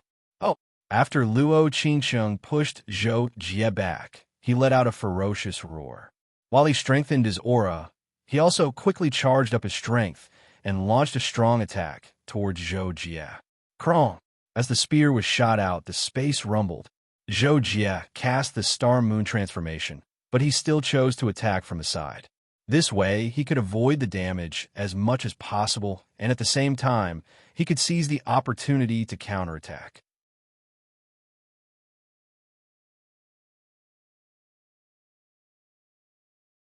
Chapter 343. However, Luo Qingsheng's transformation wasn't the kind that would cause him to lose his mind. At this moment, he still retained a clear mind, so his battle awareness wasn't affected at all. Facing Zhou Jie's approach, he quickly retracted his spear and swept it horizontally, forcing Zhou Jie to retreat.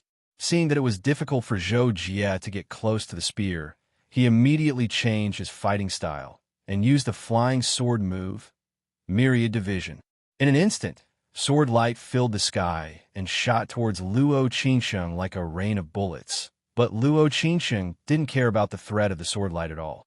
With a roar, he shook the void and reduced the power of the sword light. At the same time, his spear danced like a dragon, bursting out countless black and gray energy, instantly turning the sword light into nothingness. Moreover, after Luo Qingsheng finished his attack, he locked on to Zhou Jie and charged straight at him. The power suppressed the surroundings, making it difficult for Zhou Jie to dodge. Seeing this, Zhou Jie's eyes turned cold. He decided to go all out, so he used the flying sword move, 10,000 swords in one, and at the same time he suddenly retreated with the long and short sabers in his hands. Boom! Luo Qingsheng's spear directly pierced through the flying sword move that didn't have time to form, and he continued to attack Zhou Jie with the remaining power of the spear. After Zhou Jie retreated to a certain distance, he began to accumulate power. At this moment, he took the initiative to attack like a cannonball. The long and short sabers cut together like scissors, cutting off the power of Luo Qingsheng's spear. Luo Qingsheng's weapon was seized by the long and short sabers, and he immediately wanted to break free and throw Zhou Jie away with his weapon. However, after Luo Qingsheng burst out with a huge force, he didn't throw Zhou Jie away as expected. Instead, he felt that his explosive power had sunk into a swamp and disappeared. Divine Martial Arts Secret Technique. Limitless Saint Hands seize good fortune. Zhou Jie had been in seclusion for nearly 200 years the last time, and he had even passed through the 16th level of the Supernatural Tower. So, it was obvious how strong he was below the Imperial Monarch realm. The reason he hadn't touched the threshold of the Imperial Monarch realm was mainly because he had been careless in his comprehension of the laws, and he couldn't catch up for a time. But as long as he had the chance to have an epiphany, With Zhou Jie's current foundation, it wouldn't be difficult for him to break through to the Imperial Monarch realm.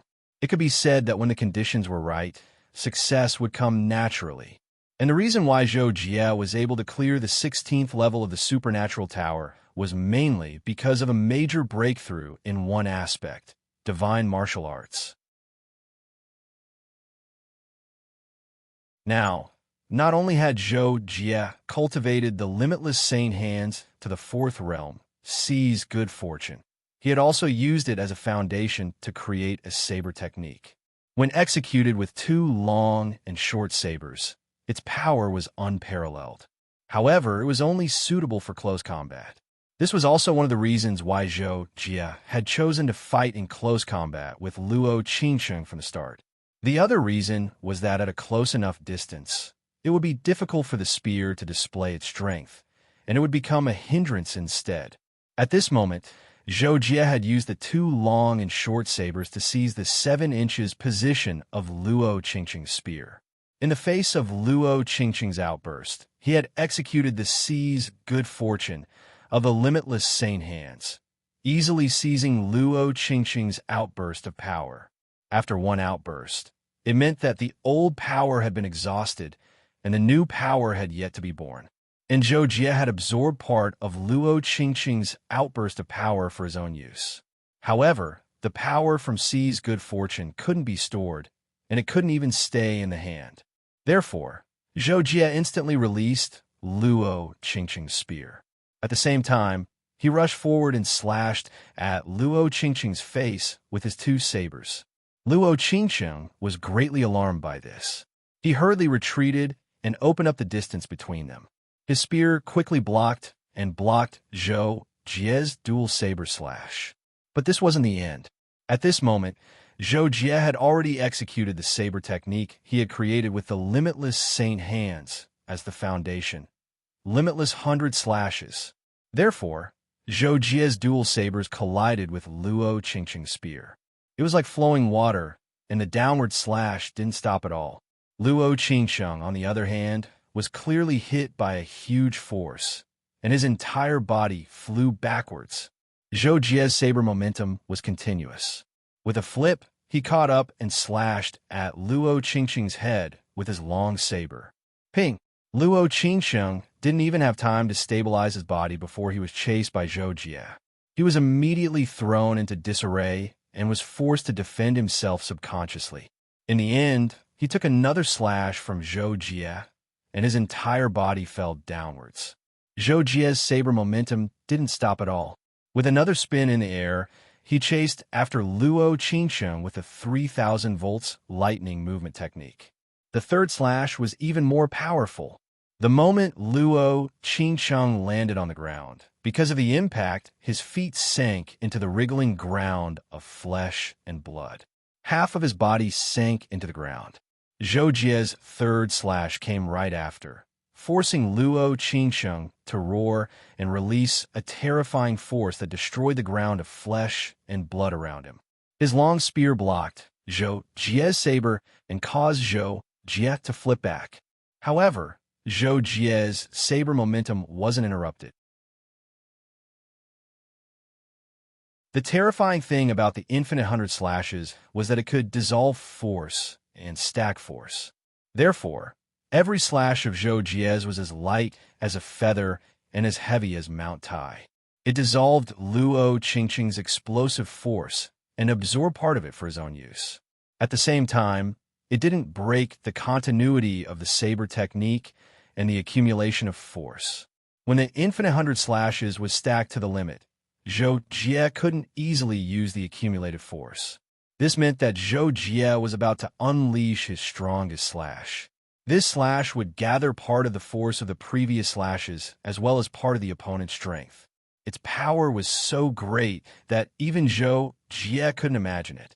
Back when he challenged the 16th level of the Supernatural Tower, he had stacked 19 slashes, and the 20th slash had directly destroyed his opponent. Although it seemed slow, Zhou Jie and Luo Qingsheng's exchange of blows was actually very fast. The 3 slashes from the beginning to the end only took about a second. In the eyes of ordinary people, The two's moving figures were blurry. The fourth slash, Luo Qingsheng, was suppressed again and almost fell to the ground. He couldn't fight back. The fifth slash, Luo Qingsheng, tried his best to stand firm, but he still managed to block it. The sixth slash, Luo Qingsheng's current strength wasn't any weaker than the opponent on the 16th level of the supernatural tower. Therefore, he still managed to block it. Following that was Zhou Jie's 7th slash, 8th slash, and 9th slash. The further it went, the more difficult it was for Luo Qingsheng to block. Even when he attacked again, he couldn't change the passive situation at all. Instead, he was injured by the 11th slash. Until the 18th slash, Luo Qingsheng didn't have any strength to fight back. His weapon was knocked away, and his whole body flew out. Zhou Jie saw that it was about time. Although his limit was more than the previous 20 slashes, he believed that the explosion of the 19th slash was enough to kill Luo Qingsheng. Infinite 100 slashes returned to 1 slash. Zhou Jie shouted coldly in his heart. As the long saber turned, it suddenly burst out with a dazzling light. Like a comet attacking the moon, a white rainbow piercing the sun, it rushed towards Luo Qingsheng. Luo Qingsheng didn't have any strength to resist at this time. He was hit by the brilliant saber light and turned into powder on the spot. Even his spatial device was destroyed. However, Luo Qingsheng was gone. Instead, there was a faint black light that completely ignored the power of the saber light and flew into the sky. Seeing this, Zhou Jie was about to kill it with his flying sword. Suddenly, he felt a burning sensation on his forehead. A faint golden light shot out from his forehead and landed on the faint black light. When the faint golden light shone on the faint black light, it instantly distorted like smoke and froze there, unable to break free. Oh, what is this thing? The blood demon god Emperor's remnant soul couldn't help but scream. Following that, the faint golden light dragged him into Zhou Jie's forehead without any effort and disappeared. Seeing the remnant soul of the blood demon god Emperor being enveloped by the golden light and flying towards him, Zhou Jie was shocked. However, before he could react, everything disappeared into nothingness. Zhou Jie was stunned on the spot for a few seconds. He touched his forehead and couldn't help but frown. The Tianji mirror seems to be very sensitive to the black energy just now. Previously, when it was in Luo Qingsheng's body, the Tianji mirror warned me when Luo Qingsheng appeared. Later on, when Luo Qingsheng transformed for the first time, it was the same. Now that the black energy appeared, it was actually absorbed by it. How strange, Zhou Jie thought, but he didn't know what the black energy was. At this point, Zhou Jie could be said to have resolved the most critical crisis. He couldn't help but heave a sigh of relief. Then, his gaze fell on an item on the ground not far away. It was a dark drawing. It looked very old and looked like a very ordinary parchment. However, Zhou Jie remembered very clearly that there was nothing there before. That piece of paper appeared after Luo Qingsheng died. Obviously, it was something that belonged to him. Because of the violent fluctuations and the blood demon god Emperor's remnant soul attracting Zhou Jie's attention, Zhou Jie didn't sense it. Only now did he discover the drawing. Zhou Jie hurriedly flew over and picked up the parchment-like piece of paper. He had a surprised expression on his face.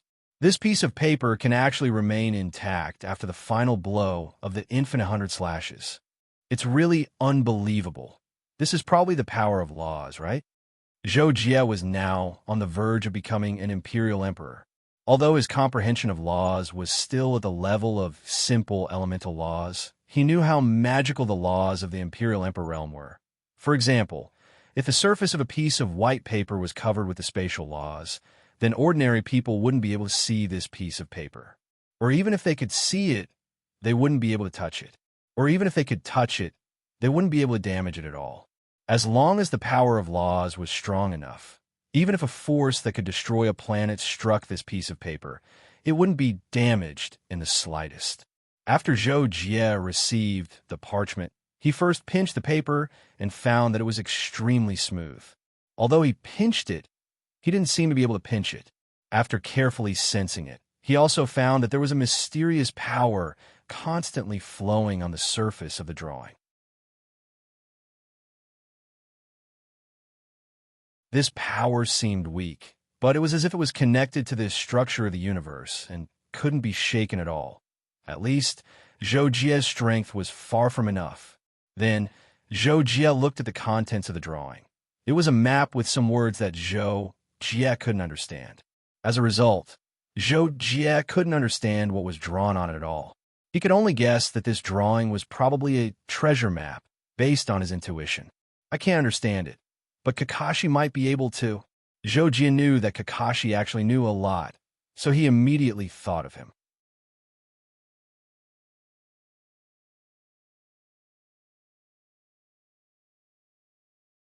Chapter 344.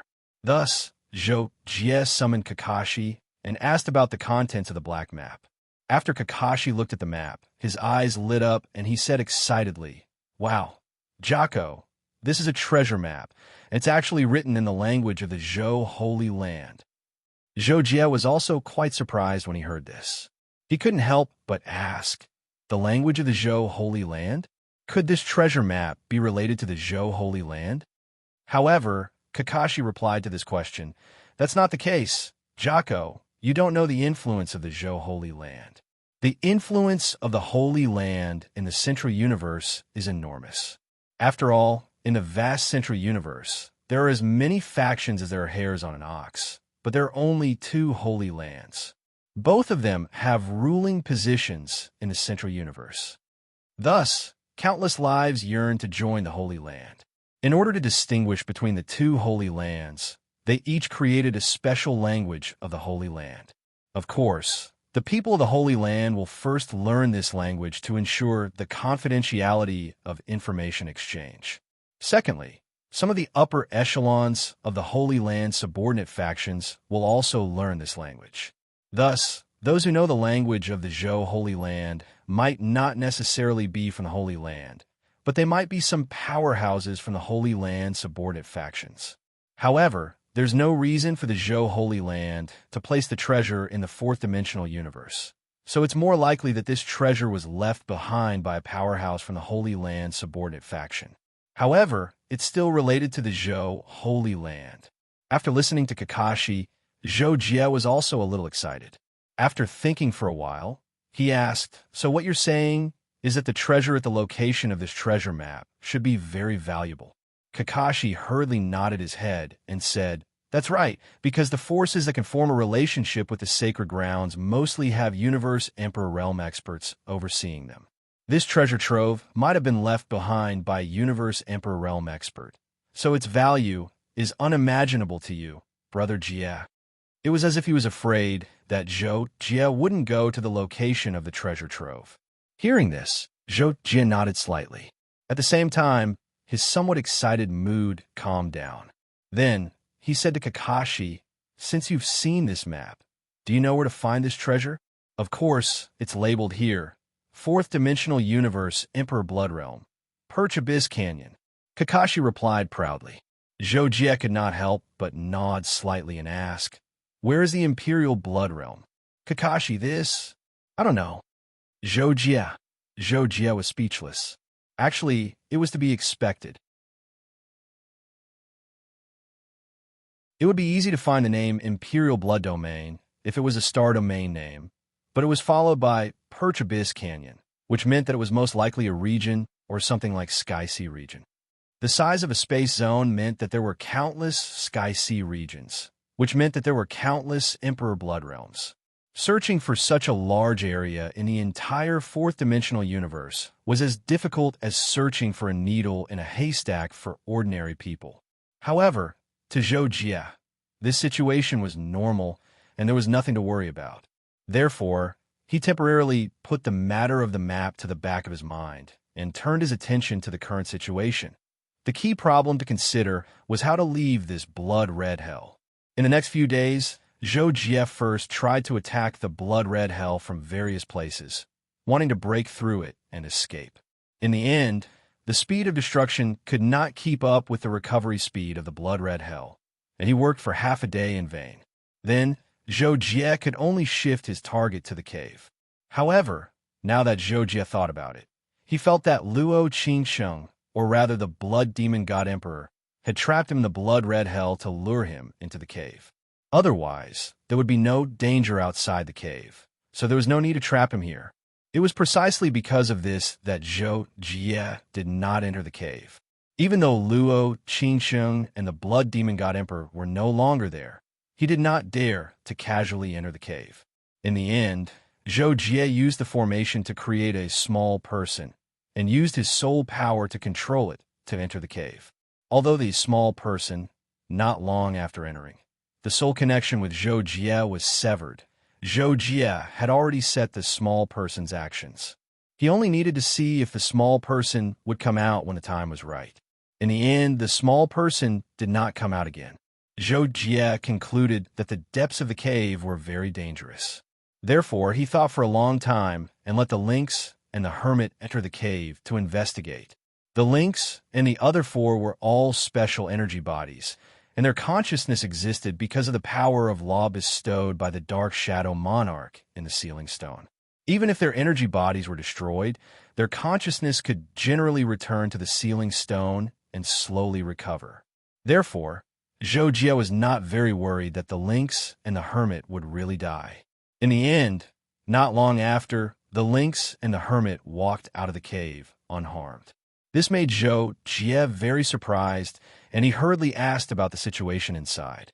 The lynx and the hermit immediately told Zhou Jie about what they saw and heard in the cave. After hearing it, Zhou Jie did not know whether to laugh or cry. It turned out that after the remnant soul of the blood demon god emperor had been subdued by the heaven's secret mirror, the true danger within the cave had already ceased to exist. Therefore, the inside of the cave wasn't particularly dangerous. There was only a blood pool. Most people below the level of Overlord would most likely die upon touching it. The array little person that Zhou Jie had created had walked into it and naturally didn't come out. As for the lynx and the other two, they had their own consciousness and intelligence. Therefore, they didn't touch the blood pool even though they had discovered the strangeness of it. Therefore, Zhou Jie entered the cave and went all the way to a room that looked like a palace in the deepest part of the cave. There, he also found a blood pool, but it was very small. To be precise, it was a dark red liquid that glowed with energy. It was stored in a rectangular transparent container that looked like a bathtub. The top surface of the container was covered with a thin layer of the power of law of space, as if to prevent the liquid inside from being contaminated or volatilized. Zhou Jie first carefully inspected the other places in the palace and found that there were no treasures or the like. In the end, he could only place his hopes on the dark red liquid in the transparent container. The space law on the surface of the container was easily broken by Zhou Jie. The liquid in the container immediately released a terrifying pressure. It was a pressure that targeted the soul. Even with Zhou Jie's powerful soul power, he felt as if he was about to suffocate. He could not help but have an impulse to kneel down. What terrifying blood! Zhou Jie recovered from the pressure and finally realized what the dark red liquid in the container should be. The blood of the owner of this secret realm. After all, the pressure of the law of soul could only come from the body of a powerful creature. Zhou Jie could not think of anything else that contained such pressure except blood. After a brief moment of panic, Zhou Jie's eyes lit up because he realized that this blood was a huge treasure to him.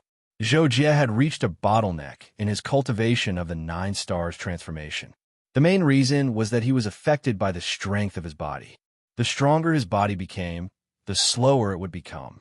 Therefore, experts who specialized in cultivating their bodies would often have to find a large amount of energy substances to refine their bodies so that their bodies could improve by leaps and bounds in a short period of time. Only then could they continue to cultivate steadily. Otherwise, it would be too slow. At this moment, the Imperial Emperor's blood in front of Zhou Jie was clearly extraordinary. The rich energy was secondary. The power of law contained in it was the most fundamental and precious thing. Not only was it effective in strengthening the body, but could also help Zhou Jie to comprehend the laws to a certain extent. I still have the divine Cosmos Stone. With this blood, I might be able to find an opportunity to break through here. Zhou Jie thought to himself, and could not help but become excited. Then Zhou Jie took out a drop of blood from the container. It took a lot of effort for him to do so, which surprised him and made him even more expectant. Zhou Jie took out the Cosmos God Stone and placed it in front of him. Using the power of the stars, he used the power of the stars to guide the drop of blood into his body. He immediately discovered that his body was being greatly rejected by the power of the blood laws. He had no choice but to use his soul force to carefully analyze the laws contained within the blood. After wearing down the power of the laws, Zhou Jie was finally able to successfully fuse the first drop of blood into his body. But Zhou Jie did not feel that much time had passed. This was also one of the miraculous aspects of comprehending the laws. Time passed quickly without him noticing. After fusing with the first drop of blood, Zhou Jie deeply experienced the benefits. This made him quite happy. He continued to fuse with the second drop of blood, the third drop of blood. Later, Zhou Jie seemed to be obsessed with it. The speed at which he fused the blood became faster and faster. At the beginning, it took 14 days to fuse with the first drop of blood. After the 65th drop of blood, he took less than a day to fuse with each drop of blood. The blood in the container became less and less as time passed, but Zhou Jie continued to sit there and absorb tirelessly. He kept his eyes closed, his movements as skillful as a machine. After more than 700 years, Zhou Jie's body had undergone a qualitative change. First, his star force turned slightly red, and then Zhou Jie's body began to emit an inexplicable killing intent. This killing intent continued to accumulate and strengthen for more than 100 years before suddenly vanishing. After this, Zhou Jie stopped absorbing the blood, but he still maintained his original sitting posture with his eyes closed, as if he was sleeping. In the following 200 years, Zhou Jie had been sitting there. He seemed to be motionless, but the palace he was in was often haunted by wind, fire, thunder, and lightning. There were even situations where space was distorted and changed. In Zhou Jie's opinion, during this long period of time, he had absorbed the blood to greatly strengthen his body. At the same time, he had also comprehended many mysteries of the laws from the blood laws. With the help of the Cosmos Divine Stone, the mysteries of the laws he comprehended had a subtle feeling lingering around him for a very long time. Finally, at a certain moment, he had an epiphany and realized that his body had been contaminated by the blood laws.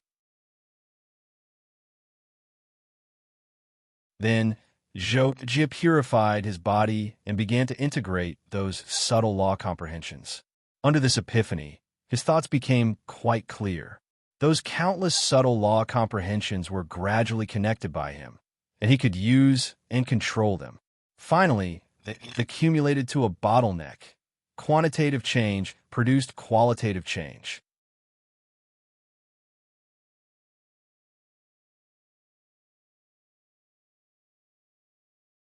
Chapter 345. That's right. After cultivating in the palace for 900 years, Zhou Jie had successfully broken through to the imperial emperor realm. It seemed like a sudden coincidence, but it was actually reasonable. Firstly, Zhou Jie had accumulated enough as a suzerain. Secondly, Zhou Jie had the blood demon Gedimper's emperor blood and the Cosmos Divine Stone to help him comprehend the laws. Thirdly, and most importantly, Zhou Jie had entered a precious state of epiphany. The combination of these three factors contributed to this result. After attaining the imperial monarch realm, Zhou Jie's body and soul had obtained the reward of the universe's quintessence laws, and they had transformed to a completely new level. Zhou Jie's accumulations were deep to begin with, so during the process of his breakthrough, he absorbed even more energy like a madman, and he was deeply afraid of wasting even a trace of the reward. In the end, after 3 years, Zhou Jie finally finished his breakthrough and stabilized his realm. When he opened his eyes for the first time in 900 years, Zhou Jie's gaze was deep and calm. It didn't look much different from before, but in the eyes of ordinary people, the difference was obvious. Because compared to before, Zhou Jie's aura had undergone an extremely huge change. In Zhou Jie's opinion, from the beginning of his cultivation to breaking through to the Imperial Emperor realm, the time he spent was very short. He even felt that it was only a dozen years. However, Zhou Jie knew that this feeling was definitely unreliable. After all, even if he thought with his toes, he knew how difficult it was to break through to the Imperial Emperor realm. Previously, he couldn't even touch the threshold, so how could he complete the breakthrough in a dozen years? Of course, the joy of breaking through to the Imperial Emperor realm made Zhou Jie feel that everything else was trivial.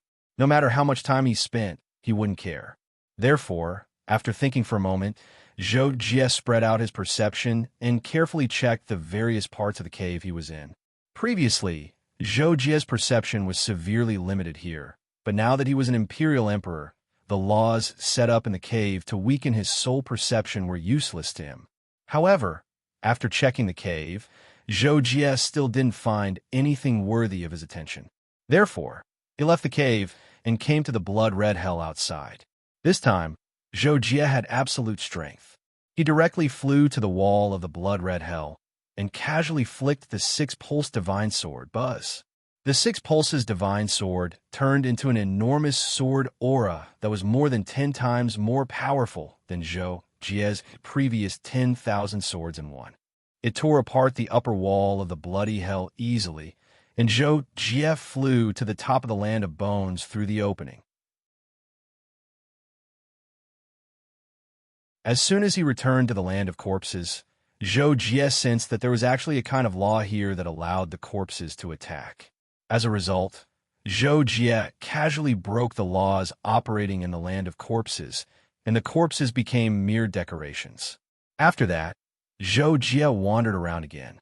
Only then did he realize that the mystic realm, which he had previously thought to be filled with danger, was suddenly not dangerous at all. However, Zhou Jie didn't find a way out of this secret realm at first. It wasn't until he came to the edge of land filled with flames that he discovered the outer wall of the entire secret realm that he tried to leave. I see. Zhou Jie discovered something and was soon overjoyed. Then, he used his perception to summon a ball of black fog.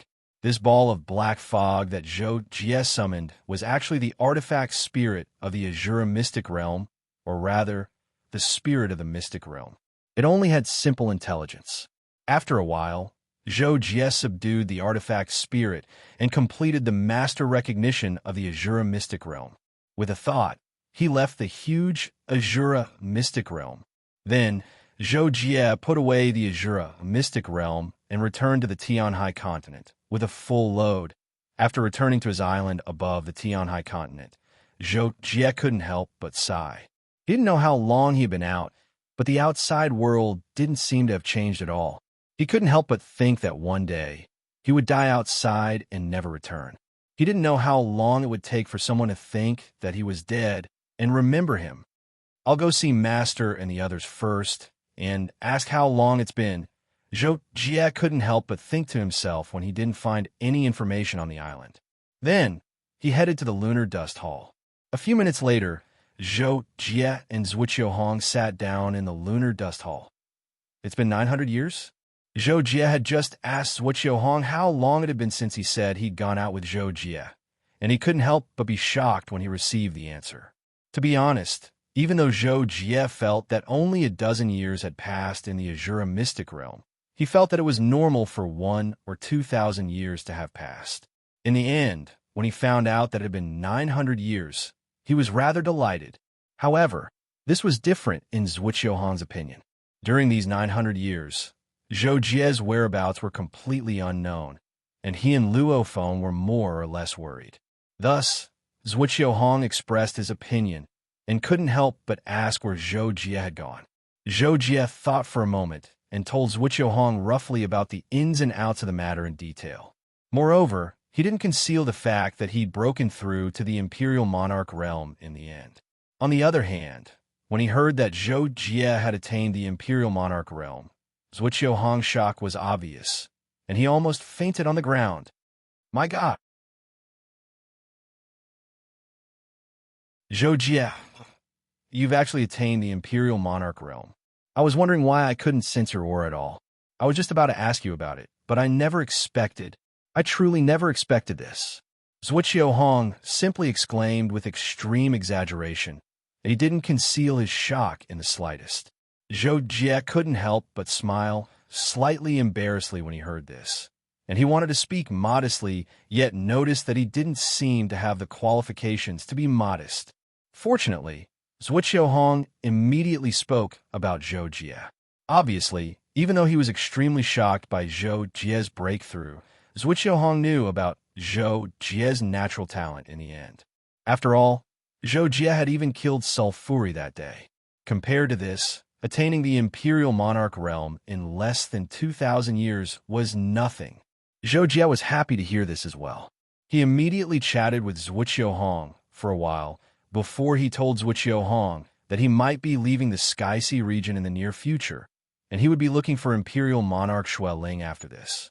Zhuqiu Hong sighed with emotion when he heard this, and he said, "Alas, I never expected that you would attain the Imperial Monarch realm so early. It's time for you to experience an even vaster universe. With your natural talent, a mere Sky Sea region really has no reason to keep you here." When Zhou Jie heard this, he thought for a moment before he took out the 10,000 beast record and gave it to Zhuqiu Hong. Now that Zhou Jie had become an Imperial Monarch and possessed the Azura fantasy realm, and he had a chance to enter the Treasure Pavilion after passing the 16th level of the Supernatural Tower, he felt that the 10,000 beast record wouldn't be of much use to him. Even though Zhuqiu Hong hadn't really guided him on anything useful, as his master, Zhou Jie might be leaving this time, and he didn't know when they would meet again. Therefore, he still wanted to give the 10,000 beast record to Zhuqiu Hong as a gift. Under Zhou Jie's repeated persuasion, Zhuqiu Hong reluctantly accepted the 10,000 beast record and acknowledged it as its master. After that, Zhou Jie left to see Luo Feng. Similarly, Zhou Jie told Luo Feng about his recent situation and his plans to leave. He also gave the crow's heart and sacred beetle shell that he had been using for a long time to Luo Feng. As for the long and short swords, Luo Feng wasn't suited to use them, so Zhou Jie kept them for himself. After Zhou Jie drank with Luo Feng, he went to find one of the other two deputy region masters and asked him how he could meet Imperial Monarch Xueling. Deputy Region Master Jesford, who was asked by Zhou Jie, was surprised that Zhou Jie wanted to meet Imperial Monarch Xueling, but he still told him that Imperial Monarch Xueling was usually cultivating on planet Xueling. If he wasn't there, he could only come back by activating the summoning array. However, unless there was a major event or danger in the Sky Sea region, no one would dare to activate the summoning array. After Zhou Jie thanked Jesford, he looked at the map of the Sky Sea region and found the location of planet Xueling. Then, he hurried there. Planet Shui was actually a lifeless planet that was covered in ice and snow. However, Imperial Monarch Xueling cultivated the laws of ice, so he'd chosen this planet as his usual place of cultivation. On the other hand, to Imperial Monarchs, unless it was a super-gravity planet like White Dwarf Star, otherwise, even if it was a star like the Sun, they would still be able to remain calm and composed. Zhou Jie landed on planet Xueling and carefully sensed for a few minutes before confirming Imperial Monarch Xueling's location on planet Xueling. However, this didn't mean that Zhou Jie's soul force hadn't improved after breaking through. It just meant that Imperial Monarch Xueling had deliberately hidden his aura. When Zhou Jie's perception swept past Imperial Monarch Xueling for the first time, Imperial Monarch Xueling had also sensed it. However, he didn't think much of it first. It wasn't until the second time that Imperial Monarch Xueling's perception increased and far exceeded the level of a lord that Imperial Monarch Xueling woke up. He hurriedly left his cultivation state and used his perception to check on Zhou Jie. Zhou Jie had originally come to meet Monarch Xueling, so he naturally didn't conceal his aura at all. When Monarch Xueling noticed that it was Zhou Jie and that his cultivation had already reached the Imperial Emperor realm, she was astonished at that moment. She carried an attitude of disbelief as she took the initiative to fly out and welcomed Zhou Jie. When Zhou Jie saw Imperial Monarch Shui Ling flying over, he flew closer to him and sent a voice transmission. Senior Shui Ling, long time no see. Then, Zhou Jie and Imperial Monarch Shui Ling were less than 2 meters away from each other. Imperial Monarch Shui Ling was rather surprised and couldn't help but ask, "You are Zhou Jie?" Zhou Jie simply couldn't help but chuckle when he heard this question. After all, he truly didn't know if he should answer this question or not. Of course, Imperial Monarch Shui Ling realized that something was off as soon as he spoke, and he immediately skipped the question and continued. "I never expected that you would become an Imperial Monarch in just over 1,000 years. Such natural talent has truly broadened this Emperor's horizons." Zhou Jie had no choice but to speak modestly when facing this, and then he went straight to the point and explained the reason he'd come here. After he heard Zhou Jie's reason for coming here, even though Imperial Monarch Shui Ling was slightly unwilling to accept that Zhou Jie had come here and left, he knew that Zhou Jie could be considered to be on equal footing with him now, so he couldn't ask Zhou Jie to stay.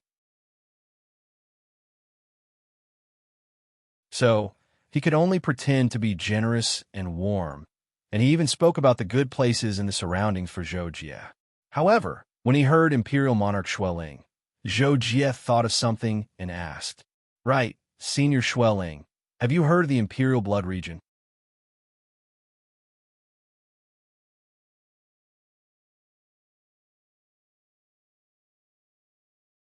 Chapter 346. Zhou Jie was originally just trying his luck. Unexpectedly, Imperial Monarch Shui Ling's expression changed when he heard this, and he replied with slight surprise. "How do you know about the Imperial Blood Domain?" Zhou Jie couldn't help but be pleasantly surprised when he heard this, and he immediately asked subconsciously, "So, Senior knows where the Imperial Blood Domain is? I only found out about it by chance, and I felt that it was rather interesting, so I wanted to take a look." Zhou Jie immediately added. Imperial Monarch Shui Ling seemed to have understood something when he heard this, and he nodded and said, "Is that so? However, even though I know the rough location of the Imperial Blood Domain, that place is called the domain where Imperial blood falls. It's filled with all sorts of people, and strength is everything there. It's extremely dangerous, and even Imperial monarchs have to be careful there. I advise you not to go there. After all, you've just broken through to the Imperial Monarch realm, and even I haven't dared to go there." Zhou Jie nodded with understanding when he heard this. However, this only showed that he understood the situation in the Imperial Blood Domain, and it didn't mean that he would listen to Imperial Monarch Shui Ling. So, he hesitated for a second before he said, "Senior Shui Ling, do you have a map that leads to the Imperial Blood Domain? I think that if I can't go there now, then I'll have to go take a look if I have the chance in the future. After all, Imperial monarchs have boundless lifespans, and they can't stay in the same place forever, right?" Imperial Monarch Shui Ling sighed when he heard Zhou Jie, but he nodded and expressed his agreement with Zhou Jie. Thus he said, "All right, I have a map, and I drew it myself. Let me look for it." As he spoke, Imperial Monarch Shui Ling withdrew an extremely tattered map from his spatial artifact in less than a breath of time. However, the contents drawn on it were still very clear. After that, Imperial Monarch Shui Ling passed the map to Zhou Jie and said, "Here, take it. I've already memorized the route. Just like you said, I intend to go there and take a look in the future, but I haven't lived long enough yet." Ha! Zhou Jie received the blueprint when he heard this, and he couldn't help but sigh with emotion about how dangerous the Imperial Blood Domain was. It was actually capable of making Imperial Monarch Shui Ling speak such words. Soon after, Zhou Jie thought of where his map came from, and he immediately understood. The Blood Demon God Emperor was so powerful when he was alive, but in order to snatch the treasure map, he died. One could imagine how terrifying this Imperial Blood realm was. "What do you plan to leave?" Meanwhile, Shui Ling asked abruptly. Actually, she was really unwilling to see Zhou Jie leave right after he arrived here, especially now that Zhou Jie was an Imperial monarch. So, it would be perfect if Zhou Jie was able to serve Sky Sea region. Zhou Jie obviously understood the meaning behind Imperial Monarch Shuai Ling's question, and he thought for a moment before he replied. Perhaps in the next few days. But don't worry, Senior Shuai Ling. My master and the others are still here, so I'll return sooner or later. At that time, I should be able to bring some gifts for all of you. Imperial Monarch Shuai Ling instantly smiled when he heard this, and then he nodded unconsciously and said, All right, then I wish you a safe return. Zhou Jie replied, and he was just about to bid his farewells when Imperial Monarch Shuai Ling spoke abruptly. Zhou Jie, you've just become an Imperial Monarch, so your cultivation probably hasn't stabilized, especially in terms of familiarity and control of your strength. Why don't we have a spar? Zhou Jie was stunned by this, and he was slightly hesitant in his heart. However, in a second, he felt that Imperial Monarch Shuai Ling was right, and he really should familiarize himself with his strength. So he agreed. All right, then please provide me with your guidance, Senior. Let's stop here. Imperial Monarch Shuai Ling nodded as he replied, and then he moved backwards and intended to start the spar. Zhou Jie instinctively moved back slightly as well until they were around 500 meters apart. Imperial Monarch Shuai Ling reminded when he saw this. Then let's begin. Zhou Jie, you make the first move. Zhou Jie didn't refuse when he heard this. After all, Imperial Monarch Shuai Ling had become an Imperial Monarch at least a few tens of thousands of years before him. Even though he was still an initial stage Imperial Monarch, his strength wasn't weak amongst initial stage Imperial Monarchs at the very least. Under ordinary circumstances, there was a huge gap between an initial stage Imperial Monarch and an initial stage Imperial Monarch.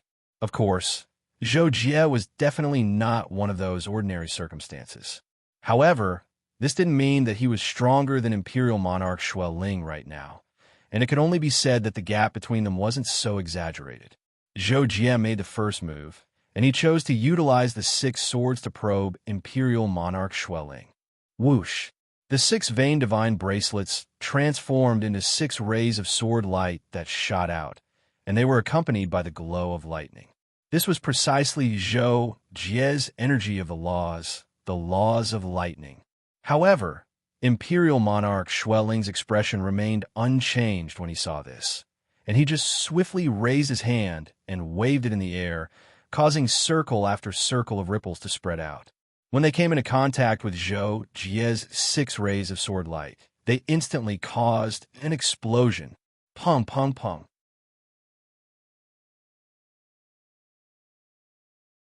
The sound of the explosion was a series of extremely loud noises, but the power of the explosion was concentrated at one point, causing lightning to flash, thunder to rumble, and ice to shoot in all directions.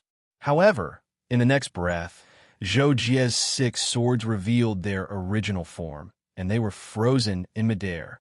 Zhou Jie was shocked by this, and he realized that he had really underestimated Imperial Monarch Shuai Ling's strength. He immediately activated a vast amount of energy and condensed the powerful energy of lightning onto the 6 swords. The 6 swords instantly broke free from the ice seal, and they transformed into 6 roaring thunder dragons that charged towards Imperial Monarch Shuai Ling, and they formed a formation together. Imperial Monarch Shuai Ling was slightly surprised by this, and he seemed to be unable to react in time before he was instantly swallowed by the 6 thunder dragons, and his entire body was sent flying. Zhou Jie was shocked when he saw this, but in the next instant, he felt relieved through his senses. Boom! The 6 thunder dragons were suddenly scattered, and they transformed back into 6 sword lights that danced in all directions. Imperial Monarch Shuai Ling appeared there, surrounded by an icy blue and transparent protective barrier, and he looked completely unharmed. When Zhou Jie saw this, he immediately performed the 3,000 Thunders illusory body, and his entire body disappeared on the spot. His body transformed into a total of 3,000, and they surrounded Imperial Monarch Shuai Ling and attacked him fiercely. Imperial Monarch Shuai Ling was obviously shocked again, and he instantly released an extremely terrifying ice domain. When he waved his hand to deal with Zhou Jie's attack, Zhou Jie's illusory body that approached him was directly frozen and shattered, and his hand accurately blocked the attack of Zhou Jie's real body, and Zhou Jie felt that he could not be shaken at all. However, Zhou Jie did not retreat. Instead, he also released the lightning domain, and the thousands of illusory bodies instantly merged into one, transforming into Zhou Jie's real body. He stood beside Imperial Monarch Xueling and smashed down on his head with a whip kick. Imperial Monarch Xueling reacted quickly. As the protective barrier around his body was broken, he raised his hand to block Zhou Jie's whip kick, and his entire body fell like a cannonball, smashing directly onto the surface of planet Shueyu. The powerful impact shattered the ice and snow within a radius of a few kilometers with him as the center, and for a time, real ice and snow flew everywhere. At this point, Zhou Jie felt that he had gone too far and immediately stopped. Imperial Monarch Xueling quickly flew up and also did not look like he was going to continue fighting. He transmitted his voice. "Good. Zhou Jie, you are much stronger than I thought. It seems that your future achievements will be far above mine. When the time comes, I want to go to the Emperor Blood Realm with you to broaden my horizons. What do you think?" Zhou Jie was stunned when he heard this. He would go to the Emperor Blood Realm after leaving Tianhai region, but Imperial Monarch Xueling wanted him to bring him there in the future. Although he was speechless, Zhou Jie had no choice but to agree. "Senior, you flatter me. If there's a chance in the future, let's go to the Emperor Blood Realm together." Imperial Monarch Xueling was in a good mood when he heard Zhou Jie's agreement. He spoke a few more words with Zhou Jie, and then happily let Zhou Jie leave. Zhou Jie returned to his island residence and sat down cross-legged. He began to recall the battle with Imperial Monarch Xueling not long ago. This was basically his habit. The reason why he could become a top assassin was because of this habit. Zhou Jie spent about 3 hours summarizing his gains from the battle. After that, he stood up and stood at the door. Looking at the courtyard outside the door, he was suddenly in a daze. In fact, everyone would have such a situation. When they were idle, they would see something that they did not usually pay attention to. They would suddenly feel that this thing was very special and stare at it in a daze. As for what was special about this thing, they would not be able to tell. After a while, Zhou Jie seriously looked at the scenery in the courtyard. Thinking that he was about to go to the unknown and dangerous Emperor Blood Realm, he did not know what to feel. Finally, he turned back to look at the house that he used to live in before turning back and disappearing from the island. Inside the Kakashi, Zhou Jie was discussing the destination of this trip with Kakashi, the Emperor Blood Realm. When Kakashi learned that the Emperor Blood Realm was very dangerous, he immediately became nervous. However, when he remembered that Zhou Jie had become an imperial monarch, he calmed down and said, "It's okay. With Jocko here, I'm not afraid." Zhou Jie rolled his eyes and said casually, "You're not afraid, but I am." Kakashi, before leaving, Zhou Jie looked at the route to the Emperor Blood Realm and found that it was extremely far away from the Nether Cloud Star region. It was as far as 11 star regions away. Zhou Jie had never thought that he would travel such a long distance. However, when Zhou Jie made up his mind to go, all of this was no longer a problem. However, according to Kakashi's calculations, even if the purple crystal was used up, it would take at least 3,000 years to reach the destination at the fastest speed. Moreover, if the distance was calculated in a straight line and the road conditions were the best, it would take them at least 3,000 years to reach the destination. It was obviously impossible to travel in a straight line, and the road conditions were the best.